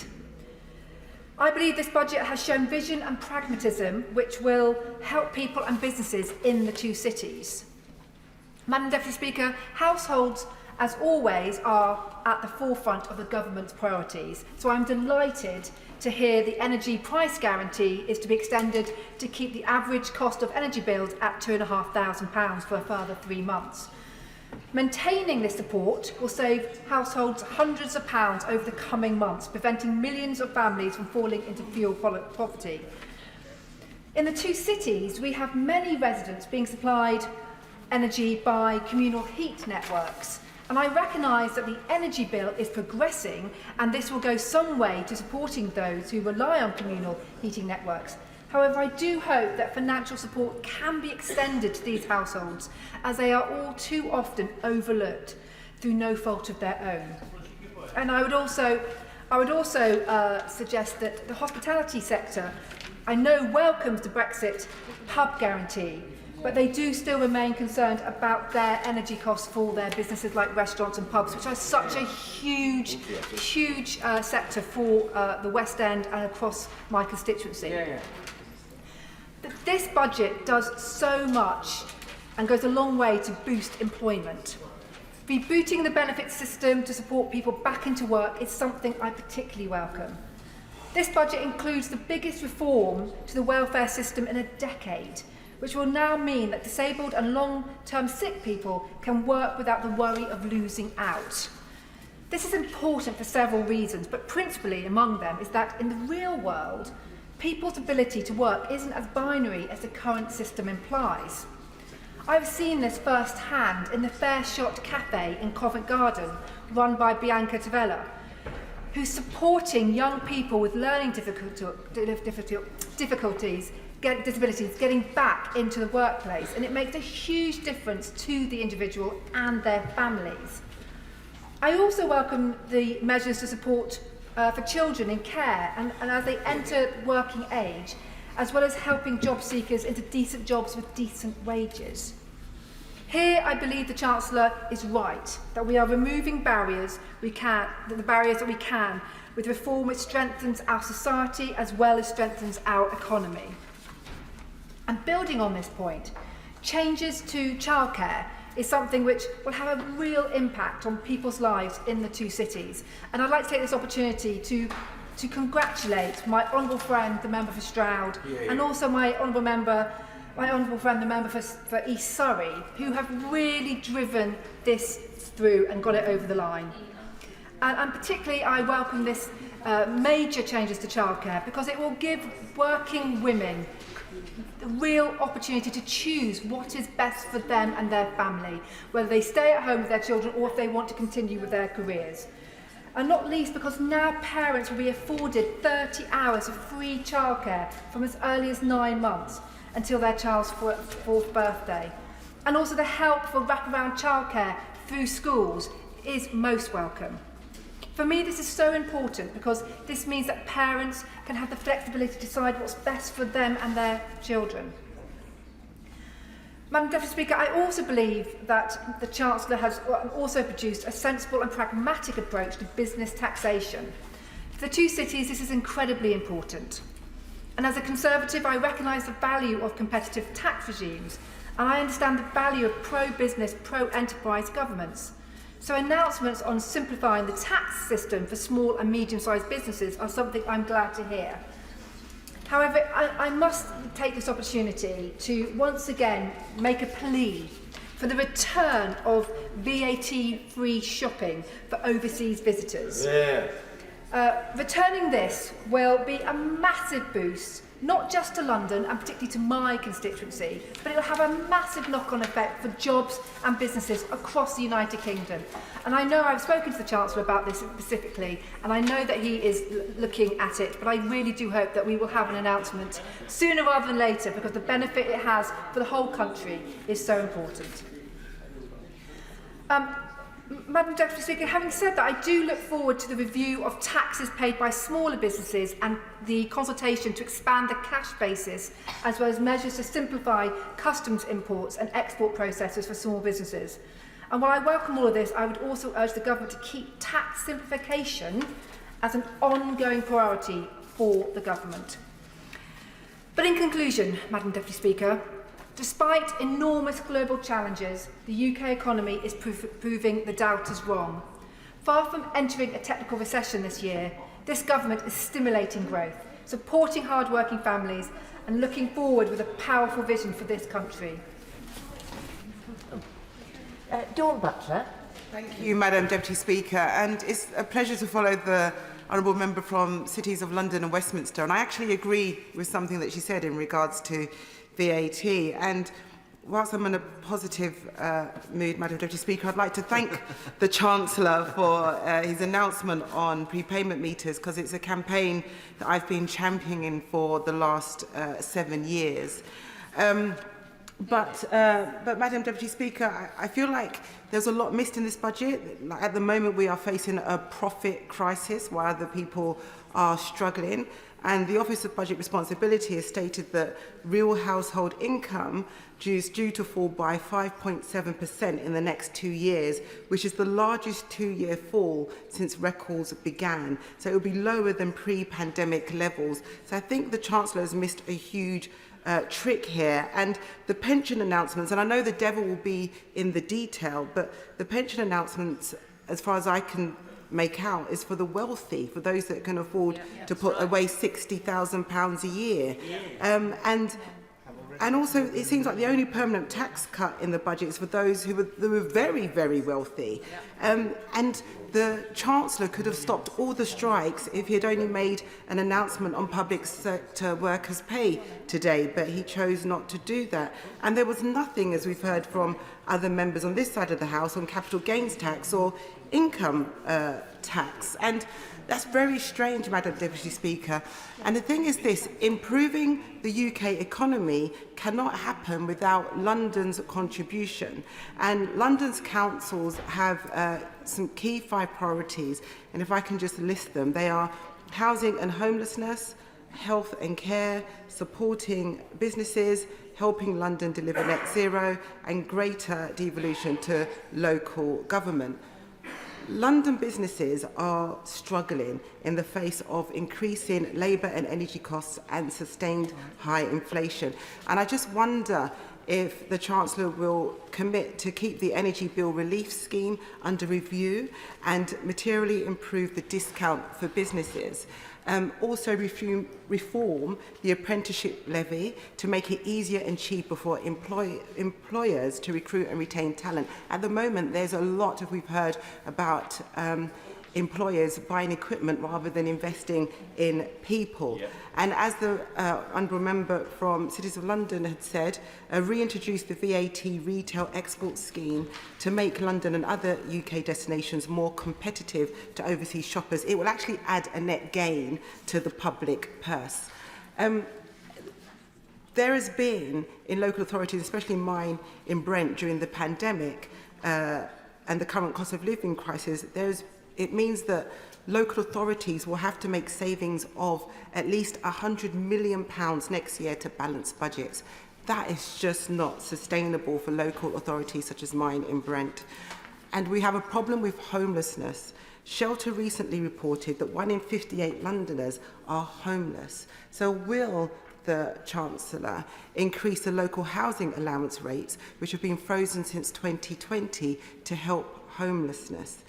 And also increase discretionary housing payments. I mean, all of these things are things that the Chancellor could have done if he was really interested in investing in growth in our countries, because local authorities can only do so much.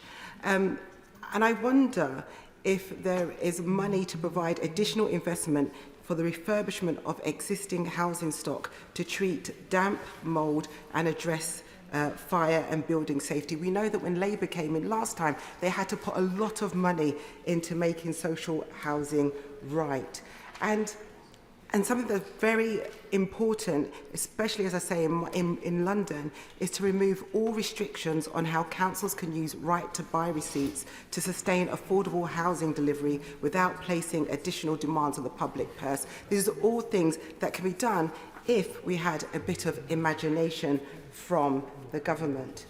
And let me not forget that London's devolution settlement is over 20 years old. The government's commitment to deepen devolution should apply equally to London to enable London boroughs and the Mayor of London to tackle 21st century problems facing the capital today. And I just wonder, as I conclude, Madam Deputy Speaker, if the Chancellor will work closely with London councils, myself as Chair of the London PLP, and to ensure that the burden, that we broaden the balance of revenue-raising powers available to councils in the longer term to improve financial resilience and reduce reliance on any single funding stream. We've heard today that members opposite have said, Madam Deputy Speaker, that they're sometimes confused what we stand for on this side of the House, and I just want to reassure and reaffirm that London stands and Labour Party stands for a moral crusade for making our country better, and I do hope the government will take some of these points on board. Jacob Rees-Mogg. Thank you, Madam Deputy Speaker, and it's a pleasure to follow the Honourable Lady from Brent Central, and I agree with her and my honourable friend, the member for the City of London, Westminster. It would be a very good thing to sort out the VAT issue for goods that are going to be exported. But, Madam Deputy Speaker, listening to this debate and looking at the documents, I've been struck that I've made a mistake. I used to think that a phantasmagoria was a forerunner of a moving picture, the sort of machine I might go home and watch on a quiet Wednesday evening.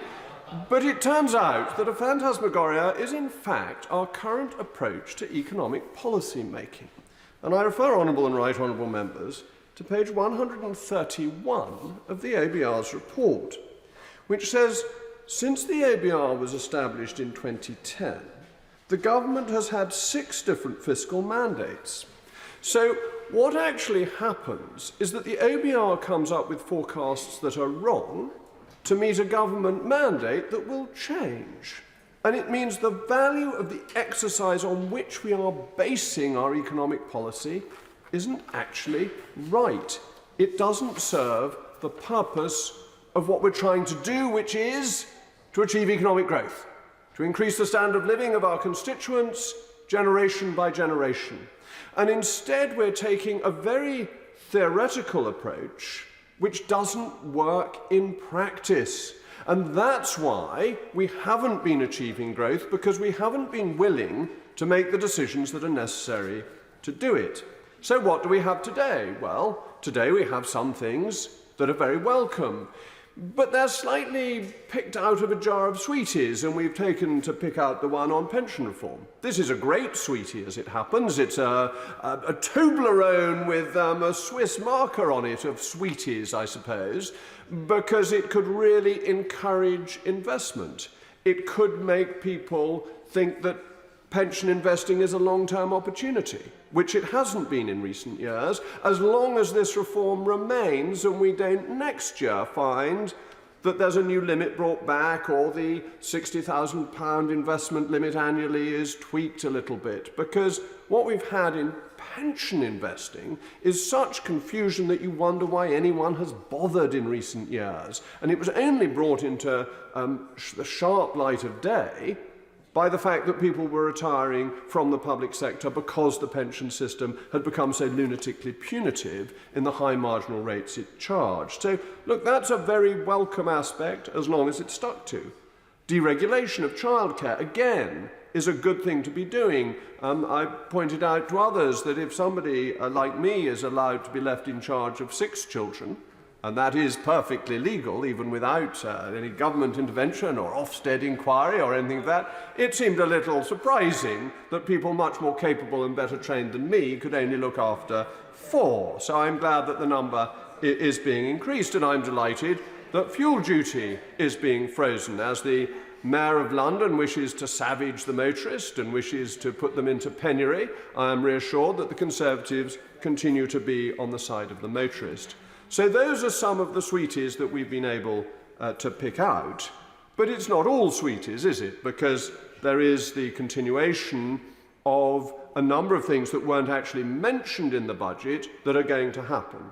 So everybody is having a real terms increase in their tax because of the failure to uprate thresholds. And people are going to be coming into the higher rate of tax, who particularly if they're living in London are not actually that well off. So there is a big tax rise that we are getting. And that's where I go back to the phantasmagoria, because by failing to think through economic policy in a way that will actually work, but thinking of it in this theoretical basis, we have seen the tax take rise.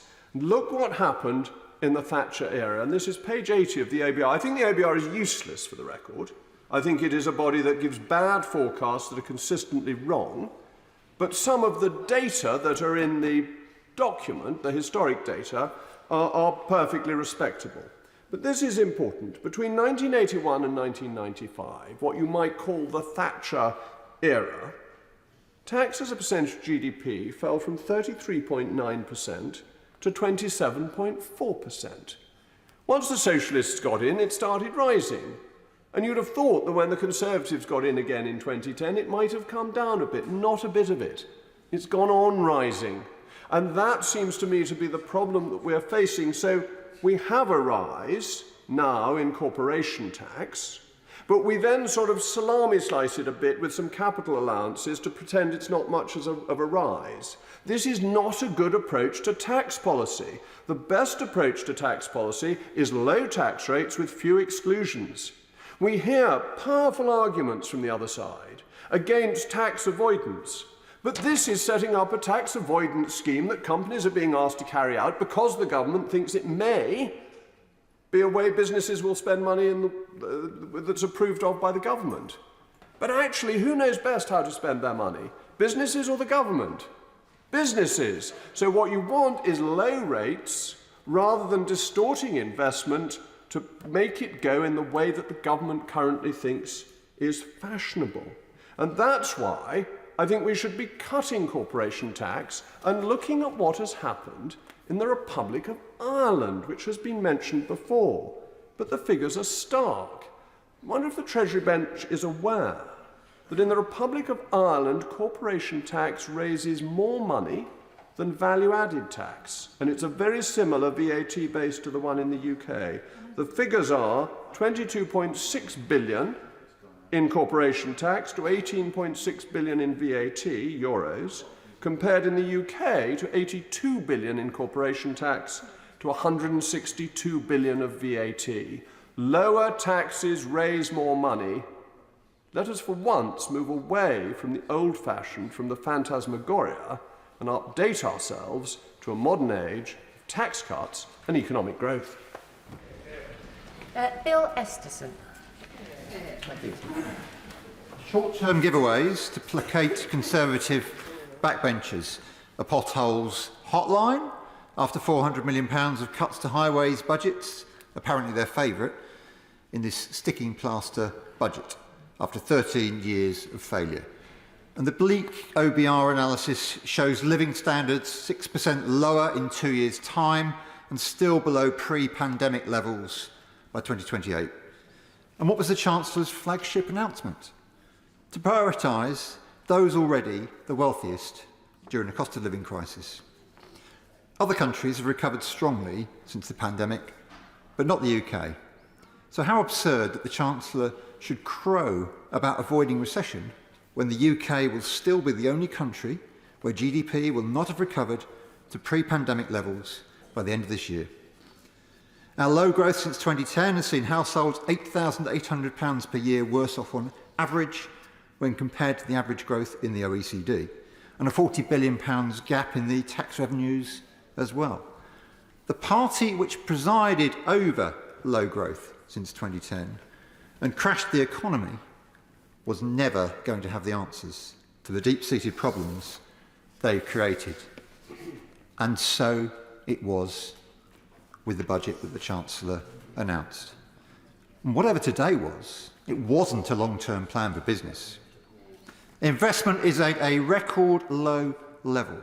Firms like AstraZeneca are moving overseas.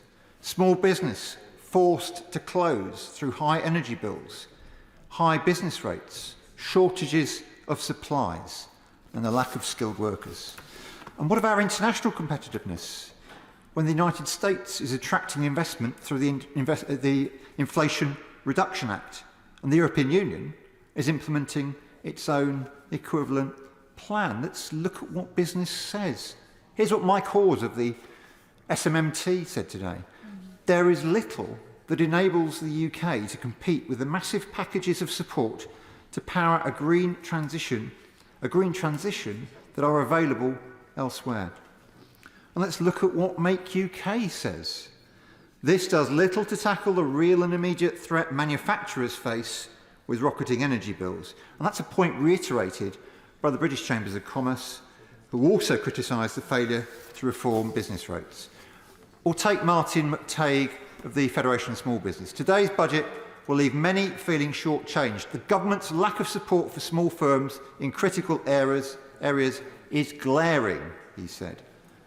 Businesses want long-term help with their energy costs. They want the abolition of business rates.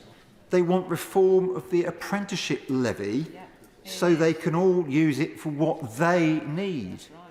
And they want greater access to procurement for businesses of all sizes.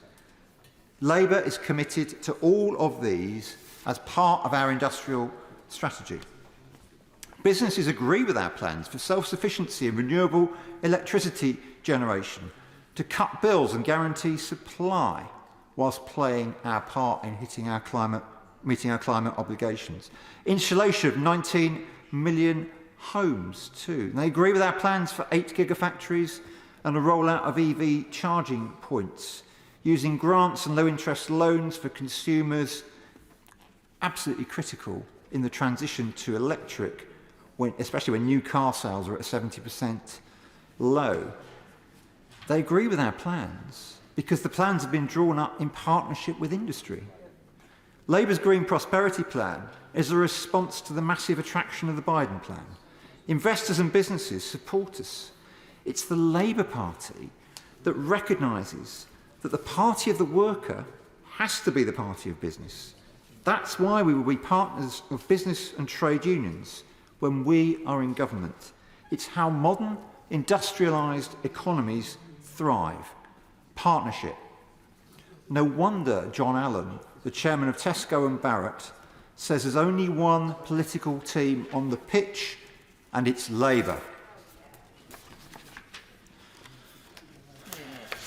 The failure of this government to take a strategic approach will continue to undermine our prospects and delay any recovery in living standards.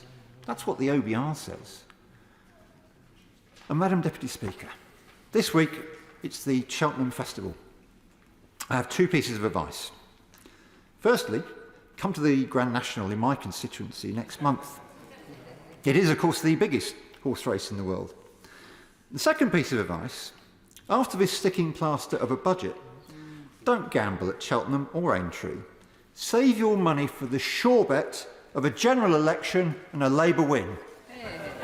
Robin Walker.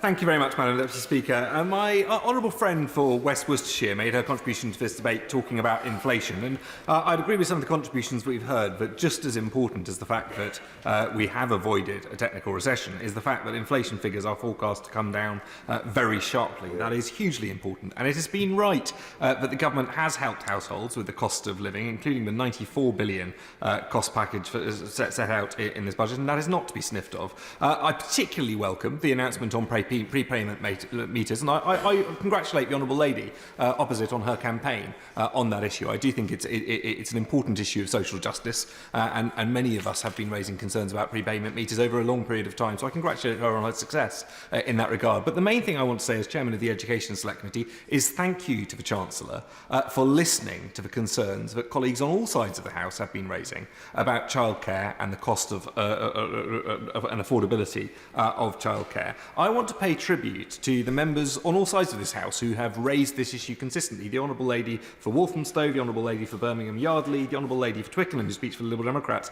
but also my honourable friends for Stroud, for Northamptonshire South, for Eddisbury, Newbury, and Ruislip, Northwood and Pinner. All of them have spoken up about the need for reform in childcare and the need for properly funding the so-called free, but I think more correctly subsidised hours of childcare that we provide. And there are some really welcome decisions in this budget to go further on that. The decision, first of all, to invest. I spoke recently in the Estimates Day debate for the Department of Education. I described investing in childcare at the early years as a win to the power of 4. And I think the decision that the Chancellor has taken here, after defence, investing in childcare in the early years is the next big spending commitment in this budget. I welcome both of those, and I think they are both key investments for the long run.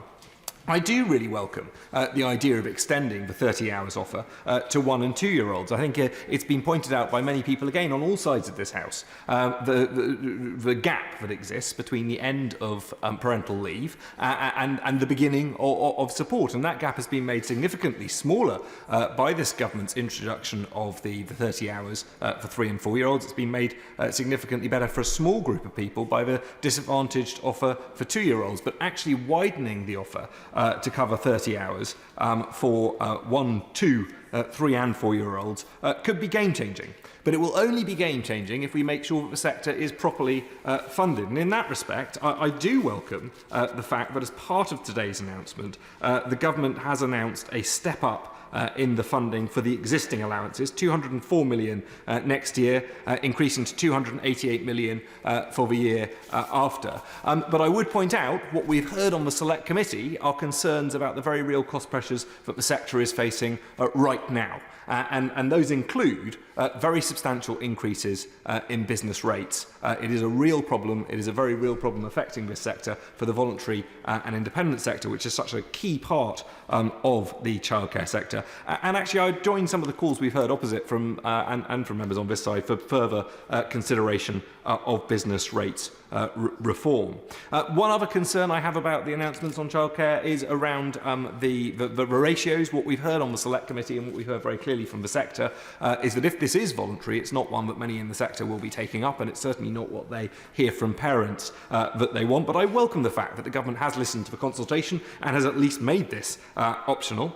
I think that I listened very carefully to some of the arguments being made by my honourable friend for North East Hampshire about family taxation. I think there is great sympathy on the Select Committee for going further on providing genuine tax-free childcare, and I hope that's something we'll be able to pick up as we move forward with our inquiry. I also very much welcome the emphasis on expanding provision of childminding and the reforms to universal credit.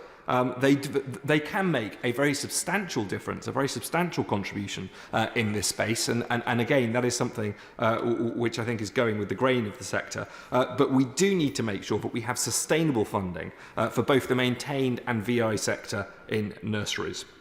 Investing in childcare and the early years is the right thing to do, but of course there are other pressures within the Department for Education's remit. We heard from the IFS how under a Conservative government investment in the early years had grown faster than almost any other area of education spending, but we also heard from the IFS in their summary of education spending over the last decade that the post-16 FE provision, what my predecessor as Select Committee Chair often described as a Cinderella sector, is one of the most tightly squeezed. Now, I hope as we move forward from this budget towards the autumn statement, the Treasury will look very carefully at the needs for more investment in that sector. And schools, whilst welcoming the 2.3 billion extra at the spending review, do still face a real squeeze from the combination of inflationary pressures and pay rises for both teaching and non-teaching staff. Now, there are some smaller announcements as part of this budget, which I do really want to welcome. The £3 million for supported internships. Buried away in the Red Book, I don't think it was in the Chancellor's speech, there's £11.5 million for Ukrainians to access language programmes. That's extremely welcome, and something that I know from my time at the DFE, that the provision provision of ESOL could be variable. Any extra money that is spent on that and supporting the Ukrainian families in all of our constituencies will be well spent. I really welcome the extra support for children in care and the amazing people who support them. I hope that the government will look carefully at extending that further, particularly when it comes to kinship carers. And I listened with interest to what my honourable friend for Northamptonshire South said about attendance allowance for grandparents. As one further point that I wanted to pick up in this, the action that has been taken on pensions to help keep doctors in the NHS is extremely welcome and very important. That will also, I think, help improve the issue of retention for head teachers. But action to keep and retain doctors, we also need more places in our medical schools. And I met this morning with MPs from across Worcestershire, Herefordshire and Gloucestershire with the Hospitals Minister to press the case for funded places at the Three Counties Medical School in my own constituency. This is something that would make a real difference. I heard the Chancellor mention his long-term NHS workforce plan. I'm glad to hear that will be announced shortly. I sincerely hope and will absolutely keep pushing for the fact that funded places at the Three Counties Medical School in Worcester need to be part of that. Claire Hannah. Madam Deputy Speaker, and a pleasure to follow the member for Worcester in a characteristically fair and practical speech. Many of the measures obviously announced today are to be welcomed, although it is very clear that people struggling with the cost of living, with increased mortgages, with the pressures in small businesses trying to pay energy bills and find staff will not recognise the rosy picture that was presented on the benches opposite. And it is impossible not to see that so many of the initiatives are due to commence in 2024, when it is likely that the benches opposite will not be occupied by the same people. And in many cases, this is a fiscal hospital pass for my colleagues on this bench.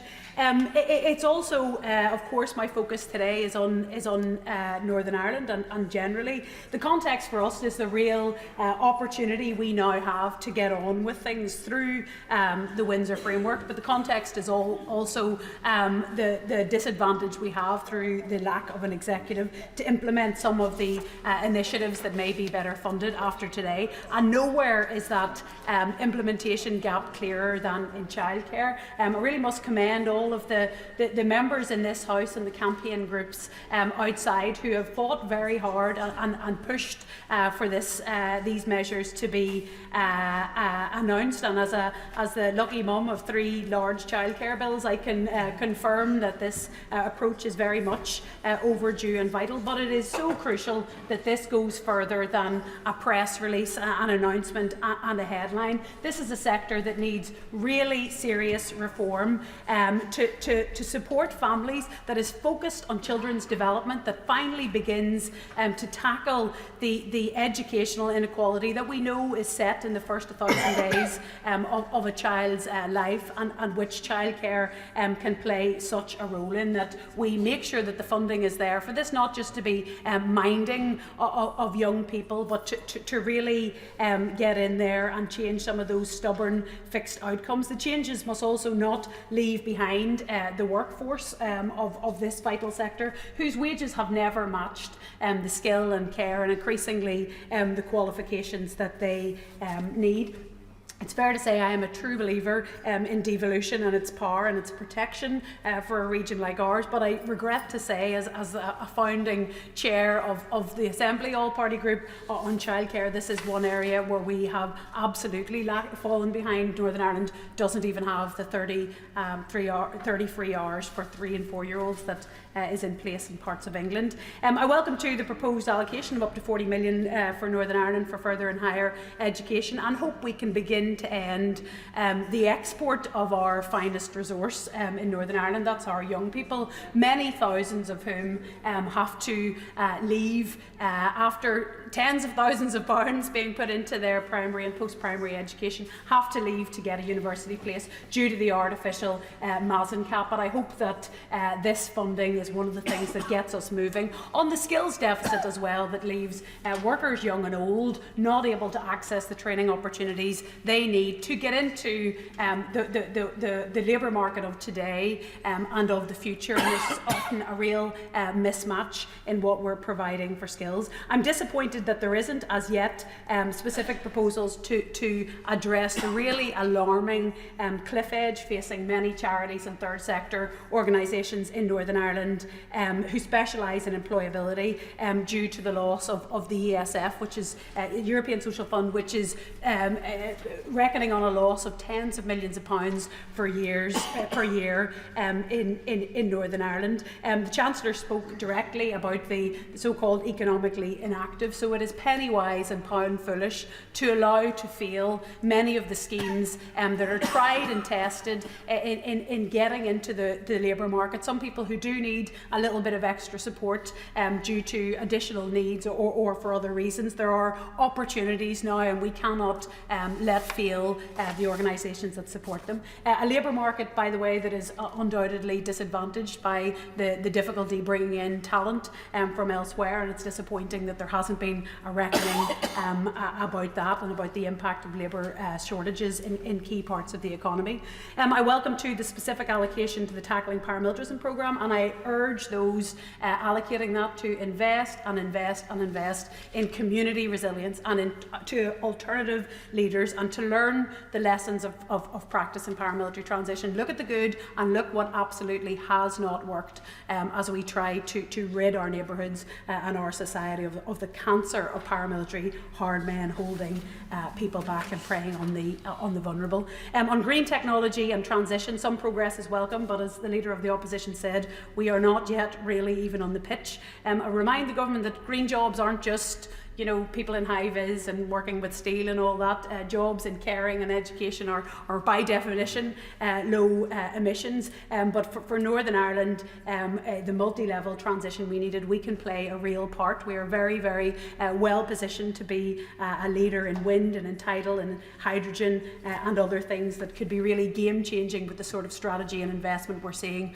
for example, in the US and the EU. A disappointing missed opportunity with the squeeze in the most vulnerable, not to reinstate the UC uplift and address the two-child limit, which are key concerns of the Northern Ireland Women's Budget Group, who have led in this area in Northern Ireland. In finishing, Madam Deputy Speaker, all of Northern Ireland's opportunity comes back to the Windsor Framework and the chance that we do now have for a new beginning politically and economically. That includes selling our dual market access. I and my party have shouted loudly for 2 years in this House and out about the unique proposition we now have. We're seeing a boom in some parts of the economy in life sciences and in advanced manufacturing and in agri-foods, but that needs an executive, and it needs a very serious strategy in place to spend the Barnett consequentials and to realise the potential of our region. This next few weeks we're going to be marking and celebrating the 25th anniversary of the Good Friday Agreement. We've had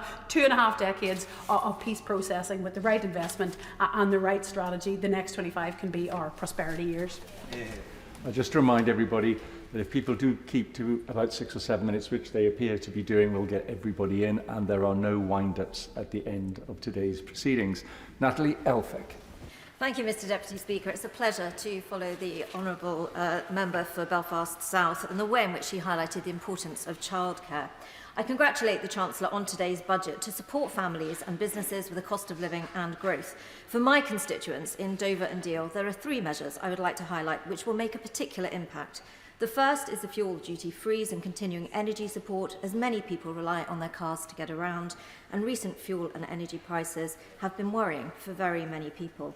The second is the expansion of free childcare for young children, and I welcome the focus on older workers' skills and job support. In Dover and Deal since 2020, average wages have risen, unemployment has fallen, youth unemployment has fallen. There are thousands more people employed in my Dover and Deal constituency than when Labour left office in 2010.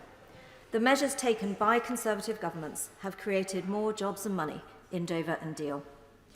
Added to which, Dover's £63 million Levelling Up funding will create new creative and digital skills campus and investment in port and road infrastructure. I want to see our whole area grow and thrive, so the further jobs and skill support set out in this budget is welcome. The support for older workers is important, but discrimination against older workers is very real. Next week, I have a 10-minute rule motion to tackle this very issue of age discrimination against older workers. and I'll be looking to work very closely with ministers on ensuring that the ambition set out in this budget can be matched with increased employment for older workers. There is one area where I hoped there would be more to say in this budget, and that's around housing and house building. And in this regard, I draw attention to my register of interests in relation to my unpaid directorship of the Housing and Finance Institute. Under the Conservatives, house building has been booming recently, with over 200,000 homes delivered last year. In Dover and Deal, the Conservative-led Dover District Council has delivered an impressive programme of building their own council homes for affordable and social renting and shared ownership. Locally, Dover and Deal Conservatives are delivering affordable local homes. However, broader economic conditions have led to a slowdown in house building, which currently looks to be severe. The Home Builders Federation have said this looks to be the worst period for house building since the financial crash. The OBR forecast on the housing market has worsened since November, 10% down in house prices and property transactions down 20%. This matters for today's budget because house building is an area that contributes £15 billion to £17 billion for each 100,000 homes built. New homes also support around £8 billion in additional infrastructure investment. That's roads, that's schools, that's GP surgeries and environmental improvements. The financial impact of a downturn in house building is significant, and I hope to see more from the Chancellor in relation to supporting this important sector. Because house building doesn't just matter in relation to economic activity or GDP. Not building enough homes creates more strain on existing housing stock, higher prices for renting and for buying. Higher rents are worse value for money, and for the poorest households, they end up footing the bill for higher rents, which they simply cannot afford, and it's not fair. This is something that I feel needs to be addressed. Members of this House will be aware that there are more than 100,000 people in our country who don't have a home of their own. They are in temporary accommodation or homeless. That's why I've been working with colleagues at the Housing and Finance Institute on a plan called Operation Homemaker to build 100,000 homes over a year and a half to house the homeless and those in temporary accommodation. One of the calls in the HFI plan was for a discounted rate of Public Works Loan Board funding for councils so that they can bring forward social housing, as Dover is doing. As we said in the Homemaker report, long-term and discounted PWLB can reduce or even eliminate the need for subsidy for long-term affordable rented housing. So I'm pleased the Chancellor has listened and made new discounted funding available to councils who want to do more. I also welcome his commitment to reforms on unlocking pension funds for investment. This is another key part of the Homemaker plan. I'd be grateful if my honourable friend could ensure, as those measures come forward, that they support the massive appetite for pensions fund investment in long-term, affordable and other housing. I've been pleased that we've secured positive engagement with the Secretary of State for Levelling Up Housing and Communities on the Homemaker programme, as well as meeting with the Prime Minister about it. But I would ask if the Chancellor would meet with me so that we can see what more can be done with the funding envelopes that he has set out in this year's budget to get those houses on the ground for people in our country who need them most. Because having grown up in a council house myself, I know from personal experience the importance of stable housing and how good housing can and does change lives. It's good for the country's balance sheet too, because investing in stable, secure housing saves money for the taxpayer. It eliminates the £1.6 billion spent on insecure temporary accommodation, include a staggering 125,000 children in temporary accommodation. It reduces the amount of the massive housing benefit bill, it adds to GDP. And good, stable, affordable housing adds to that mission stated today of getting people into work and helping people stay in work. So to conclude, Mr Deputy Speaker, I thank the Chancellor and the whole Treasury team again for their work on this budget. And I hope that together we may keep Britain building, particularly with a new national mission to house the homeless and build the affordable homes our country needs. Very much. Judith Cummins. Thank you, Mr Deputy Speaker, and it's a pleasure to follow from the Honourable Member from Dover. Today's budget comes at the most challenging time for my constituents. It follows 13 years of turmoil, incompetence and empty promises under a Conservative government. Today's budget promised £80 million to West Yorkshire over 5 years, or £16 million a year through the investment tax zones, Whilst I broadly welcome this, it is no replacement for the broken promises of the multi-billion-pound return that Northern Powerhouse Rail would have brought. This government once spoke of the super-connected, globally competitive Northern economy made possible with the creation of Northern Powerhouse Rail. Yet in their recent plans, they abandoned the much-given promise to connect Leeds and Manchester via a new high-speed line with a city centre stop in Bradford. Instead, the North is having to settle with a mere upgrade to existing lines, and we are told yet again not to gripe. Because done properly, Northern Powerhouse Rail would have supported an integrated urban area larger than Birmingham, linking Bradford and Leeds to form a coherent economic unit with a labour market of more than 1.3 million people and creating more than 600,000 jobs. And with the projected 30 billion return from NPR over 10 years, so whilst welcome when set against this backdrop, the £80 million for the whole of West Yorkshire is underwhelming. By choosing not to invest fully in NPR, these short-term savings will have long-term consequences for the people of Bradford. And because Bradford is an area of enormous economic potential, PwC have recognised this. I was there when PwC opened their Bradford office in 2019 during the pandemic with just 80 staff members. The office has now rapidly grown to employ over 200 people. Because PwC had the vision to tap into the underused talent pool in Bradford. In a market where skills are in short supply, I urge other employers to follow PwC's example. And I only wish that the government would do the same and invest in Bradford. And because growth requires a skilled workforce, during the past 5 years of this Conservative government, the education attainment gap between the richest and the poorest has been growing at an alarming rate. Recently, I met with the Chief Executive of School Home Support, who are doing tremendous work with primary schools in my constituency. By working with families in both home and school settings, they are helping them to overcome obstacles that limit their children's educational opportunities and life chances. And this is working. Attendance is improvement and attainment is rising. And because tackling inequality always requires a creative approach, one which fosters positive outcomes for health, education and community cohesion. There was a real possibility in my own constituency, through a strong levelling-up bid, to use the redevelopment of Odsal Stadium as a catalyst for regeneration. But despite Bradford being independently identified as the UK's #1 levelling-up opportunity, the government decided against investing in Bradford. With the right investment, and with faith in areas such as Bradford, Britain's economy could be on the verge of a new era of sustained, long-term economic growth. But, Mr Deputy Speaker, my constituents need a government that is on their side, and a budget that supports their ambitions. They've received neither from the party of gimmicks opposite, not over the last 13 years, and currently, certainly not today. Peter Alves. Thank you very much, Mr Deputy Speaker. It's a pleasure to follow the Honourable Lady from Bradford South.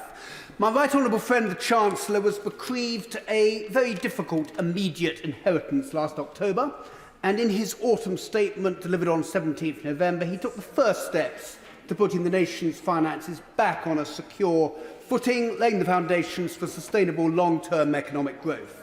He is to be commended for what he has done in the past 4 months, with policies that will significantly reduce inflation and will cut government spending on debt interest. His initiatives announced today with regard to childcare, the abolition of lifetime allowances, universal credit reform and supporting the disabled into work are to be welcomed, as are his announcements with regard to investment allowances and tax breaks. However, in the aftermath of COVID, there are ingredients to economic growth that are missing, and it is important that this budget is not the end game and is instead the first instalment of a plan for growth, with parts 2 and 3 being delivered in the autumn and this time next year. Mr Deputy Speaker, I shall highlight 3 themes which I believe that it is important to keep firmly in mind as we hopefully move on from the seismic shock that COVID has delivered and the devastating and heartbreaking ongoing impact of Putin's invasion of the Ukraine. Firstly, it is important to continue to support, albeit hopefully on a reducing scale, those people and businesses who have been most impacted by this cruel double whammy. My right honourable friend is right to extend the energy price guarantee scheme for 3 months and to introduce the energy bill discount scheme for businesses. He is also right to support local councils with their leisure centre costs, and also very welcome the support for the charitable and the third sector. He does, however, need to keep the situation under review, and I'll suggest he needs to pay particular regard to the following. Firstly, the disabled, and I have thinking in particular of those of neurological conditions such as Parkinson's, MS and MND, who have been seriously impacted by the dramatic increases in energy costs, and we must not forget the ongoing challenges that they face. In the longer term, it may well be appropriate to introduce a social tariff to support such vulnerable groups, and I would urge the government to look very closely at how this might work. I'm also conscious of the needs of businesses who face particular challenges, and I have in mind such sectors as metal finishing, who use large amounts of electricity, who are losing work overseas, and who are not as yet included in the government's support for energy-intensive industries. And I would urge the Chancellor to keep this under review. Secondly, Mr. Deputy Speaker, it's important to put in place measures that enable businesses to thrive. The tax breaks and the offsetting arrangements that my right honourable friend has announced today are welcome, but they are only a start. In the autumn statement, my right honourable friend announced major reforms to business rates, but this work needs to be continued.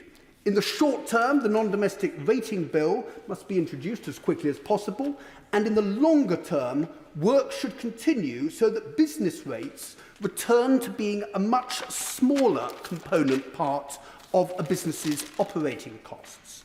Secondly, the energy sector is a vitally important component part of the UK economy. From a local perspective, in East Anglia, there are significant opportunities for generating prosperity and jobs, ensuring our energy security and driving forward on the road to net zero.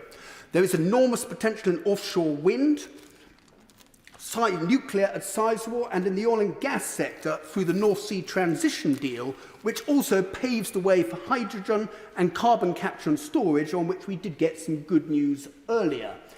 Mr. Deputy Speaker, if we are to realise this the potential of this once-in-a-lifetime opportunity, it is vital that we reform our fiscal and regulatory regime so that investment does not go overseas, whether to the US, to Europe or beyond. The Chancellor has made a start in meeting this particular challenge, and I look forward to the government's clean energy reset, which must enable the UK to retain our position as a global leader in the energy sector.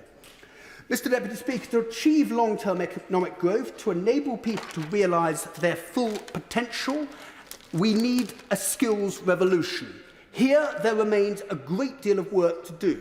It is right that my honourable friend is looking closely at this and has asked Sir Michael Barber to carry out a full review. However, in the short term, further education colleges, such as East Coast College in Lowestoft, are doing great work, but with one arm behind their backs. In the immediate future, there is an urgent need for more revenue funding to get them through is an incredibly challenging period. In the longer term, I highlight the need for reforming the apprenticeship levy. Thirdly, and finally, Mr. Deputy Speaker, I come to levelling up. I come to levelling up. Along with the Honourable Member for Cambridge, I co-chair the all-party group for the East of England. In December, along with the Local Government Association, we published a report on levelling up in the East of England, which concluded that on 5 of the levelling up missions, there was very low confidence of them being achieved. One of these missions is infrastructure. And it is in this context the lack of government support for the Ely and Hawley junction rail improvements, from which the whole of the UK would benefit, is very disappointing, and I urge the government to continue to work with those in the region promoting this project. On a positive note, I welcome the announcement of funding for the Lowestoft Seafront Jubilee Parade project, which is an important component part of the regeneration work that is taking place in Lowestoft and will help revitalise the town, making it a compelling place in which to live, to work and to visit. However, Mr Deputy Speaker, I cannot hide my disappointment that none of the 12 proposed investment zones are in the east of England. In Lowestoft, we have a successful enterprise zone which is in need of refreshing. We had a false start last September when Suffolk County Council and East Suffolk Council put forward exciting proposals for investment zones. It now appears that that nowhere in the east of England will have an opportunity to even be on the starting grid. In this context, the mantra of enterprise, employment and everywhere does ring slightly hollow. In conclusion, Mr Deputy Speaker, this budget is not the end game. There is a lot of unfinished business. Last November, my right honourable friend delivered his prologue. Today, he has provided Act 1 of his strategy for growth. Acts 2 and 3 come in the autumn and next spring. I've highlighted the work that I believe remains to be done, and in the coming months, I look forward to working with him and his colleagues in the Treasury to meet and address these challenges. Thomas. Thank you, Mr Deputy Speaker. It's a pleasure to follow the honourable gentleman for Waveney. He rightly implies that this budget offers very thin pickings for most in the UK, certainly does for my constituents. And it underlines the fact that we've seen no wage growth across the UK for 13 years. Taxes are at record levels, and the OBR confirming today the very grim news of record falls in living standards. It would be churlish of me not to welcome the moves on childcare, albeit with the very powerful caveats that were made by my right honourable friend, the member for Barking and Dagenham, and to welcome to the move on pre-payment meters. I wanted to just underline a message from Japan. Japan's decade of lost growth, many in this House will be familiar with, which took place at the end of the 1990s, saw an average annual rate of growth of just 1%. Between 2016 and 2025, the UK is set to experience even worse, an average growth rate of just 0.8%. So we face a Conservative decade of lost growth, missed opportunities, and as my right honourable friend said from the dispatch box, managed decline. The Resolution Foundation last year underlined the significance of that lost decade for the UK. Typical incomes were higher in Ireland than in the UK by 6%, are higher in France by 10%, and Germany by 19%. They are extraordinary figures and underline the point about the UK increasingly having become the sick man of Europe, a profoundly worrying state of affairs, I would suggest, for all of us. The Resolution Foundation also highlighted last year how the party opposite's particularly toxic combination of both low growth and persistently high income inequality has led to some in our country being particularly exposed to the cost of living. So it was particularly disappointing, once again, sadly not surprising, to see nothing in the budget of substance on the effort to tackle the rise in child poverty in this country. Up to now, nearly 20% of children living in poverty, almost 16% in my constituency alone. We can do better as a country, and we must do better for our constituents, although I fear it will fall to a future Labour government to reverse the trends. I was particularly disappointed that the Chancellor didn't bring forward a bolder package to address the slow growth Britain has experienced over the last decade and is likely to see over the next 2 or 3 years too. Other G7 countries have seen faster growth, for example, in exports to the world's largest economies. Germany, America, even Italy and France have seen their exports to the world's fastest growing economies in the G20, racing ahead of Britain in the last decade. Now, the poorly negotiated trade deal with Europe has clearly done considerable damage, and the lack of that much-promised US trade deal hasn't helped either. But cuts in support to British businesses wanting to attend trade shows, a woeful government website for helping exporters, and late decisions by ministers on which markets to prioritise, and then little follow-up from Whitehall when businesses go to those markets, are consistent criticisms from British businesses. The other striking thing about this budget is how little there was for our public services, which, to put it generously, are heavily stretched. Hardly surprising, perhaps, given the attacks on staff in those public services who have the temerity to ask for decent pay. And we all remember only too well that on the Prime Minister's watch, nearly £30 billion has been lost to fraud, to vanity projects, and even crony contracts. That could have been invested in galvanising the green economic renewal that our country so desperately needs, or it could have been invested just in our schools, hospitals and police. In Harrow, our public services are crying out for investment. Huge pressure on our GP surgeries. Over 2,000 people in Harrow had to wait more than a month for a GP appointment in January. 8,000 having to wait between 2 weeks and 4 weeks for an appointment. Now, that's not a criticism of the staff who work at our excellent GP surgeries. It is simply the fact that they are under huge pressure. Similarly, at the hospital which serves my constituents, Northwick Park, almost 50%, over 43% of people attending accident and emergency services are having to wait longer than 4 hours. It isn't that long ago, Mr. Deputy Speaker, when we had clinics across the borough of Harrow, 3 clinics across the borough of Harrow, that supported GP surgeries and ensured that no one who needed to see a doctor or a nurse waited more than an hour to get in. Now they face, as I set out, many of them face very long waits to do that. And inevitably, that increases pressure on the rest of the NHS. Now, the Chancellor knows that there are huge shortages in terms of staff in the NHS, and he also knows that if he backed the abolition of non-dom status, as we on this side of the House have argued for, we could double the number of medical school places, and we could train some 10,000 more nurses every year, which would certainly make a start. But it isn't in addressing the crisis in the NHS. But it's not just staff that we need. None of the promised 40 new hospitals that we have seen promised has actually had work beginning on those new hospitals. And all the while, the need for new investment is growing across the NHS estate.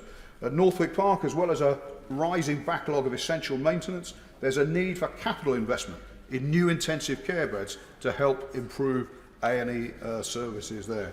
And this budget doesn't offer much hope that there will be change in that regard too. Our borough schools need more investment too. And again, a government determined to put in place a plan to boost recruitment and help head teachers retain staff.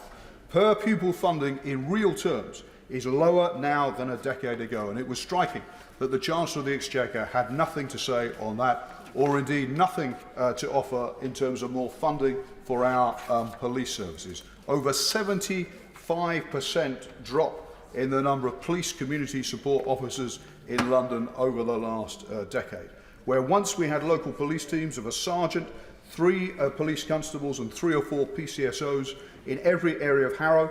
Now we're lucky to have 1 PC and 1 PCSO per ward, and even that has required extra investment by the Mayor of London to achieve. Funding for the Met Police is so tight that it cannot fund town centre police teams in every part of London. So the former Prime Minister, the Right Honourable Gentleman's constituency in Uxbridge, gets a town centre police team, but mine in Harrow does not. This, I have to say, Mr Deputy Speaker, was a very disappointing budget, and I hope we'll see a Labour government soon to put right its mistakes. Yeah. Thank you. It's a pleasure to follow the Honourable Gentleman. Now, a few weeks ago, if I was thinking about the budget, I was probably thinking, Chancellor probably shouldn't bother, actually. There's going to be no wriggle room here. There's no money to spend. You might as well wait till the autumn when we've got a better idea of what the public finances look like.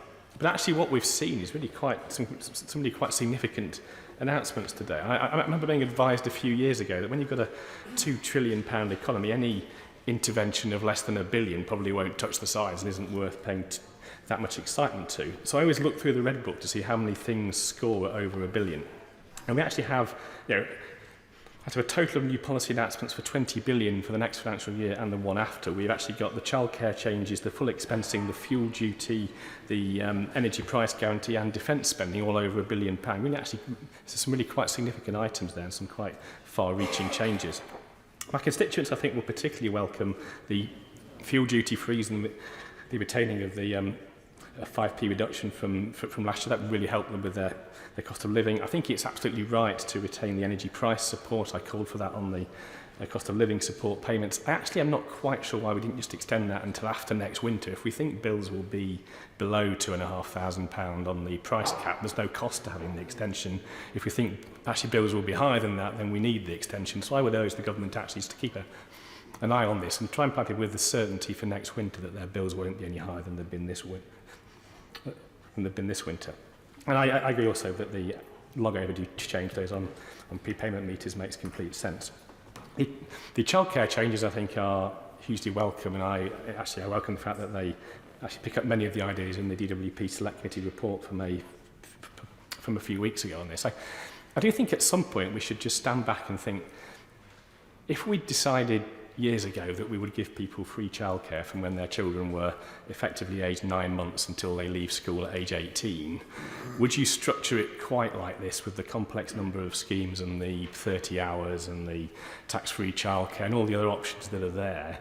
Or is there actually a better way of delivering this for people that's not quite as cumbersome for them? Because I can say this as a parent of 2 children who are going to be 3 in 3 weeks' time. Actually 30 hours free childcare for some weeks of the year does not mean my wife can work full-time 46 weeks of the year. It actually means she can work part-time for some of those weeks. So I just think we should be careful with actually what we're offering. If we think we need wraparound childcare for 8 a.m. to 6 p.m. for kids who are 5, do we need that for kids who are 2 as well? I just think we just need to think through what the offering, actually what we really want. If we want people back working nearly full time, do we need to have a slightly different offering there? I also welcome the support for swimming pools. I've got 3 effectively council-owned swimming pools in my constituency, and there's been huge problem with the energy bills for those, and actually the council tax rise was in part to pay for the heating of those swimming pools, so that's really welcome, and I hope the council can now find a new use for all that money. The pensions tax changes, I think, are hugely welcome. I think we've all wrestled with how can we stop what was a pension tax system designed to limit how much tax-free people got. How can we stop that driving people out of work that we desperately wanted to be in work? And there have been a load of crazy ideas about just changing it for one sector of the economy, which I think would have been completely unviable. So I think there was no alternative, I think, but to change the lifetime allowance quite significantly. I was a bit surprised it was abolished completely. Actually, I think we would be better having a larger lifetime cap and not having the annual cap, because I'm not sure that I'm that worried about restricting it on a year-by-year basis. I think it's right to restrict how much tax relief you get over your whole working life. But it is worth noting that I don't think we have changed the reduction in the allowance you get if you're earning over £240,000 a year. So actually, this won't really be a big change for the really highest earners. I think it is the right answer also that we've effectively frozen the lump sum you can take tax-free at a quarter of the current lifetime allowance rather than having that increase to effectively anything. So that's probably sneaked in the detail of that. I think perhaps similarly to the childcare stuff, I just think we perhaps need to step back and think, what are we trying to do with our tax regime for pensions? Because we've always said they should be tax-free on the way, and then you are taxed on the income you draw down, and then got limits to how much tax relief you can have. But is the new system we've got really a coherent, sensible way of actually incentivising pension saving, getting a fair amount? I think perhaps at some point we should have a proper review and say, what are we trying to do? Who are we trying to help? What are we trying to incentivise? And then we would use the 50 or so billion a year we actually spend on this to actually achieve the outcomes that we want.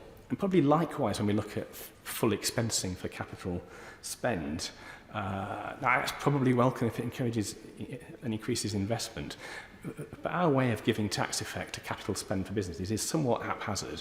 Now, I would like to encourage people, as the Americans are doing, to reshore the manufacturing that they've outsourced over the last 2 decades.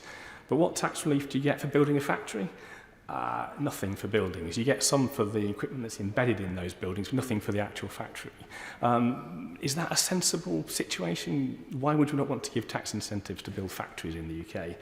But we're giving 100% allowance in year 1 to buy some more computers. I mean, it's a slightly counterintuitive situation, I think.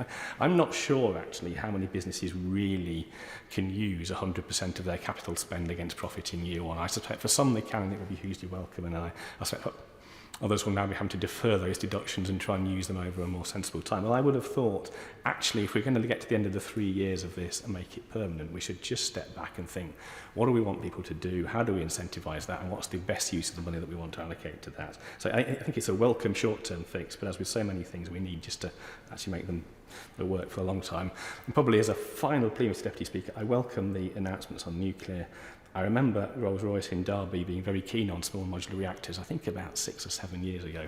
Could we please order some so we can show to the world we can make this technology work and actually show that we're committed to it? So hopefully by the time we get the next budget, we'll actually have bought one, and that would, then I think we can really have full steam ahead on those things. Thank you. Ruth Cadbury.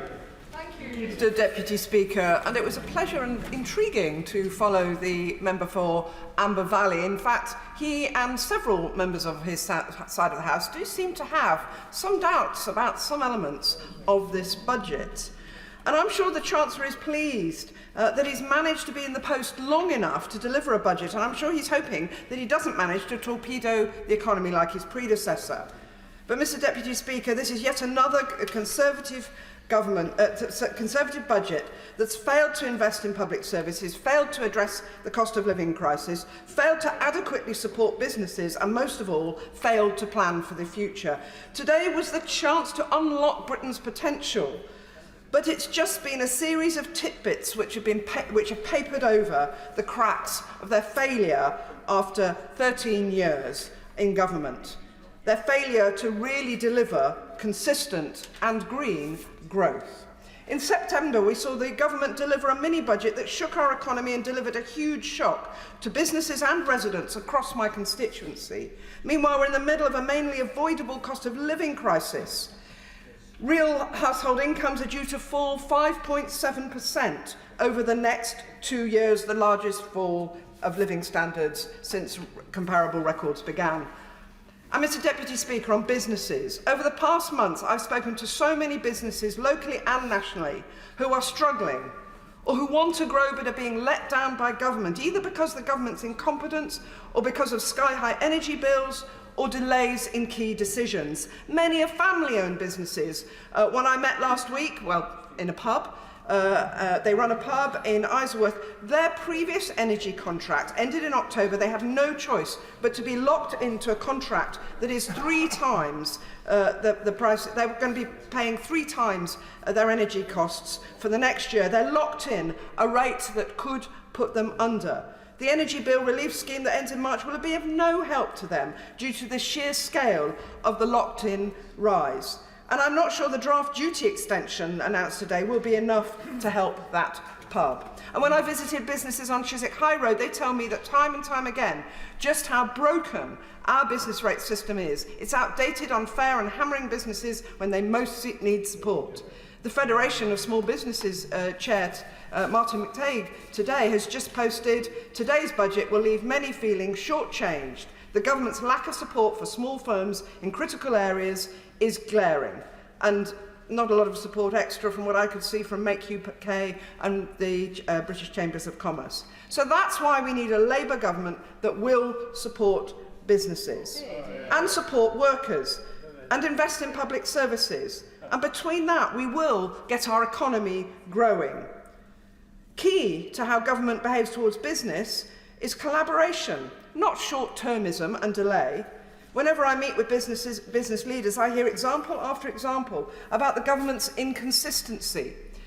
The ban on onshore wind turbines that existed for more than a decade, a ban that meant UK firms were exporting wind turbines rather than building them for our own energy grid.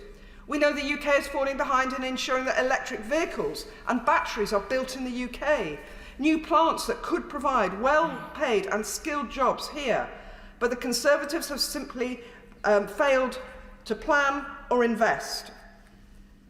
The Chief Executive of the Society of Motor Manufacturers has said after the statement today, there is little here that enables the UK to compete with the massive packages of support to power a green transition that are available elsewhere, unquote. And he is another key business leader who doesn't agree that the Chancellor is removing obstacles that stop business investing, as he promised today.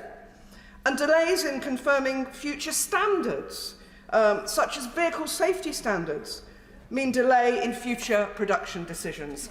Of course, all this stems from this government lacking an industrial strategy and inconsistency with other policies. Where does pausing HS2 and cutting the budget for walking and cycling sit with reducing congestion on our roads and our rail networks, and net zero, and investing in jobs and manufacturing?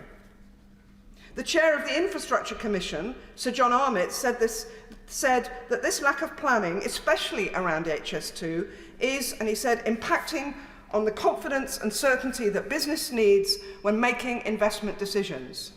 Mr. Deputy Speaker, whether it's a lack of housing or lab space or skills or capacity in the energy grid, it's clear that the UK lacks the basic infrastructure we need to grow our economy. Businesses want to do the right thing and want to invest in new technology and greener technology, like the industrial laundrette or the retailer of green mopeds, both are in my constituency. They want to grow, they want to shift to greener technology, but they're not, and grow their sales and grow their business, but they're not being given the tools to do so. And I see little, if anything, in today's budget that encourages them. So for many of my constituents, this budget will simply continue the pain that 13 years of Conservative governments have brought for them. Underfunded public services, low growth, rising costs. Families and businesses across my constituency are struggling, yet this budget offers them nothing new. Oh, sorry, I do apologise. There is one new thing. There's the pre-announced free childcare places for 1- and 2-year-olds. But I spoke in Westminster Hall a couple of weeks ago on this subject. Will these places be properly funded so that childcare settings are not going under? Will it provide places for those children who will benefit the most? Those whose parents aren't yet getting 15 hours a week regular work, or those with disabled children? So, Mr. Deputy Speaker, in conclusion, this budget does little to get this country out of the doom loop of low investment, low growth, yet high taxation. Giles Watley. Thank you, Mr. Deputy Speaker, and it's a pleasure to follow the Honourable Lady from Brentford and Isleworth this afternoon. I'll start by saying that there are many things in my right honourable friend's budget that I welcome, but I'd like to mention, first of all, just two. I mean, doubling the care relief threshold, giving £450 at average tax cut for qualified carers, that is great news for Clacton. Clacton has an economy that is based on care and tourism, and we need that incentive for care. The £200 million for potholes. They are a hole in our budget, and that'll be an enormous help there too. But one thing I would really like to mention is the extension of current tax relief for theatres. And that, for another 2 years, has made me quite simply ecstatic. I'm the chairman of the APPG on theatre, and the theatres were the first to close by the very nature of the way they work, and of course the last to reopen. And their energy bills are soaring, they're struggling to get bums on seats, and we can't give up this great soft power offer of ours that goes across the globe. Since the time of Shakespeare, we have exported the English language to the world through theatre and film and television and the performing arts, and we must support them, because I personally have travelled the globe taking great theatre to every corner, and it is a soft power that we mustn't forget. They just need help with their energy bills now, and I'll shout about that a lot in the future. Now, we pride ourselves on being the party of low tax and high growth.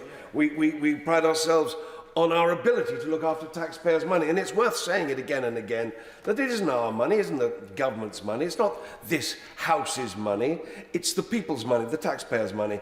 And my right honourable friend, the Chancellor, stated earlier in the week that it was due to Conservative diligence, which saved, I think it was 80% of the fiscal finances that were coming in at the time, that we were able to afford to deal with the pandemic, not least the incredible furlough scheme that saved many people's jobs.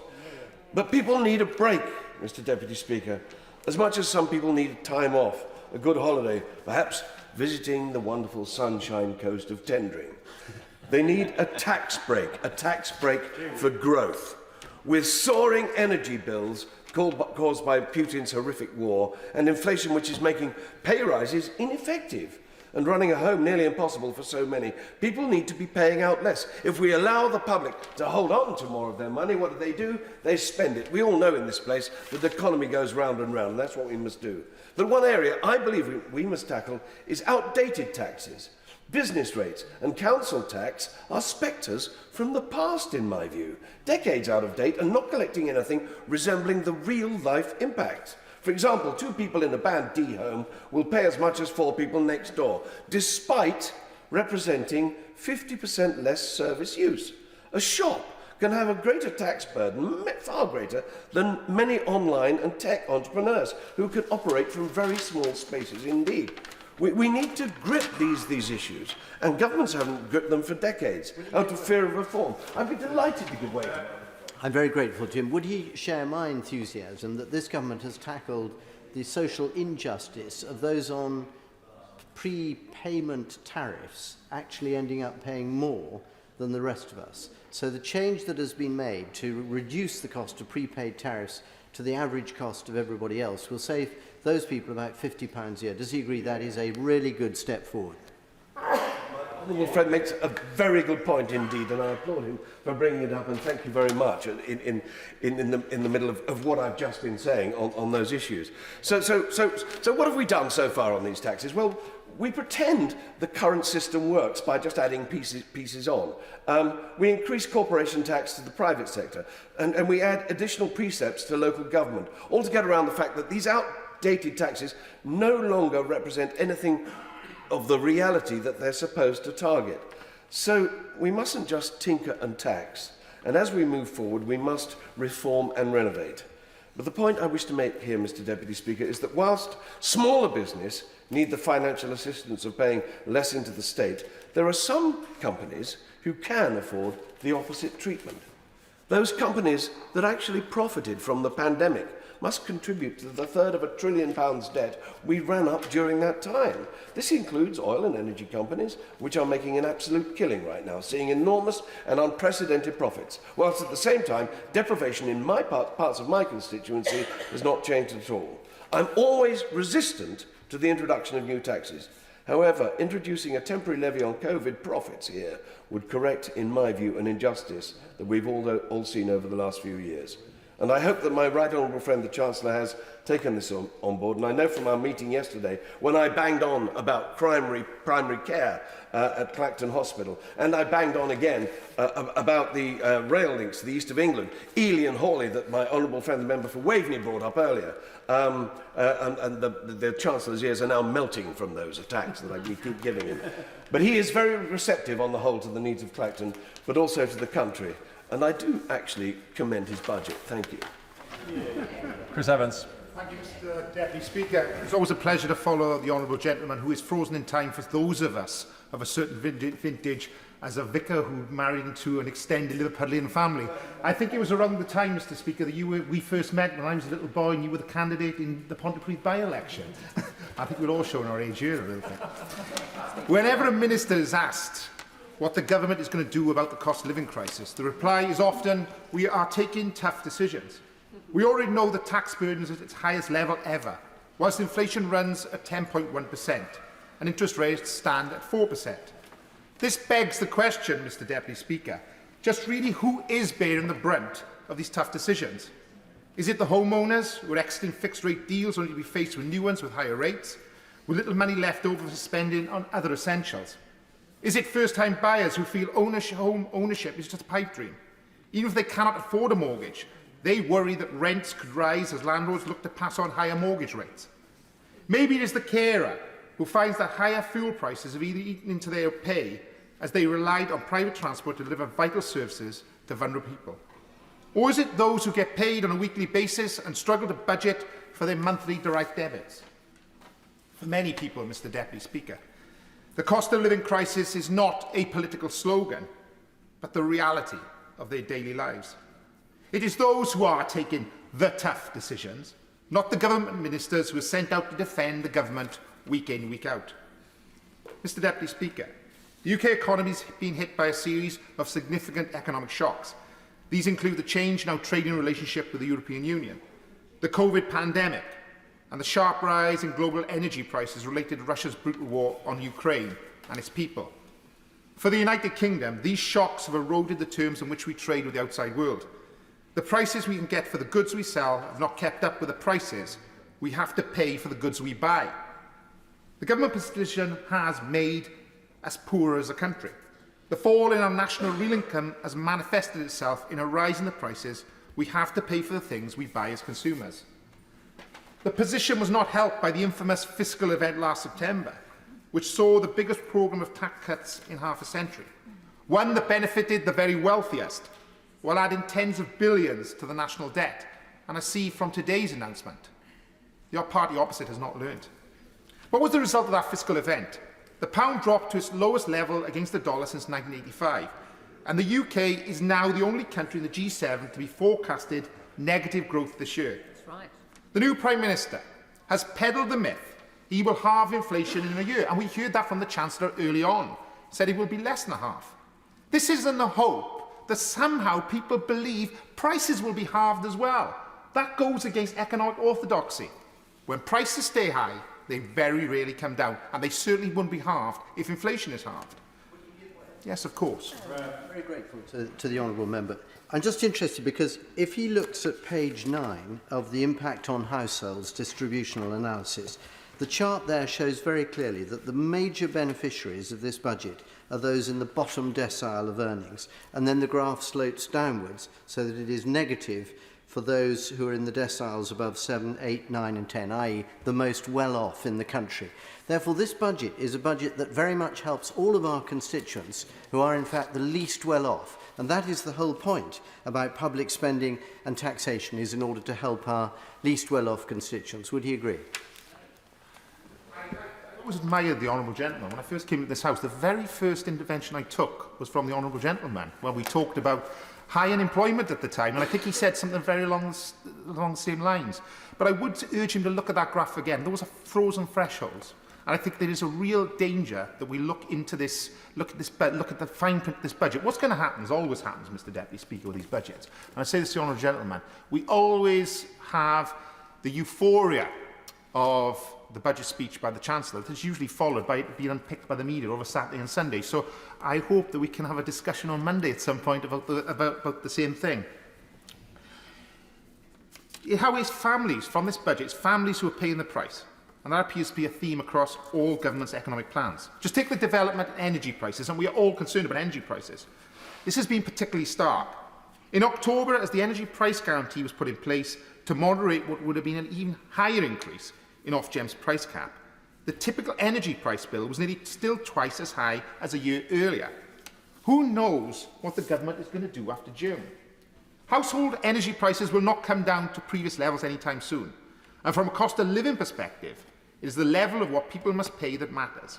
Energy bills will continue to remain a challenge for many people, particularly those on lower incomes.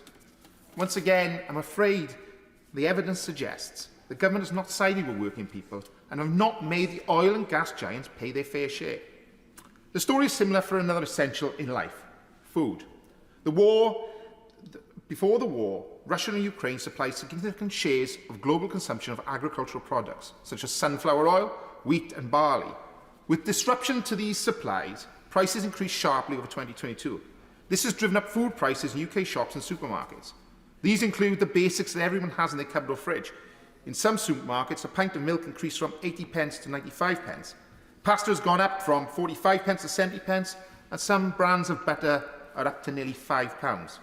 Although these only seem like small increases when added up, the smallest of changes can make a huge difference at the end of a weekly shop. Every day, people see this for themselves and not know how they're going to pay for it. Before this crisis, we knew food bank usage was on the rise.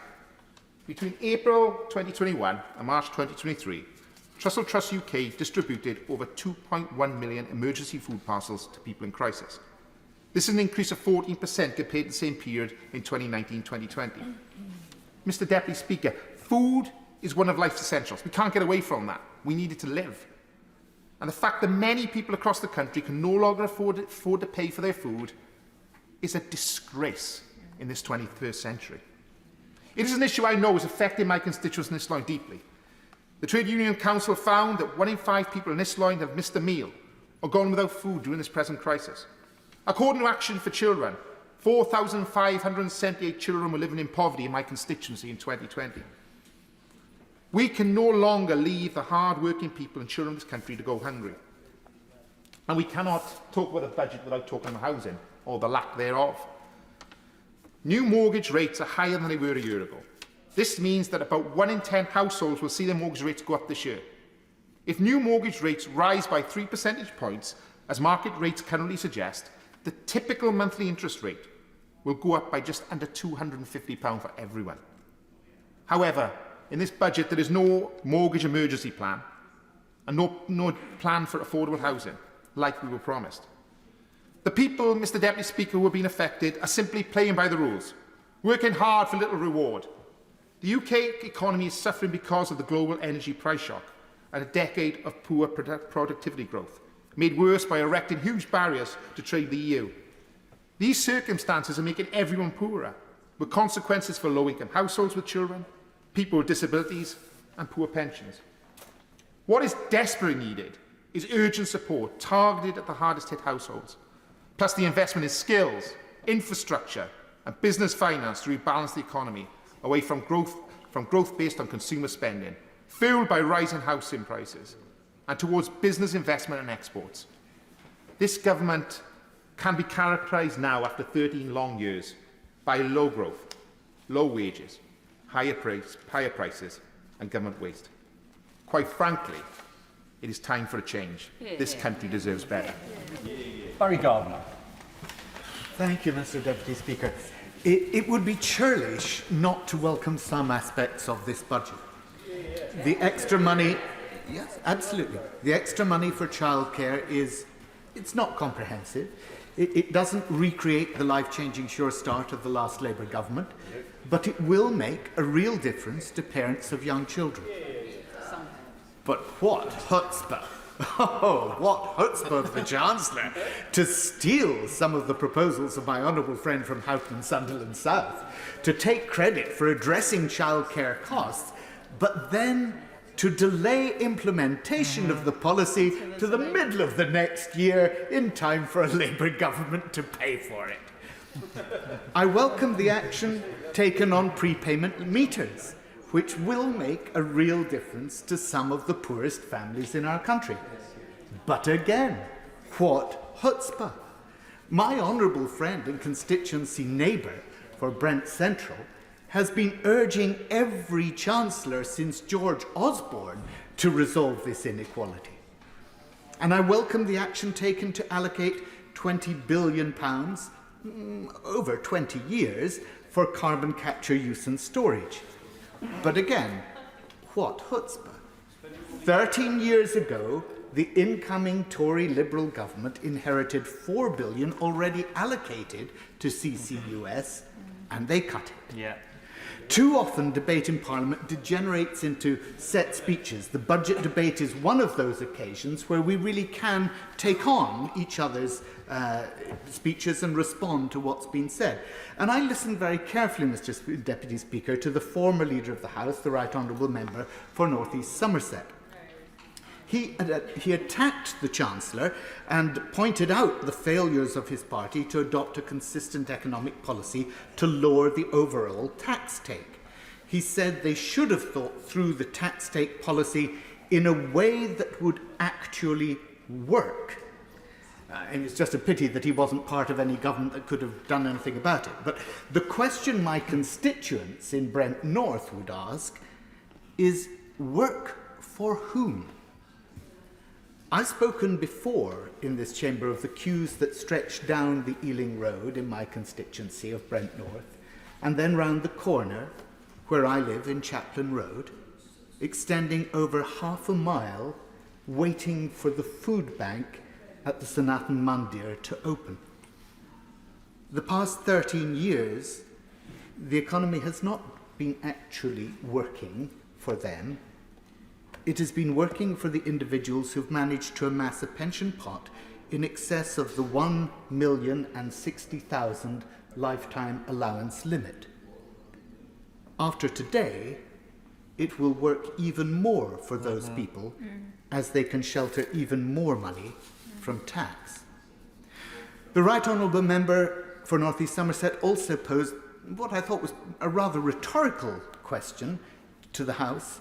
He asked, who knows best how to spend that money, business or the government? He didn't stay for an answer, but my constituents might have replied, best to achieve what? If it is to spend that money in such a way as to maximise the return to their shareholders, then the Right Honourable Member for North East Somerset is correct. The answer is business. But if it is to spend that money in such a way as to achieve the maximum public good, then it is undoubtedly government. By using the money paid in tax to keep us safe, by paying our armed forces, or to keep us healthy, by paying for our NHS, or to keep us wealthy by investing in education and apprenticeships so that those businesses have the supply of skills and labour that they need to make that profit in the first place. I also support the government's desire to boost enterprise and to grow wealth in our country.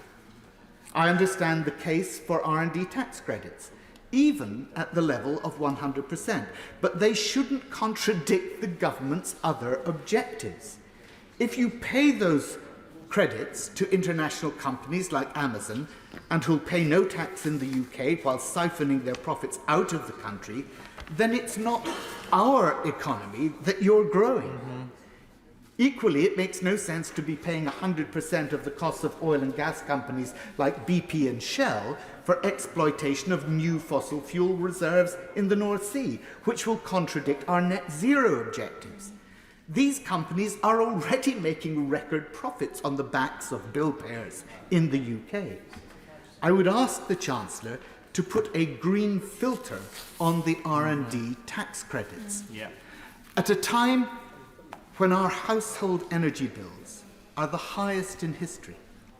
The Office of Budget Responsibility saying that real household disposable income is decreasing by 4.3% this year, 5.7% over the next 2.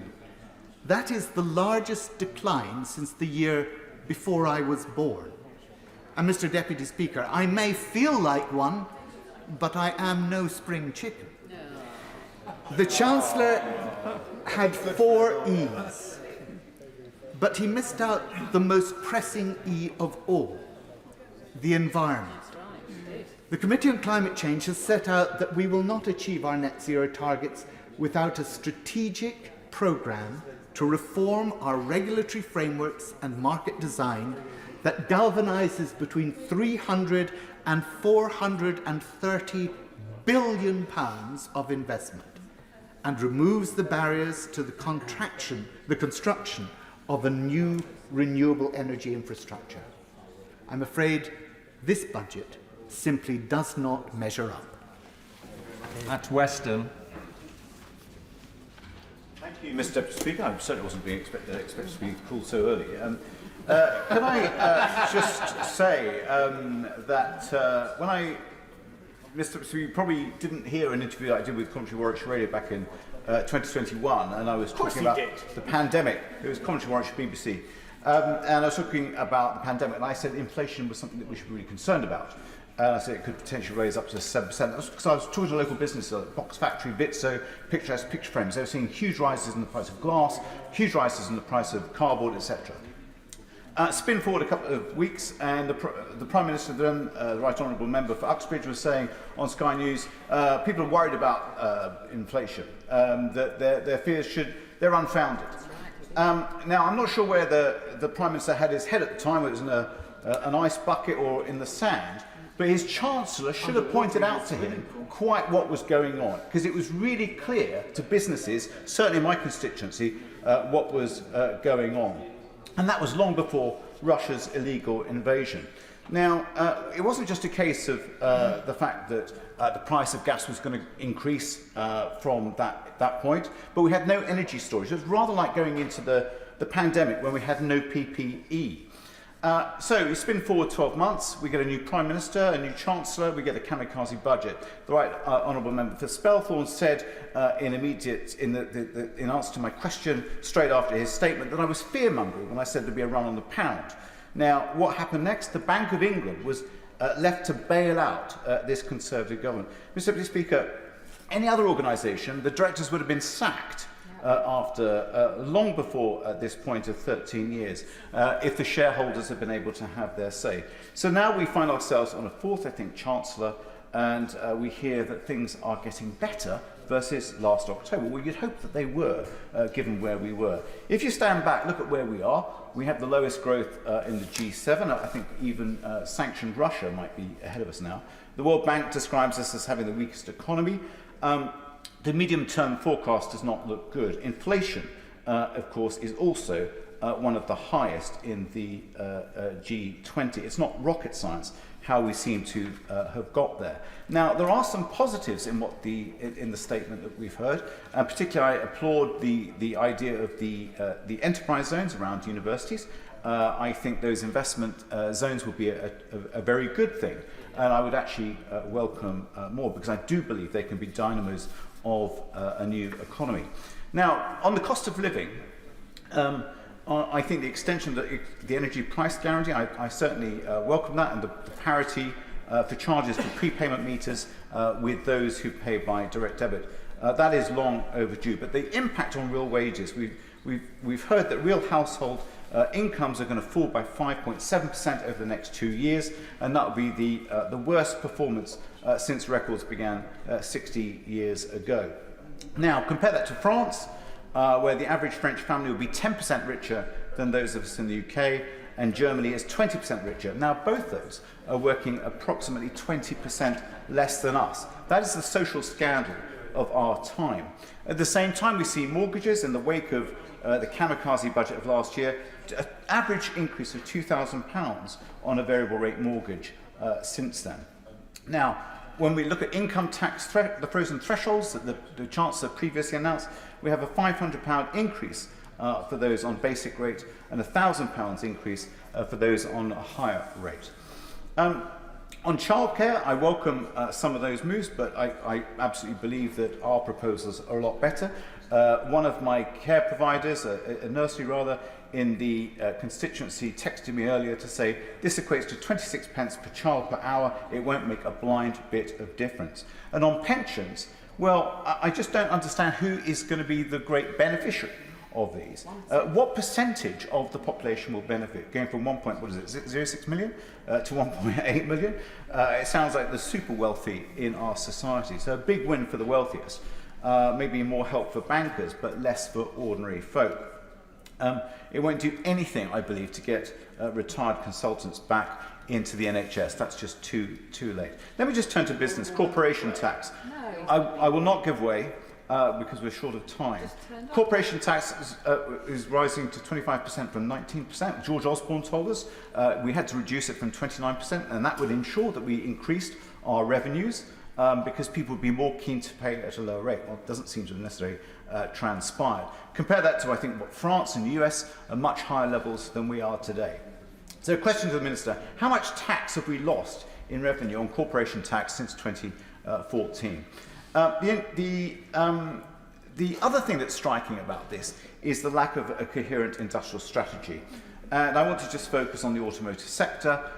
we have just one small gigafactory in the UK versus 5 already existing in Germany, with 5 already planned. That's Labour have already gone on record saying that we want to build 8. And those investment decisions are ebbing away from us. We've heard about Ford divesting out of Dunton, Tesla, who had the opportunity to come to the UK but said they wouldn't because of the Brexit decision.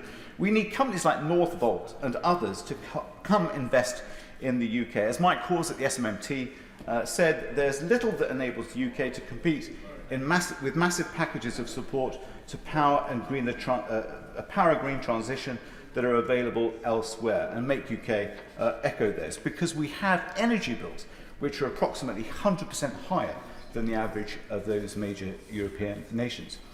As small businesses, Mr. Deputy Speaker, once again have been ignored. A pub in Warwick has been in touch to say that he would just have to close, he can't afford it. Another one in Leamington has said, well, that's it, we're going to close in April now. There was just nothing for us. And the FSB support that, saying that they believe all small businesses have been shortchanged by today's budget, a point backed up by the Chamber of Commerce as well. And I didn't hear anything for the self-employed, but maybe I am mistaken. Mr. Deputy Speaker, in summary, I think this has been another budget, once more, with no or next to no mention of a proper, coherent industrial strategy. We've heard a lot about potholes, but you know, they cut £400 million from the highways maintenance pothole budget, and then they announce miraculously a £200 million budget today. It all seems a little bit Paul Daniels to me. And ordinary people and small businesses have been left shortchanged by the Chancellor's announcements this lunchtime. But somehow, the major promise from today's budget is a pension bonanza for the very wealthy. And therein lies the truth of this budget, Mr. Deputy Speaker. It is for the very few. Dave Dugan. Thank you, Mr. Deputy Speaker. It's the thinnest of gruel in another Westminster budget, one in which the people of Scotland will benefit very little. All the people of Scotland, whether they're self-employed, employed or in need of state support.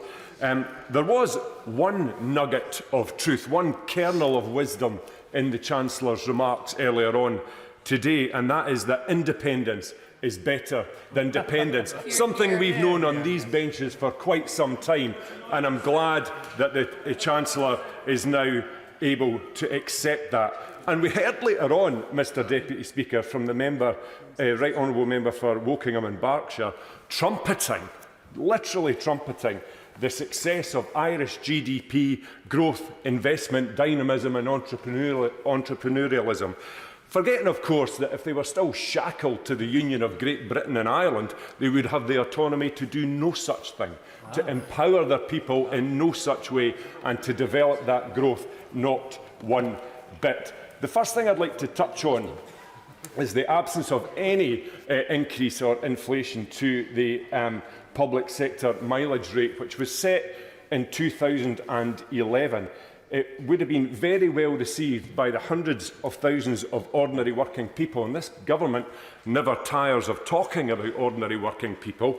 I assume they've met some at least once or twice. It would be very well received by them to have that increased to something more reasonable. 45 pence doesn't begin to cover the cost of inflation, much less the cost of motoring, and that should have been put up to around about 60 pence. This government last year removed the rebate on red diesel for plant and machinery, contributing to an already dire situation with construction inflation and putting a real millstone round the neck of capital investment of the Scottish Government and Scottish councils, and the same in Wales and the same in England. However, the difference is that the Treasury pockets the benefit for it on English capital investment programmes, but they also pocket the benefit of it for Welsh and Northern Irish and Scottish capital investment programmes. Yet another example of giving with one hand and taking away with the Westminster sleight of hand. On defence, Mr. Deputy Speaker, you can see on page 31 the combined resource and capital DEL budgets of £51.7 billion for 24-25. This government, and this Tory government, likes to march around with no shortage of puff in their chest, talking about being the guardians of defence and the vanguards of defence in the European theatre. Well, I've got news for them, Mr. Speaker, because they're claiming to want to uplift the budget to 2.25% of GDP. Well, that would give, on 23's projections, a £58 billion budget. They say at some indeterminate point in the future they'll increase it to 2.5%. That would be £65 billion for defence. That would please some of their critics on their own benches. The problem they're going to have, of course, though, is that Germany has committed 2%. And 2% of the German GDP is £72 billion. So this government has consigned the UK's defence force to playing second fiddle on the European stage. I understand the Chancellor's concern, because the waste that the MOD is guilty of is absolutely eye-watering. But the problem that they've now got is that to keep the Secretary of State for Defence in his job, they've had to give him some concession, but it's not enough, and it's quite clear that the Secretary of State is writing rhetorical cheques that the Chancellor won't cash. On pubs, there's a public health emergency, Mr. Speaker, with alcohol misuse in this country, and a lot of that stems not from pubs or restaurants, but from supermarkets off sales, where people buy large quantities of low-value, low-cost alcohol and consume it in an unsupervised way, day after day, developing extremely damaging habits. And I welcome what the government, genuinely welcome what the government has introduced in terms of their amendments to duty on draft products. But what they need to do is go further and take a holistic view and cover the spectre of duty, VAT, rates and energy costs on pubs. All of us in this place have got extremely valuable pubs to our communities, in our constituencies. And I think we should all realise that when they are gone, and they're not coming back. So proper fiscal intervention to support pubs is the right thing to do, and failing to do it is penny wise, pound foolish. So I think I and my colleagues are continually harassed in this Parliament. Scotland is habitually derided by the superior patronising forces of unionism. Maybe the honourable gentleman wants to intervene. But in reality, with 16 years of government, the progress that we have made under the constraints of devolution are genuinely remarkable, and I'm hugely proud of those achievements, even though they can't be accepted in here by Labour, Lib Dem or Tory. And in Scotland's the principal destination, they enjoy the rhetoric, they're less keen on facts, Mr. Deputy Speaker. Scotland's a principal destination for foreign direct investment in the United Kingdom. Scotland is the highest productive area in the United Kingdom out of 12 regions, with the exception of London and the South East. If you live in Scotland and you're a medium income employer, then you will pay less tax in Scotland than you pay in the rest of the United Kingdom. If you live in Scotland in a Band D property, you will pay £600 less council tax than you will in England. England's tax on ill health of £9.35 for a prescription is funded in Scotland. 65 more police officers in Scotland per 100,000 population. 226 more nurses and midwives in Scotland per head of population. The honourable member from Harrow West isn't in his place just now. He was very concerned about how hard it is in England to get a GP appointment. Well, we've got challenges in Scotland, so I don't know how bad it must be in England, because we've got 95 GPs per 100,000. There's only 79 in England, and business rates kick in at 12,000 in England and 15,000 in Scotland. So in summary, Mr. Deputy Speaker, we have achieved these gains to the benefit of our communities, our enterprise and our population in Scotland, despite this union. Imagine what we could do when we're rid of it. Nichols. Thank you, Mr. Deputy Speaker. 13 years of Tory government have seen a sustained fall in living standards across my constituency, accelerated by the disastrous mini-budget and the trust mortgage premium, and my constituents in Warrington have frankly had enough of a cost of living crisis made in Whitehall.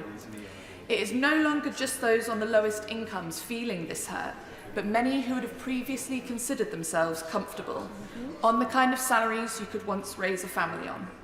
We've seen widespread industrial unrest as our junior doctors, nurses, posties, lecturers, railway workers, barristers, police and more have seen their pay and living standards squeezed while the government tries to balance the books on their backs.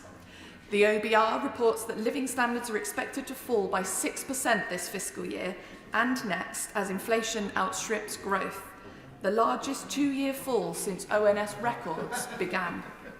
At my weekly surgeries and doorstep surgeries across Warrington North, the picture is a depressing one, and this budget doesn't meet the ambition we have for ourselves as a town or for the country. The budget commits £400 million to levelling up partnerships in a range of key Tory marginals, but there's nothing for devolution to Warrington and Cheshire. In fact, any devolution settlement support is contingent on a mayoral model or directly elected leader, according to point 3.118 in the statement, something there is no local appetite for.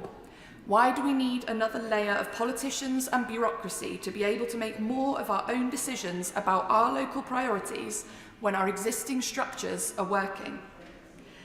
With the second biggest nuclear workforce in the country in Warrington North, I welcome the news on the green taxonomy changes for the nuclear sector that the All-Party Parliamentary Group for Nuclear Energy I co-chair has been calling for.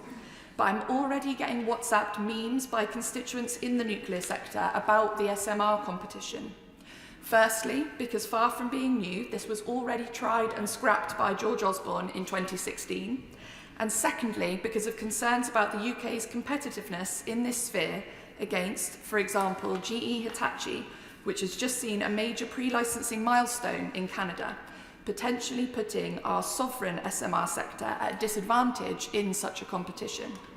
Having read through the Red Book in the time we've had available, I can't see any money allocated for Great British Nuclear either, for all the Chancellor's warm words about its importance in launching it today. Further, I welcome the support for childcare costs, but the issue is not just affordability, but availability. And the timescales for this support will mean many children will be in school before their parents see any benefit at all. There's also nothing for social care, which doesn't help those families caring for parents and children or grandchildren at the same time to get back into the workforce. This isn't nearly good enough, especially at a time when my local council are having to spend 70% of their budget on statutory care services, a situation that will only get worse over time with an ageing population with increasingly complex care needs.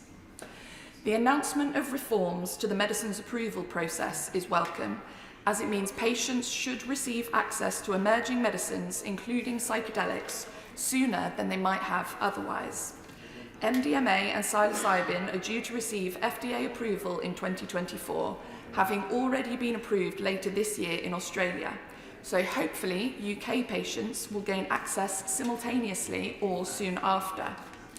In the meantime, however, we will continue to lose on average 18 people a day to suicide, and our veterans and victims of crime will continue to suffer needlessly with PTSD, meaning the funding the Chancellor committed today to the Office for Veterans Affairs and to the Suicide Prevention Voluntary Community and Social Enterprise Fund could be working a lot harder and going a lot further if we would only commit, as colleagues cross-party have been calling for drug scheduling policy based on evidence rather than stigma, misinformation and political expediency.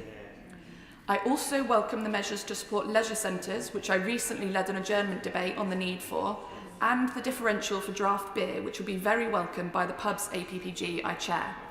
But while there are aspects I welcome, this budget has been very lacking in big vision ideas to get our country moving. Inflation halving doesn't mean prices coming down, but only rising more slowly.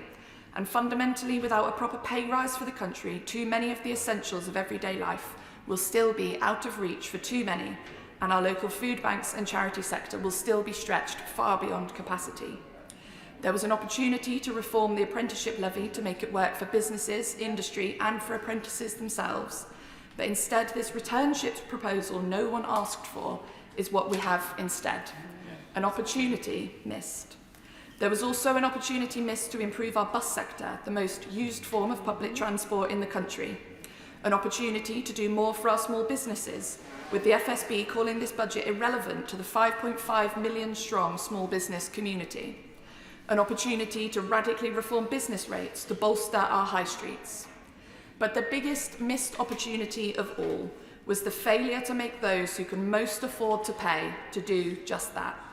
There are a number of companies and sectors, including in oil and gas, who have made more profit over the last few years than they know what to do with. While my constituents will be facing the highest personal tax burden in decades, little seems to have been done to tax those giants with the broadest shoulders more. Sticking plasters aren't enough, and the government could have gone much further and been much fairer in this budget. Politics is about priorities, and we can see from this budget today that the people's priorities have been overlooked, and millions will understandably be feeling shortchanged as a result. Gaskell. Thank you, Mr Deputy Speaker. As other speakers have said, I think there's always something in a budget to commend and some things that are admirable. It's the totality that requires to be looked at, and it's not simply the headline figures that are announced by the Chancellor, but indeed the drill-down figures that will come around in days to come that will be the analysis of it. Carbon capture and storage is to be welcomed, but the question remains, why not in Scotland and in the North Sea, that has something like 30% of Europe's capacity, given the geology of it? Prepayment meters are quite rightly being levied. That has been mentioned by many speakers.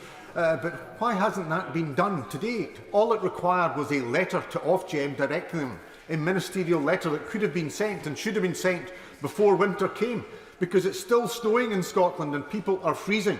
And this should have been dealt with a long time ago, as well as other aspects of energy that haven't been touched upon. Upon new technology, again there are welcome announcements, but where's the announcements on hydrogen or on long storage battery duration? The situation there is that we have over 17% of our turbine capacity in the UK, not just in Scotland, turned off. Not because the winds aren't turning, but because the national grid doesn't have capacity. There is a solution to that. It is to store it, it is to use it, and that's why you need battery storage, that's why you need hydrogen. And as we see with the conflict in ammonia, you can also get ammonia from it, the conflict in Ukraine. So those aspects should have been considered. But as I say, this has to be looked in the round. And I think what the budget does show is that there is wealth in the society. What I want to consider is where that wealth is coming from and to whom it is largely going, because the situation remains that Scotland is energy rich, and yet the majority of Scots are going to find themselves fuel poor. The oil and gas wealth that we were told in 2014 was all but gone and simply a burden upon poor Scotland if we went independent is now crux and being used with great effect by the Chancellor of the Exchequer. Being added to that is the situation of offshore wind. And yet at the same time, fuel poverty still continues to scar Scotland, not just rural but urban areas. There was no mention of unregulated fuels, and yet the situation remains that some 8% of people in Scotland are dependent upon unregulated fuels, where the cost has been even greater than that of gas and electricity, and no steps have been taken to address it. There has been no steps taken to address those who live off the gas grid and where poverty is worsened in terms of fuel poverty, because they either require to depend upon unregulated fuels, or in urban areas because they are often in 1960s multi-storey flats or other tenements where gas cannot be provided. They're dependent upon all-electric supplies that are usually most costly and indeed ineffective in terms of providing warmth.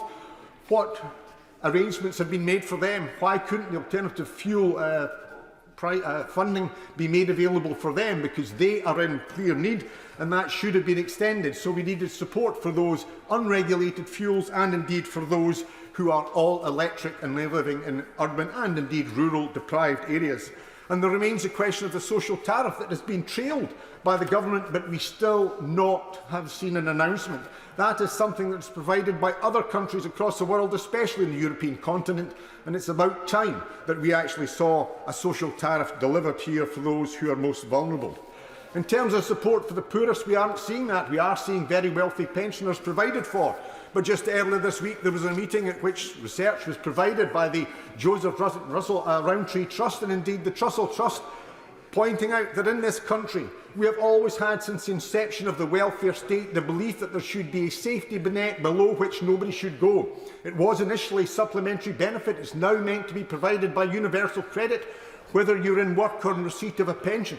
And yet the situation that we face now in our society is that it is not providing the basic essentials for humans to survive. The basic essentials, leaving aside the need for people to deal with emergencies, the deal to deal with a debt crisis that might arrive, it just simply doesn't allow for day-to-day living.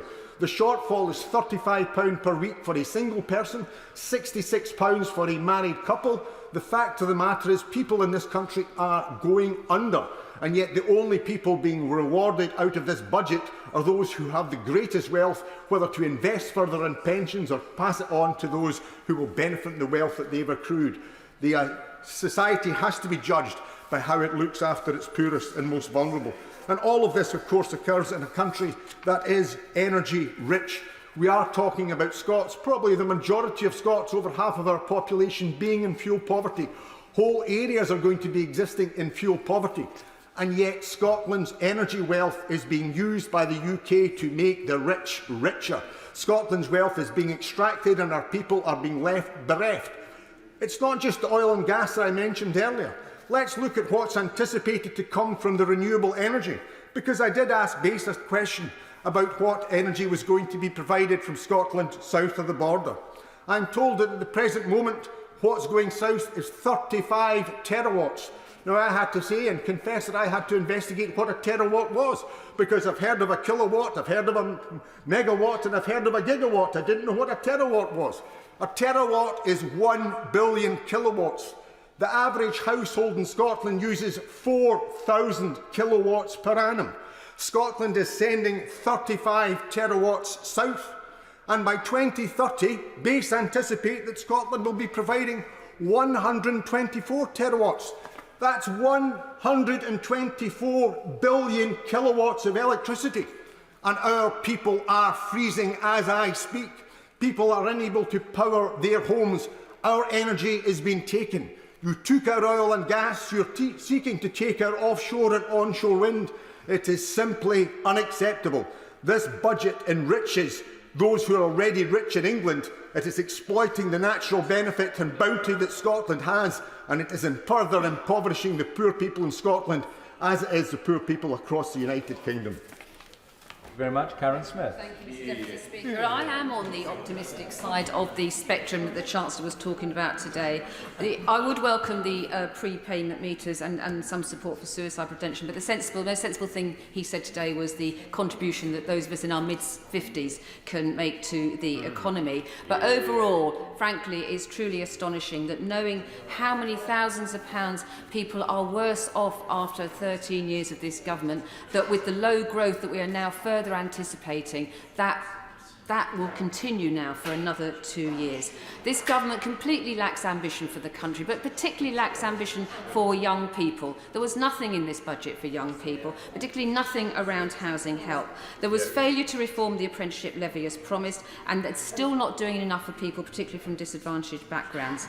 They have broken their promise to fix social care. The stark reality is that over 150,000 people have died waiting for state social care. 57,000 people would have received support, and they now will not. The Chancellor himself has promised far less funding for adult social care than he himself recommended as chair of the Select Committee.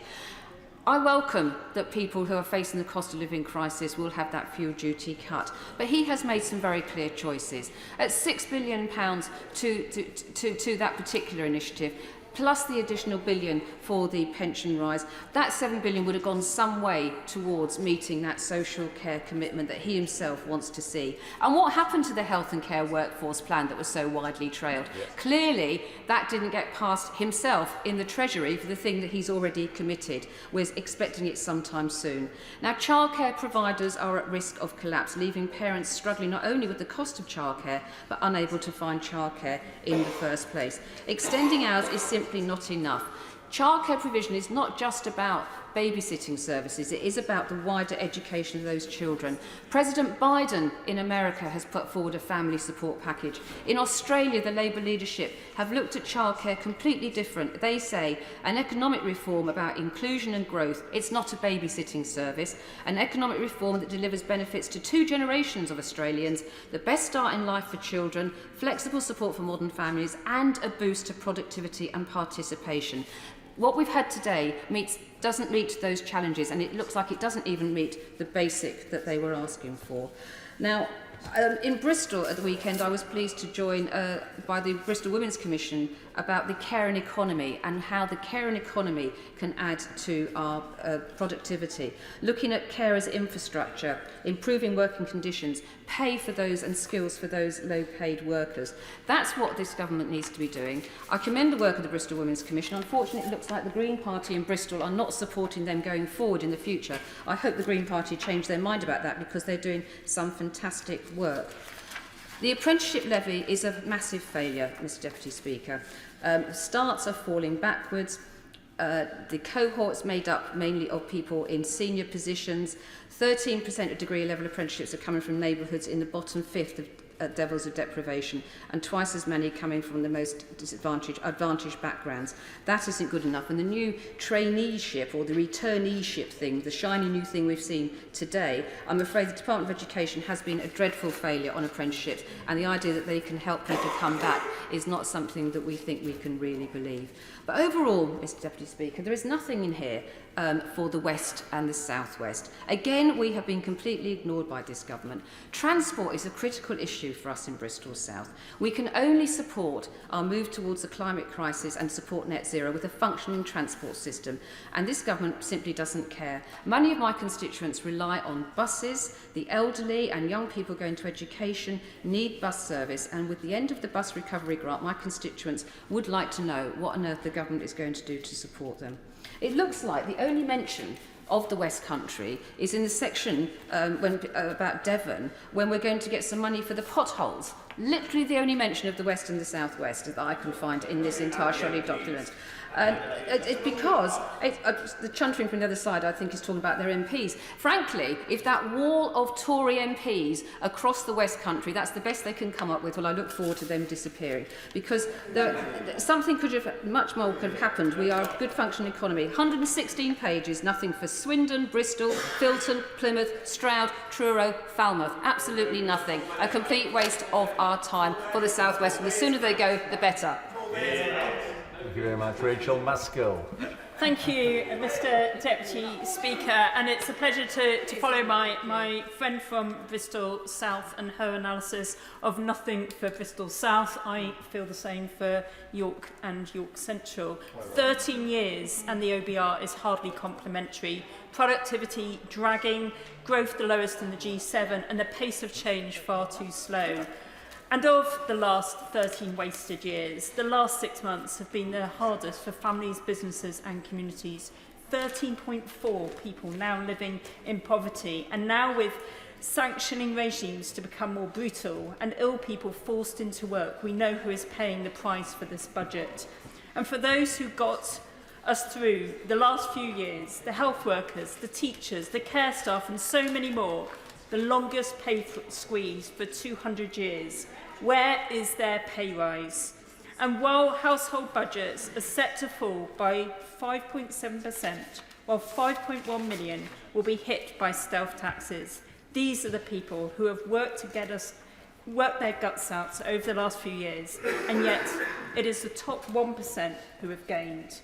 They are paying for the chaos in Downing Street, which has besieged our economy. Take Brexit, now costing the economy 100 billion in lost output every year as Britain is becoming increasingly isolated and irrelevant. Take the 44-day Prime Minister wiping 30 billion off the economy overnight, and with our global reputation now in tapetres, our influence to attract investment, jobs and the very best from across the globe stymied. 13 years and Britain isn't booming, it's burning. Burning with the injustices that we see each day in our constituencies. Our NHS grinding to a halt without the staff to heal the sick. second homes and Airbnbs for the rich, while ordinary families are locked out of home ownership or even a place to rent. Yet nothing to ignite a new generation of house building in today's budget. If these benches were not fighting each and every day, highlighting the prepayment scandal, where the very poorest were forced to pay the most for their energy, the injustice would have just continued. I'm glad the Chancellor has at last heeded, and I trust the compensation is also on its way. Or take swimming baths, closing their doors as the float never came in time, while the Prime Minister spent tens of thousands on his own. And again, we have had to fight, and at last the lifeline has been thrown. And with childcare, it is right to invest in our children, but the ratios matter because quality matters. Right. But with the cost of childcare in my community, it's stripping parents and children of any opportunity. The average monthly cost of childcare in York is £1,083.33, while the average wage is just £1,980, 54.71% of wages spent on a service that enables parents to access work. Today's announcement takes us forward, but we need a workforce plan and ensure that those working in the sector, mainly women, receive a wage that reflects the value of their job.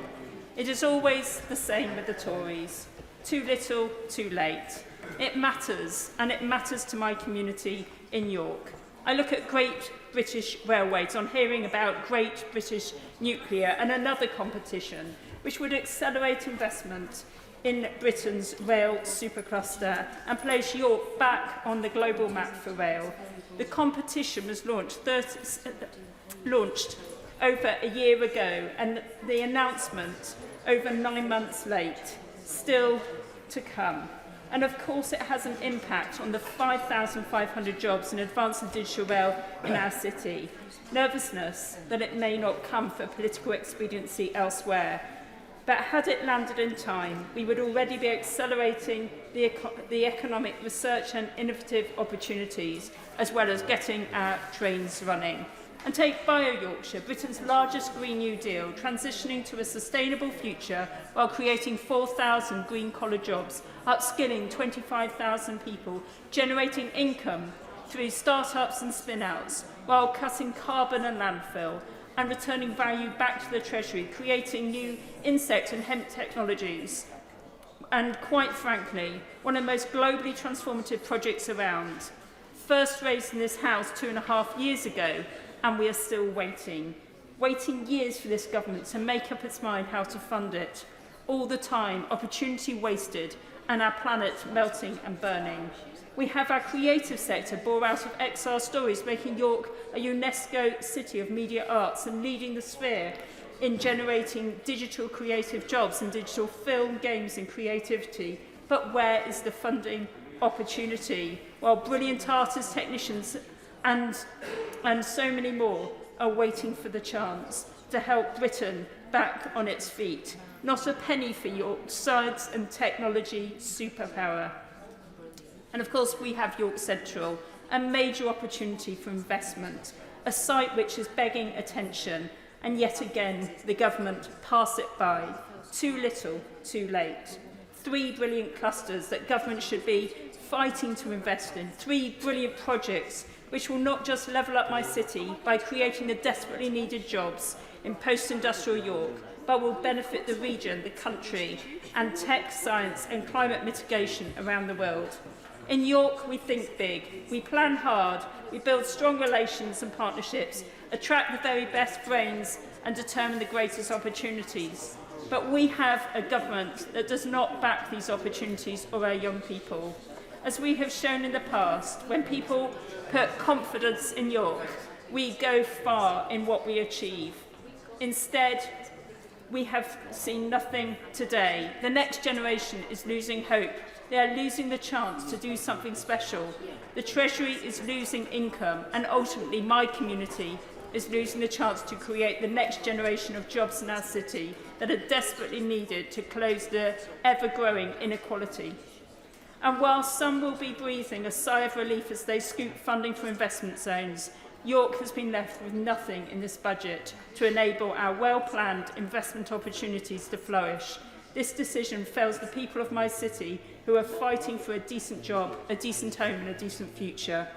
Today feels like government have missed the chance once again, aimed below the bar, looked down instead of up and reverted to type, dishing pots of money out here and there in desperation to win the next general election, not the next generation. Well, the next general election is coming and the next generation is rising. It is their jobs, their hopes, their planet, their dreams and their future. They are clear and they have had enough. Let's have that general election and let's have a Labour budget.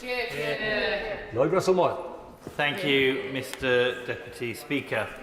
This is, I would describe, a bit of a Stockholm Syndrome budget. After such an appalling set of budgets that we've had, 13 years of the failed austerity experiment started by the Tories and Liberal Democrats, and then, of course, the latest mini-budget, it is tempting that the captors would say thank you for some of the peanuts that have been thrown. Peanuts such as childcare. But even then, the measures won't come in fully for 2.5 years. Hopefully, by that time, this shambles will be long gone. In Brighton, we of course have one of the lowest payments for childcare from the government scheme, but we have one of the highest costs because of an historic injustice in the way that the money is calculated. This will not help. This budget will not help those childcare workers. It will not save the current places that are up, the nurseries that are up for closure from the Green Council, because it will not increase the money and the wages and the professionalism of our sector. What is clear is that despite a few giveaways, this budget will still see household incomes fall by 5.7%, one of the largest falls in the lifetimes of our constituents. Big business will of course receive huge incentives for investment, but they will not be focused on green investment. There will be no focus on cooperative businesses, as the Cooperative Party has called for. And in fact, the Federation of Small Businesses say, I quote, they cannot hide their disappointment, and that this budget was wide of the mark and irrelevant. A budget that is irrelevant for small businesses is a very dangerous budget indeed. The Chancellor said that he would save Labour the bother of reviewing business tax, but then made no mention of business rates, a regressive tax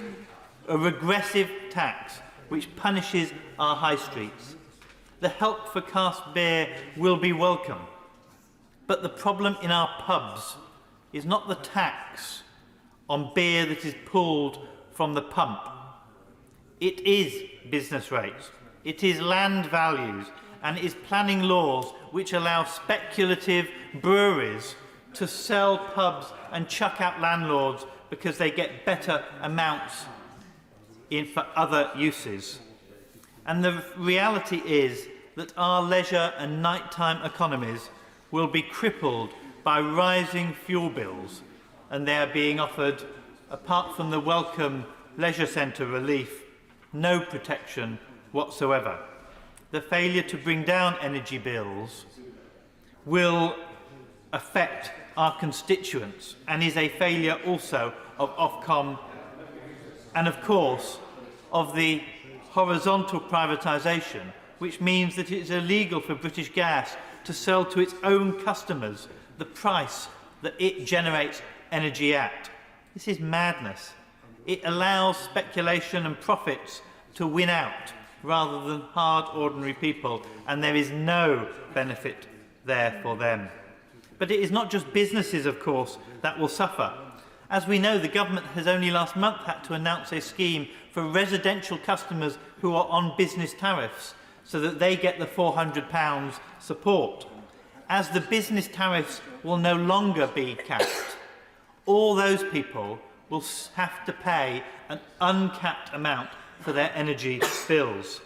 Many of them are the poorest in our communities because they live in HMOs and blocks of flats. Some of them, in fact, pay on pre-meter payments, but because they are paying on commercial pre-meter payments to their landlord and not to the energy supplier, the welcome benefit for prepayment meters direct from the energy supplier will not be extended to the cap on prepayment meters of people who are paying to the landlord or on a commercial supplier. This is a tragic miss of this budget. The latest areas, of course, are also problematic of investments, because there are no real investments on the green sector. Germany is proposing 5.2 of its GDP for green transformation. The UK, 1.2. In America, we have seen the Inflation Reduction Act, and France has pledged billions to get to green steel. We are not even scratching the surface. Okay, some nice welcome words on currently the unproven nuclear reactors, which I hope will be proven. They have nowhere have they been proven at commercial. No, I'm not going to. At commercial level, Britain should invest in them and roll them out, but as yet they have not been. The same with carbon capture. It is welcome that investment is come, but we are yet to see it at full scale capacity, and it was Labour that said the investment should have come in 2010, and it was the Conservatives that stopped them. So they are unproven because Conservative failure to invest and coming late to the party is no good for anyone. And of course, let's be clear, only 1/3, you can continue making a noise if you want, but it is a complete waste of your time. 1/3 of the poorest households, only 1/3 of the poorest households own a car, whereas 90% of the richest households own a car. And so whilst a freeze on the fuel escalator is good news for them, the fact that there is no subsequent freeze on bus, rail and other forms of public transport means the rich benefit and the poor get messed over again. There is no cap on rail, and if you don't realise that, it's clear that you're not really a rail traveller, are you? But of course, this was a budget for the top taxpayers and not for normal people. The pension pots that they will now be able to save. And it could have been so different. The national insurance rate and the upper earnings limit is, in my view, a disgrace.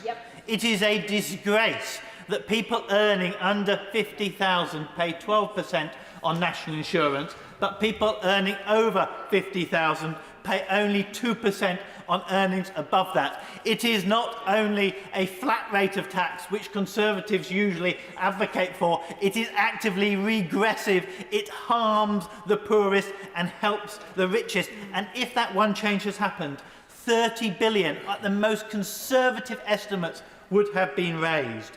30 billion, what could have that been paid for? Well, I can tell you one thing, social care, another area that was totally missed in this budget, could have been paid for out of that. 30 billion could have paid for all the social care costs that councils currently are having to pay up and down this country, and that would have freed our councils up to invest in their communities as they should. In Brighton, that would have equated to £100 million every year in the pocket of Brighton Council, investing in our streets, investing in our roads. We wouldn't need a pothole giveaway. We would have had our own money to spend, but instead the Conservatives' failure to sort social care means that it is being drained. And was there any mention really of education going forward? Yes, some nice giveaways for higher levels of education in the lifetime guarantee, an already announced policy, might I add, so not really something new. But there is no additional funding for proper further education, basic skills, maths, functional skills, GCSE, A-levels, those things that people actually at the very bottom need. Yes, it's good that people who are going to achieve higher learning will be able to draw down, but we need learning for all people. And of course, in this budget, the biggest thing that comes into my inbox and my letterbox is special educational needs in the education sector. And was there any mention of more money into the awful system that we have at the moment for special educational needs? Not a jolt. Those children will go without the need, without the care, without the support that they currently have, and that is a disgrace, because every day that they go without the education they need, it is a day of their potential that is being squandered. Instead, of course, we also get no movement on capital gains or unearned income. And we have now the situation where landlords using company shells pay little or no tax compared to hard-working, ordinary people. It is wrong morally that people who survive of unearned income pay less tax than those who have earned it.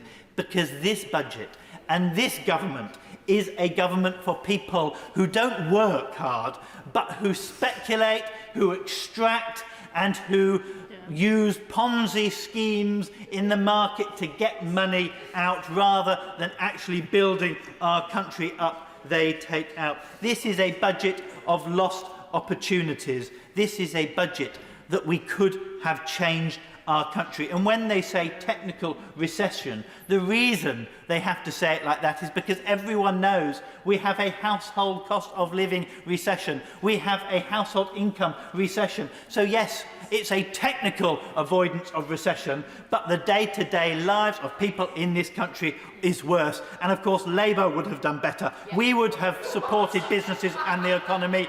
We would have supported and tackled climate change. And of course, we would have made the lives of people better in our communities. Of course, after the last budget, it does feel that things could have only got better. But rather than having some poor tribute act that is getting all the notes wrong, we need things to get better with a Labour government. Move over and let the greats do it again. We did it in '97 and we'll do it again now.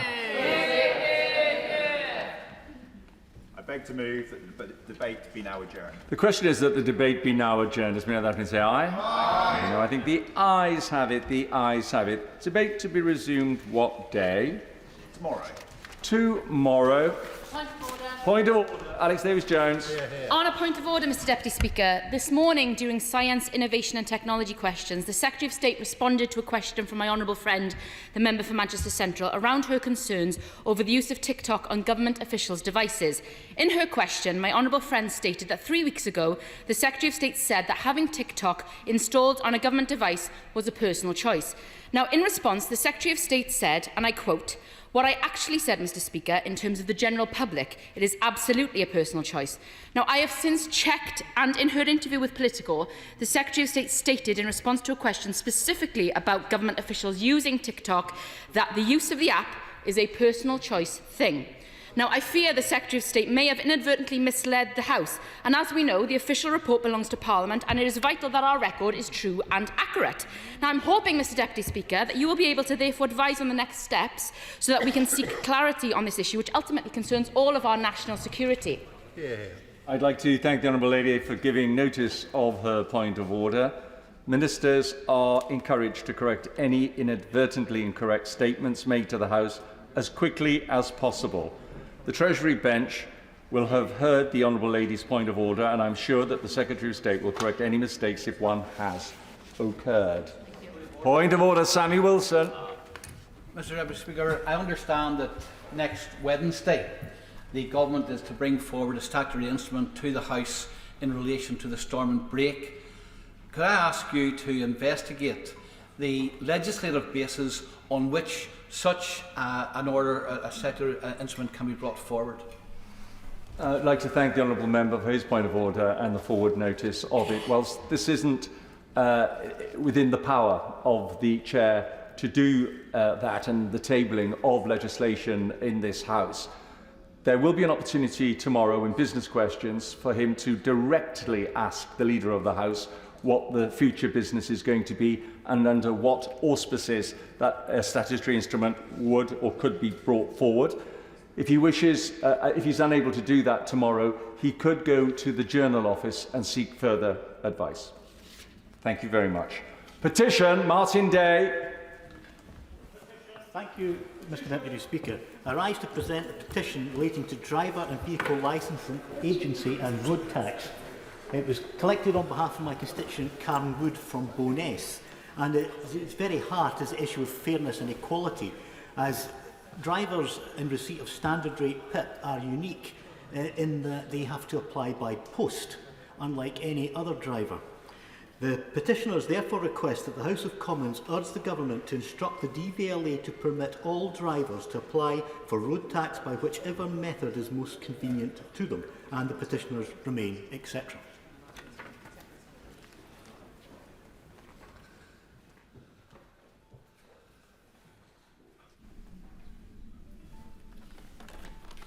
Petition, Driver and Vehicle Licensing Agency and Road Tax. Thank you. I beg to move that this House do now adjourn. The question is that this House do now adjourn. Dame Diana Johnson. Thank you, Mr Deputy Speaker. And I'm very grateful to Mr Speaker for allowing this debate this evening on the issue of telecommunications infrastructure. I know it's been a very busy day with the budget, but this is an important issue that my constituents in Hull and residents across the country are incredibly frustrated about. So today I want to address the crux of the problem, which is that there is no legal requirement for consultation and scant procedures for the putting up of telecommunication poles and digging up pavements to install fibre optic cables in our communities. Members across the House would undoubtedly be frustrated and concerned if they looked outside their window one morning to discover a telegraph pole erected at the end of their garden, outside their front gate, or very close to their home without knowing anything about it. They would also be incredibly annoyed to discover that there was absolutely nothing they could do about it because the current legislation makes this situation completely permissible. I will do, yes. I'm grateful to her for giving way. Is she aware that this is not only an issue that affects the city of Hull, it also affects the wider East Riding of Yorkshire? New infrastructure is to be welcomed, but does she agree with me that sensible and sensitive installation is essential? Very grateful for that intervention, and I absolutely agree with what the Right Honourable Gentleman says. And the reason why there isn't that consultation at the moment is because the law was amended by the coalition government in 2013. So telegraph poles being erected by communications network operators for the expansion of fibre to the premises broadband do not need planning permission under the Electronic Communications Code, Conditions and Restrictions 2003, and the Town and Country Planning General Permitted Development England Order 2015. And under the Electronic Communications Code regulations, broadband street cabinets, new telegraph poles and overhead lines can be installed in any location without the need for the prior approval from local planning authorities or consultation with residents. I'm very happy to give way. Yeah. The Honourable Member for giving way, and I thank her for bringing this to the House because actually it's a huge problem across Hindburn and Haslingden. Does she agree with me that it's also very frustrating when constituents see, for example, Openreach digging up the roads when these telegraph poles are being installed, and the question is there as to why the wires can't then go underground rather than the telegraph poles spanning across their properties? Absolutely, and I'm very grateful to the Honourable Lady for that intervention. I think that raises a very important question. Why can we not get this coordinated? And I'm very happy to give way to the Honourable Gentleman as well. First of all, congratulate the Honourable Lady for Kingston upon Hull North for bringing this forward. The Honourable Lady brings many things to this House that are important. This is one of these issues as well. In Northern Ireland we have a very clear process, a very clear planning process. There's the involvement of the councils. In my case, it's ours in North Down Council. The Plan Department will look at these things. There's also a role for the telecommunication firms themselves. If they put telegraph poles outside anybody's house, that person has a right to object to that being there. If it blocks their view, if it blocks their car getting in, and maybe even blocks their sight lines. These things can happen. So does the Honourable, and so therefore we have a council involvement, we have a community involvement as well. And does the Honourable Lady agree that when it comes to addressing these issues to the satisfaction of our constituents, which the Honourable Lady is very, very concerned about, then we need either a change in legislation or clarification from the Minister? Yes, I absolutely agree with what the Honourable Gentleman said. And the changes that were brought in 2013 were introduced only for 5 years, but they have been extended now indefinitely, allowing for the situation that we're all talking about today. So I just want to concentrate on what this means for my constituents. So currently residents in Hull are finding telegraph poles being erected around their properties and sometimes on their properties without any consultation process that allows them to raise their concerns. These poles are cheap, cumbersome and impact on the value and aesthetic worth of people's properties. Poles are often built in close proximity to people's driveways, in their gardens and outside their windows, and often with wires hanging down from house to house in each direction. One of my constituents has muscular dystrophy and in a few years may sadly need to use a wheelchair. Returning from work one day, she discovered a telegraph pole had been erected outside her front gate, so close that if she ever does need to use a wheelchair to leave her house, she will find it very difficult due to that new pole. Another constituent with a disability has had a pole erected in the middle of his driveway, making access to his property more difficult when getting his